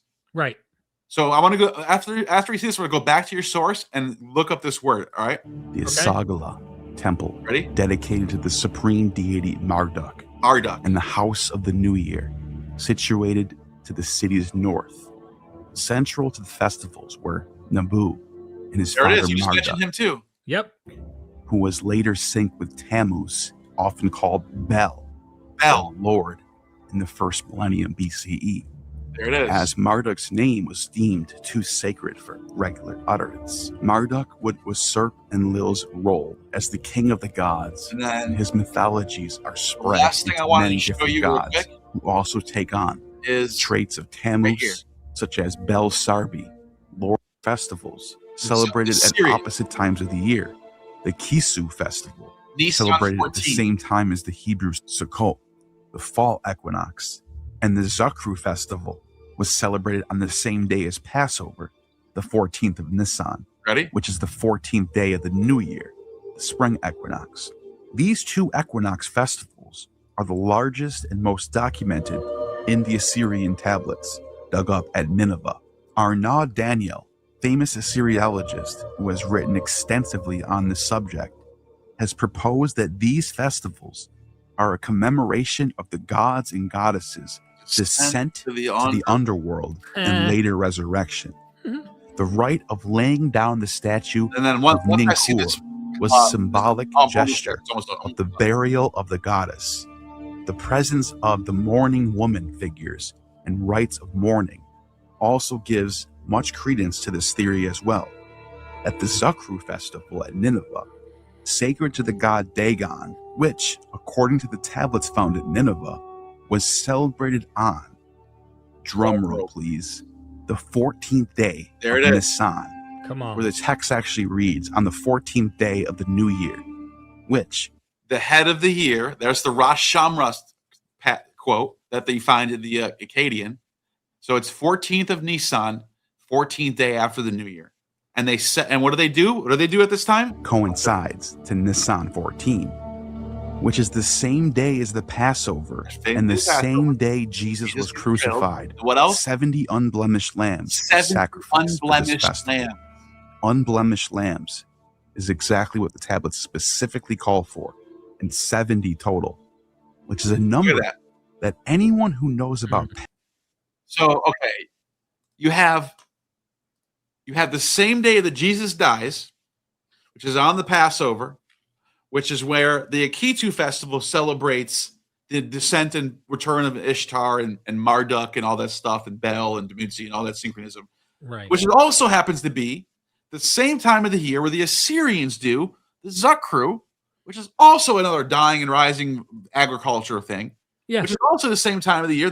Osiris has his festival, and Adonis has the Adonia festival, and Attis has the Hilaria festival. And you really think Jesus actually did die during this time? Sorry, bro. If it is so coincidental, and then therefore they try to use it as a brownie point for divine, you know what's interesting? The language, when you go back to, I don't know if it's in Exodus when it first narrates the Passover, not the Passover, but yeah, the New Year's festival, but in the desert, no longer in Egypt. They're mourning. It's the same thing they did with Dumuzi. They mourn and they celebrate for Yahweh. And then they had the wandering of Isis. I A little literally period where they were all waiting for her to return with the body. I did a video on this where there's a scholar, I can't remember his name off the top of my head, but 1960s, 70s scholar who did in the School of History of Religions argued that there are evidences in the Hebrew Bible that Yahweh was a dying and rising deity, and they start to scrub that out over time. The same way we have polytheism and other things that you see kind of pop up, and that you get it in the rituals, in the celebrations of the New Year. The people are mourning the absence of Yahweh, the return of the God, the deity, and this idea like he's died and then he comes back. And then later on, of course, it starts to get scrubbed out of the earlier traditions. That's what the scholar made. But your point, you literally highlighted many of the names we just talked about. Bel, Nebo, Barsippa, Marduk, Esagilla, or Isagilla. Yeah, that's the place. That's the location where, according to one of these tablets, I think they found, they would take the statue of the god Nebu or Marduk, depending on what source, and they would. Oh, I'm sorry, no, a statue of the goddess from Isagala, and they would bring it to Babylon, where the house of the New Year is, and bring it to Marduk, and they would have a ritual heroes gamos. Look at that. The priest of incantation who go before him reciting an incantation, they are his people who well before him. The magi who go before the Beltis of Babylon, that is the messenger. He weeps before her, saying unto the mountain lower world, the underworld, the death, they have taken him. She goes down, saying, oh my brother, his garment, which he causes to be brought to the Beltis of Erech, these are his raiment, which they took from him. That's the shaming. They strip him of his garments like Inanna, Ishtar. And they cast lots for his garments. Yep. And this is for Bel Marduk. Look, it says, be it silver, be it gold, be it the jewels, which he causes to be brought forth from within Esagilla unto the temples. That means his temple witch. The Sarah. Now you know what Esther is talking about. It's talking about this. Yep. The book of Esther is rewriting the death of the near death of Mordecai. You show it in your movie, but you might as well pull the source up for people to see the 3-day motif, the Inanna repetition. Yeah, why don't I just show it from the? I actually showed the text in my video. I can actually show it. Okay. Yeah, show it. By the way, it'd be way more thorough that way than me pulling up the text. I agree. You know what I mean? I agree. Baron, thanks for being a member for 34 months. You are Marduk, my friend. And then Victor says, they search Marduk on a graveyard. He's not there. Yes, Victor. And it's in Easter. It's literally this day. Come on. Yeah, Please it's tell me every It's time the you see same this, day. Easter has no connections to pagan No, anything. it's not. or anything. It's crazy that they say that. It is. It's like, what? It's literally Nissan 14. All right, so I go to Esther right here. Okay, Esther. Called Esther in the Hebrew Bible, in the Greek Septuagint, wide-ranging in versions and manuscript traditions, but all about a Jewish queen named Esther, pronounced Esther in Hebrew, who lived in the Persian court of Xerxes, along with Mordecai, who in Hebrew is Mardoki, and Mardochaeus in Greek. Just so you guys know, if there's no vowels in Hebrew, so it's M-R-D-K, and then with a yod at the end. It's literally Marduki. It's the same spelling as Marduk. You understand that? Yeah. No, Esther, and by the way, people might think, what about Ishtar? It's not. It's Esther. Well, that's the West Semitic Astarte spelling of her name. Right. With the A, with the alpha. in the Persian court of Xerxes, along with Mordecai, who in Hebrew is Mardoki, and Mardochaeus in Greek. Notice the names Esther and Mardoki, which some scholars and myself have noticed sounds a lot like Marduk and Ishtar. In the longest extant version of the Book of Esther from the Septuagint, preserved in the Catholic and Orthodox. And scholars think the Septuagint is preserving an older version because of how much extra information it has, and like it's just a different version completely. Bibles, and otherwise considered apocryphal, the story seems to align very much with the descent of Ishtar. Mardoki is in trouble in the court of Xerxes and is about to be slain due to Haman, one of the members of the court who plotted against Mardoki. In chapter 4, Esther, like Ishtar, ritually mourns for 3 days from Mardoki. And for the people of Israel, due to the situation they are under, being in a diaspora, the text reads, And all Israel cried with all their might, for the death was before their eyes. And Queen Esther betook herself for refuge to the Lord, Whose voice being is that? taken as it were in death. Marduk's voice. Having taken off her glorious apparel, she put on garments of distress and mourning. And instead of grand perfumes, she filled her head with ashes and dung. She greatly brought down her body, and she filled every place of her gland, adorning with the torn curls of her hair. Esther 4:18. we see a similar tearing and ash covering mourning rite being taken up by Ishtar for Dumuzi in Akkadian text. Watch this. Why have you covered your head with a cloth? This is why I said we better just watch the video, because I wouldn't be able to find this source. This is an old source. You who are a shepherd, how you walk about. Holy Ishtar, weeps Holy shit. her house, which having descended. No, the way I said this, like, holy Ishtar, I'm thinking, holy shit, just. Oh yeah, it's like a play on words. Yeah. Yeah. But yeah, as you can see, she does the same thing Esther does. Rips out her hair, wears sackcloth and ashes, which is very specific. Right. Sackcloth and ashes. It could have said, and she put on a robe. Like she puts on literally sackcloth in both texts. That's crazy. And plucks out her hair and beats her breast. From heaven stands on the earth. She wears sackcloth and ashes, rips out her hair, tears her torn sinews, rips out her hair, plucks out her hair like burr rushes. The lady wept at the meaning of the decreed fate. Dumuzi wept at the meaning of the decreed fate. The mourning for Dumuzi. The apocryphal manuscripts also have a similar plot. Look, this is from the Septuagint Esther, and you can see where it says, instead of grand perfume, she filled her head with ashes and dung. She greatly brought her down her body, right? As the descent of Ishtar, in which Esther is attended by eunuchs. And then it says, it came to pass on the third day, Yeah. when she ceased praying, that she put off her men dress, and then she's attended by two maids and leaned upon the delicate feet, like, what? Just as Ishtar was attended by the Gali, who are also eunuchs. Esther then descends through multiple portals in the palace until she is finally brought into the chamber of the king, where she puts on a royal attire, and like Ishtar, finds favor with the queen of Hades. Esther finds favor with King Xerxes. Get Yeah, paid, baby. So many ads coming up. YouTube puts them up automatically. Day, putting an end to her prayers, she took off her There it is. penitential garments and arrayed herself. On the third day. This is not in the Hebrew version for some reason. Right.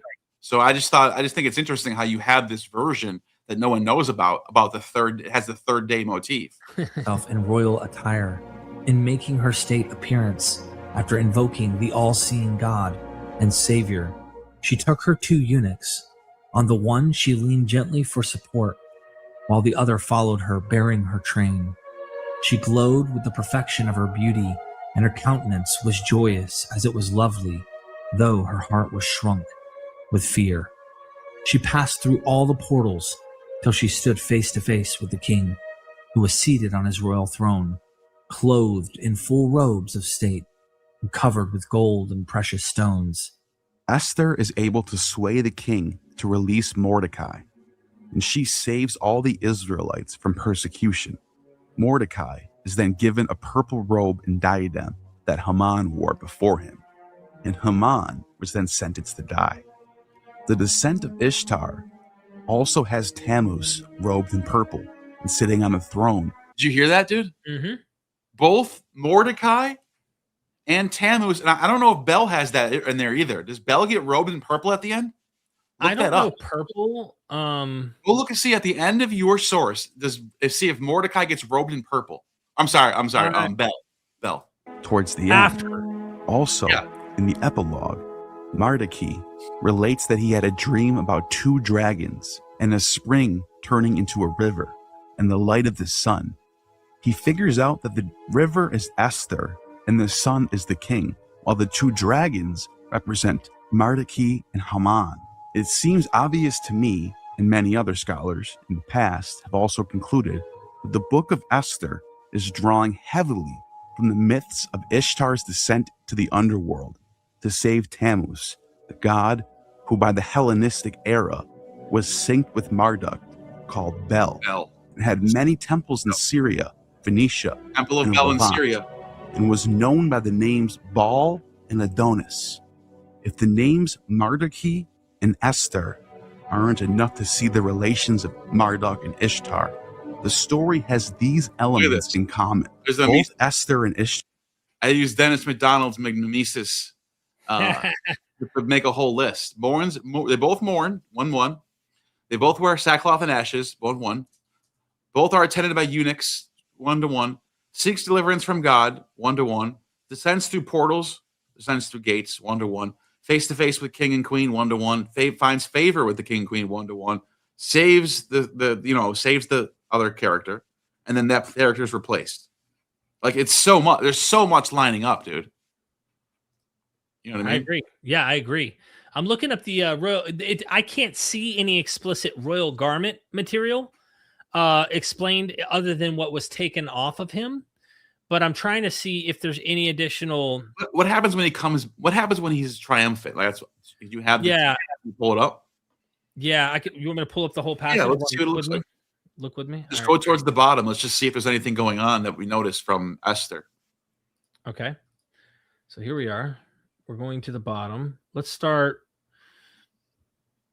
here. And then it says, Beltis, who binds the Atu garment on her back. What's the Atu garment? And this, I don't know. And a sipu. In the month of Nisan are exceedingly plentiful. It means he was sea. So keep going down. The water for washing.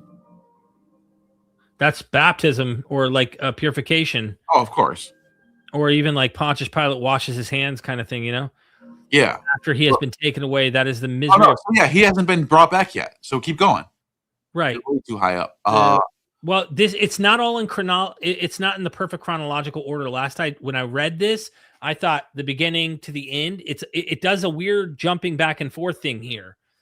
The clothing and sandals. Here, right, go to 64. The clothing and sandals which they bring into the temple of Babylon corresponds. He brings them to her. Yeah, you got to keep going down. Like, how much more is left? Okay. Hold on. Just keep it so I can see the bottom, and then like keep it right there. Okay. The chariot, the New Year's sacrifice without its master, because Bel's still gone. It seems like. And then it says, whoever erases this tablet puts it in water.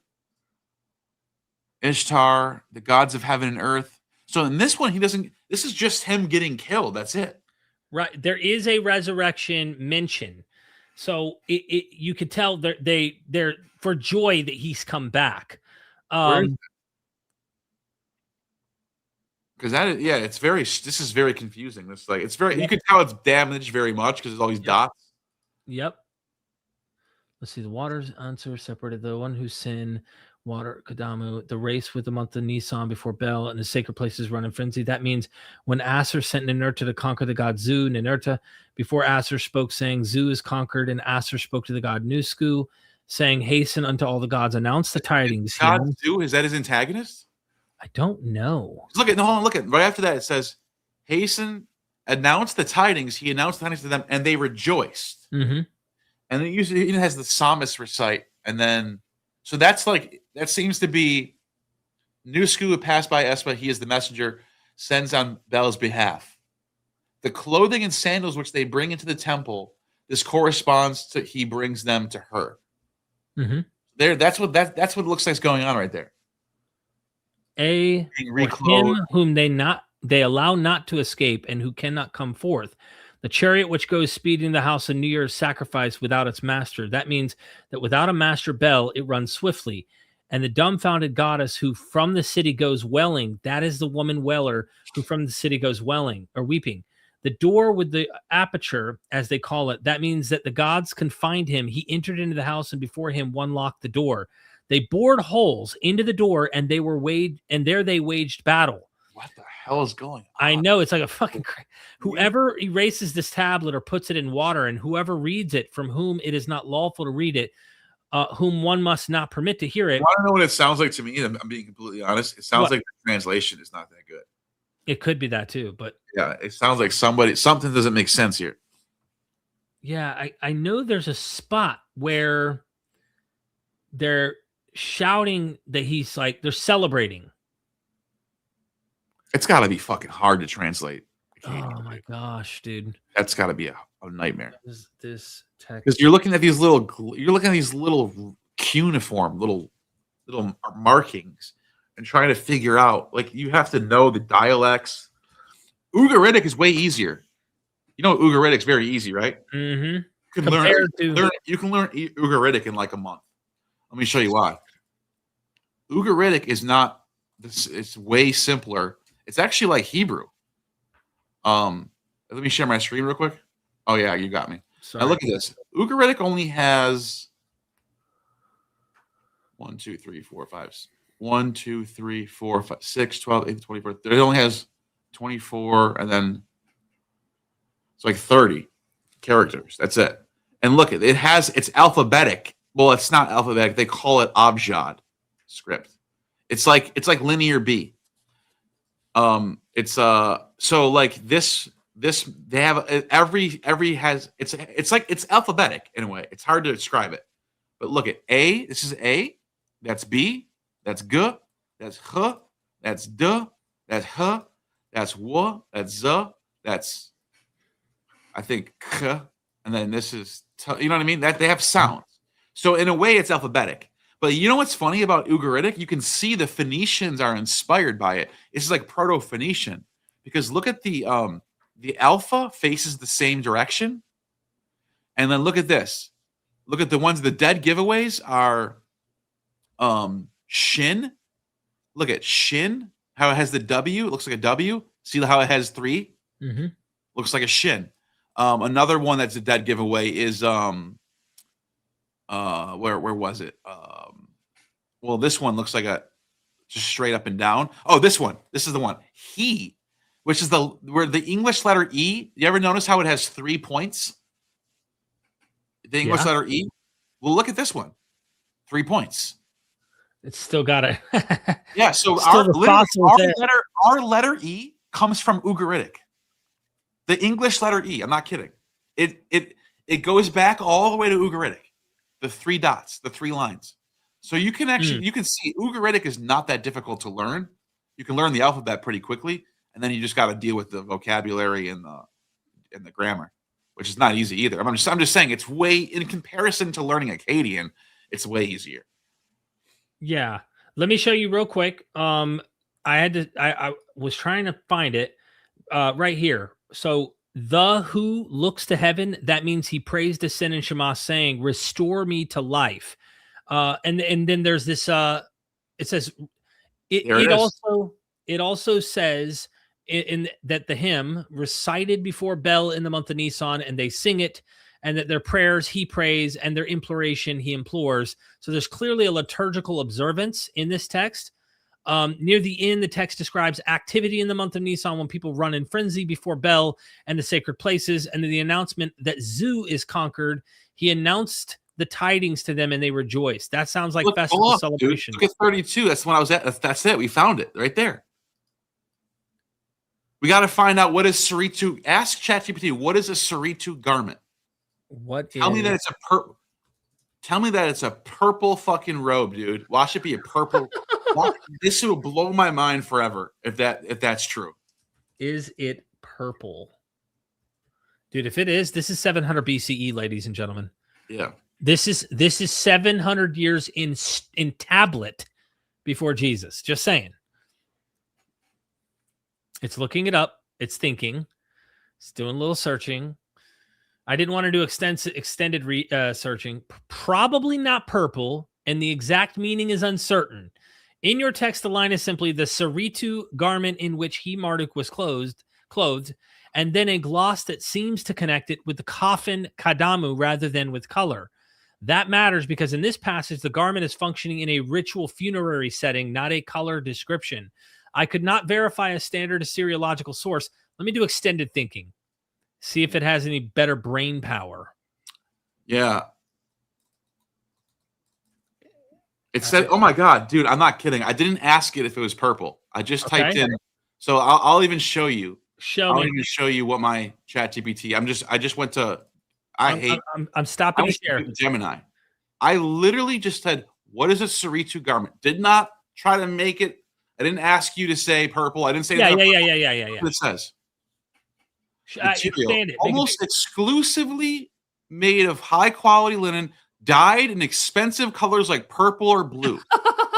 Now, I never just take AI's word for things. You know how Babylon. What I would do now is I would say, how do you know it's purple? Yeah, the bluish purple. I mean, you could see it being both, right? Babylon has their purple, and what are the primary sources or scholarship? That's how I try to verify, because you can get a lot of bullshit from ChatGPT. Of course. That's why I put it on extended thinking. I dropped it because it takes like $3 super chat. Neal, religion equals way of life. Where you hear this. Oh, I hit it. Go ahead. Religion means what? Religio. All right, I'll show you right now. Religio. Latin word religio. Latin word religio.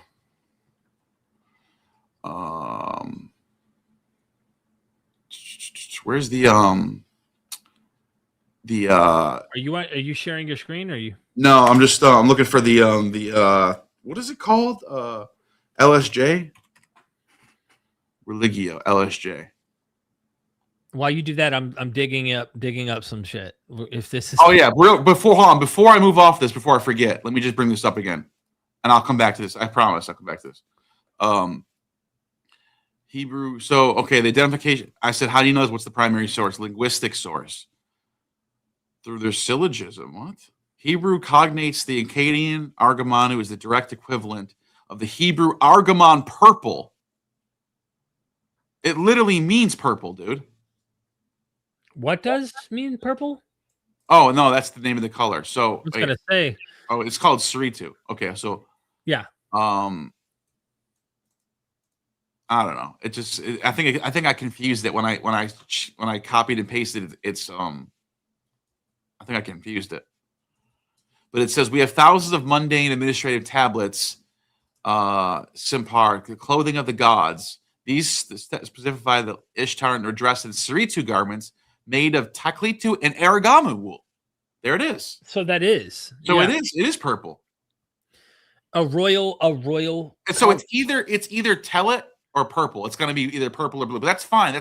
That to me, that's kind of like it's falling in the range of what we're finding in the other tracks where they're clothed in purple. Yeah, I'm challenged. Remember, Jesus is given a purple garment. Remember that? Right. He's dressed in Yes. purple and given a crown of thorns. Exactly. Something that's something that seems to be popping up quite a bit in these sources. I think the mocking of a king who's going to a death like that is what we're seeing with Bel Marduk. It's what you see. They even did a mock king situation in Philo. You and I know that text where they took a homeless man and they dressed him up in a mocking way as a king. Do you remember that source? Yes. Yeah. Want to pull that up real quick? Yeah, you can, just to show people, because I think it's important. King. Philo of Alexandria, who's right there at the New Testament, is talking about how they made a mock of a homeless man. They dressed him up like a king, and you'll see they kind of like made him like a king. Yeah, so this is a Babylonian famous ritual, a religious rite, human sacrifice, documented most clearly in Sumer, Babylon, and Assyria, which performed to safeguard king from danger. And by the way, remember what Philo of Byblos says? When the king had an omen, he had to sacrifice his only begotten son, Yehud. Remember? Yep, that's in because of the omen. Right. They did this. It was literally this ritual playing out. Literally. And this and that in purple royal everything. Yeah. Tablet from the Ashurbanipal library says the reasons for the performance was the evil portent of evil and unlucky signs, eclipses of the moon, the sun, blah blah blah blah. And then you have this tablet right here talks about it. And what would happen was they would let's see. Here it is right here. Once a substitute was chosen, I'm trying to see. He would be washed, anointed, given wine and food. What the hell? Like a last meal for Passover. Yeah. And he was dressed in king's robes. Right. That's purple. Decorated with a royal diadem, crown jewels, placed upon a throne. It's like Jesus was. Right. And the tablets also say it was a girl or virgin most of the time. And then it says, at this point, the ritual, the real king would substitute for the formerly switched ones. They would choose a peasant or a farmer. You get the point. Like it literally takes someone from the lower echelons of society, dress them up as a king, put them in purple, put a crown on them, give them wine and food, and they would sacrifice them. And this is what happened to Jesus. Mm-hmm. He's literally mocked as a king, a fake. Yeah. Do you know that Philo source with the mock or no? Should I look it up? What do you mean, Philo of Alexandria? Philo of Alexandria has a. I gotta look that up. I'm not sure which one. Yeah, I know it's in. Let me pull it up. It's in one of my sources here because it's in my Jesus, Josephus, and Jesus one where I show the parallels between Jesus and Jesus, Ben and Ananias. Yeah. Okay, I think I almost there. Carabas, that's it. Philo of Alexandria, a contemporary of Jesus, tells the story of a half-witted street person named Carabas, a name quite similar to Barabbas of the gospel story, though Carabas does resemble Barabbas. The man himself is a stand-in for Jesus, who was mocked and dressed in fake finery as a mock king. This is what it says. There was a certain madman named Carabas, and notice who's a madman? Mark says Mary and his family said Jesus is gone mad. Literally, they think he's crazy, okay? So you have this madman who's afflicted not with wild. So it says there was a certain madman named Carabas afflicted not with a wild, savage, and dangerous madness, for that comes on in fits without being expected either by the patient or by bystanders, but with an intermittent, and more gentle kind. This man spent all this days and night naked in the roads, minding neither cold nor heat, the sport of idle children and wanton youths, and they driving the poor wretch as far as the public gymnasium and setting him up there on high that he might be seen by everyone. flattened out a leaf of papyrus and put it around his head instead of a diadem, and clothed the rest of his body with a common doormat instead of a cloak. And instead of a scepter, they put in his hand a small stick of the native papyrus, which they found lying by the wayside, and gave to him. And when, like actors in a theatrical spectacles, like the Romans mock Jesus is like a theatrical kind of situation, he had received all the insignia of royal authority and had been dressed and adorned like a king. The young men bearing sticks on their shoulders stood on each side of him instead of spear bearers, in imitation of the bodyguards of the king. And then others came up, some as if to salute him, and others making as though they wished to plead their causes before him, and others pretending to wish to consult with him about the affairs of the state. Then from the multitude of those who were standing around, there arose a wonderful shout of men calling out Maris, M-A-R-I-S. And that is the name by which it is said that they call the kings among the Syrians, for they knew that Agrippa was by birth a Syrian, and also that he was possessed of a great district of Syria, of which he was the sovereign. Yeah. Interesting shit. Absolutely. So it seems is way too close for comfort, too close to be coincidence. One must suspect that someone had simply rewritten and repurposed the Caraba story for Jesus. Anyway. Wow. Who wrote that last part? I did in my script. Oh, okay, cool. Yeah, when I looked at that, I thought, this is too close for comfort. And the fact that, who is it? It's talking about Agrippa, which we have right here in Syria, which is playing a role in the whole gospel stories as well. So it's really close. It's really close to go, maybe. Yeah, or they're also familiar with the ritual that's taking place. Like, of course. That's what it sounds like that could be happening too. Of course. I'm just going above and beyond. You know how I am. Yeah. Oh, snap. We got a last minute super. What's the Achilles heel of Gnostic Informant? I don't know. I'd say addiction. I don't have an Achilles heel. You don't. Like, that's like saying, what's my Achilles heel? It would be relapse, and it's never going to happen. Super chat. What's the Achilles heel of MythVision podcast? Keep up the great. Oh, you have one too. Oh, shiznit. Oh, okay. He sent that on mine, but he sent you this on yours. Oh, that's funny. No, that's good. I was trying to pin us together against each other. That's funny. Yeah. What's the Achilles? Oh, he's asking me what your Achilles heel is. So you got to answer what mine is. Oh, okay. I would say for Derek, keep it real. I was just about to fucking say, bro. Go after his family. That's dude. Bro, that's for real. I would say for you, man, honestly, you're dude, it's hard to break Neal. Neal, you're different. I would honestly say for you, bro, the only thing that could ever be something that would stump you, dude, would be it'd probably be addiction. That's the only thing. Medea now, right? But I'm saying that it would only be our past. You know what I mean? In my mind, because you don't have a family yet. In terms of you don't have your own family yet. Yeah. So that's my imagination kicking and saying like, that's probably a good answer. That's probably good. But obviously, it's not something that would ever happen. So it's like we're kicking ass, we're taking names, and we're gonna keep up the great work. That's for sure. Absolutely. So, where was the last one we left off? This one? Yes. And then we did. So we did this one. You mentioned it, but I think you mentioned it when we were. Thank you for the stream. I appreciate it. Thank you for that one. The next one is they search for Marduk on a graveyard. He's not there, and we were talking about that. Yeah, right. So it's another missing body motif, like we talked about in the beginning. Very good point. Very good point, Victor. Thank you for that. It says C line 11 through 12. That's pretty much 72. Talking about your source. Okay, I'll pull it right back up real quick. Yeah. And sorry, I dropped it. Line 11 through 12. Here we are. The gate of the ... is to which she goes. That is the gate of the dude. And then it's appointed a guard. There's guards at the tomb. Oh my God. I mean, come on, and bro. Then look at line 13. They make a lament when the gods bound him that he perished from among them. He's gone. He's gone. Come on, bro. That's interesting. Good point. Holy shit, great point. Yeah. As all these motifs just line up one by one. You can't even like keep track of them all.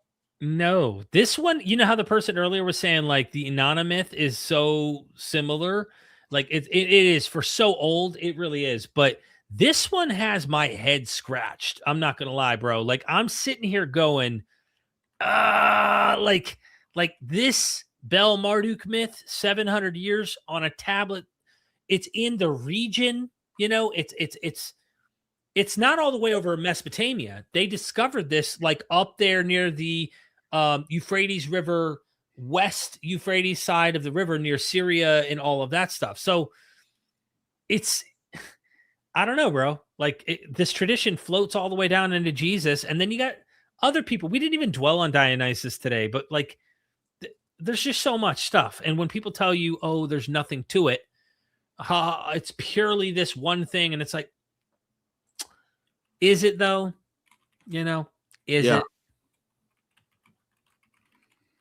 You want to? I agree. Yeah. So what was the next one now? That was it. I think we got that. I had to go back to this one. Oh, sorry. So religio is defined by Cicero as pertaining to the gods. But there are other Lactantius, for example, regards it as way of life, or like the way you live, like how virtuous you are. It's like way of life, basically. He says, by the bond of piety, we are strictly fastened and bound, religio, to God, from which religion received the name. That's from one of the sources. But here, hold on. I didn't even want to tell you that. I was just looking up what people say about it. The best way to look at this is through the LSJ, religio, from the Lewis side, where it says conscientious, sense of right. Oh, sorry. Right? Go ahead, share it. Okay. Here it is right here. Religio from the Lewis side. Conscientious, sense of right, moral obligation, duty. You know, I kind of sum that up as how you live, the way you live your life, being good, being virtuous, being religious, right? Not necessarily pertaining to gods, although it can be. And that's what definitely Cicero's definition is, definitely how you, like, your piety towards the gods is being religious. That's where our modern Western definition comes from, through Cicero's definition. But it's used in different ways in Latin, that word religio. It could be convictions, regard for sacred things, devoutness, piety, reverence, religious feeling. And then you can see like sense of religious obligation, sanction, duty, pledge of faith. You know what I mean? So if you can, the way I would sum all this up is literally how you live your life, how you carry yourself, being virtuous in the world, how, like what you do, like it's your actions. That's religion. It's what you're devoted to. It's what you're bound to. That's religion. So, yeah, there's good religion James talks about, which is, and then I imagine there's bad religion, but James talks about, you know, feeding the poor, helping the widow, and all that kind of stuff. The letter of James. Yeah, that's good religion. Yeah, feeding the poor, good religion. That's literally the way of life. It's your actions. That's what I'm trying to say. Yeah. You know, the way, like, it's not just in what you believe in. It's not just like my religion is Christianity, my religion is Islam, my religion is Buddhism. Like that's a modern misconception of what religion is. In the ancient world, religion was what you're doing, your way of life, your actions on the ground, how you interpret them, how you interact with people in the world, how you carry yourself, and your moral duty to the gods and to your family and to your ancestors. That's religion. So, absolutely. Well, I think we caught up, and I think we've exceeded 4 hours and 11 minutes. We've done quite a bit here. I think a lot of sources for people to chew on, and stuff we got to chew on. There's a lot more research we're going to continue to do. Help support what we're doing. Help support us by joining the chat, live streaming. You know, you super chat us, become members of the channel. That helps us out. We do this full time, me and Neal.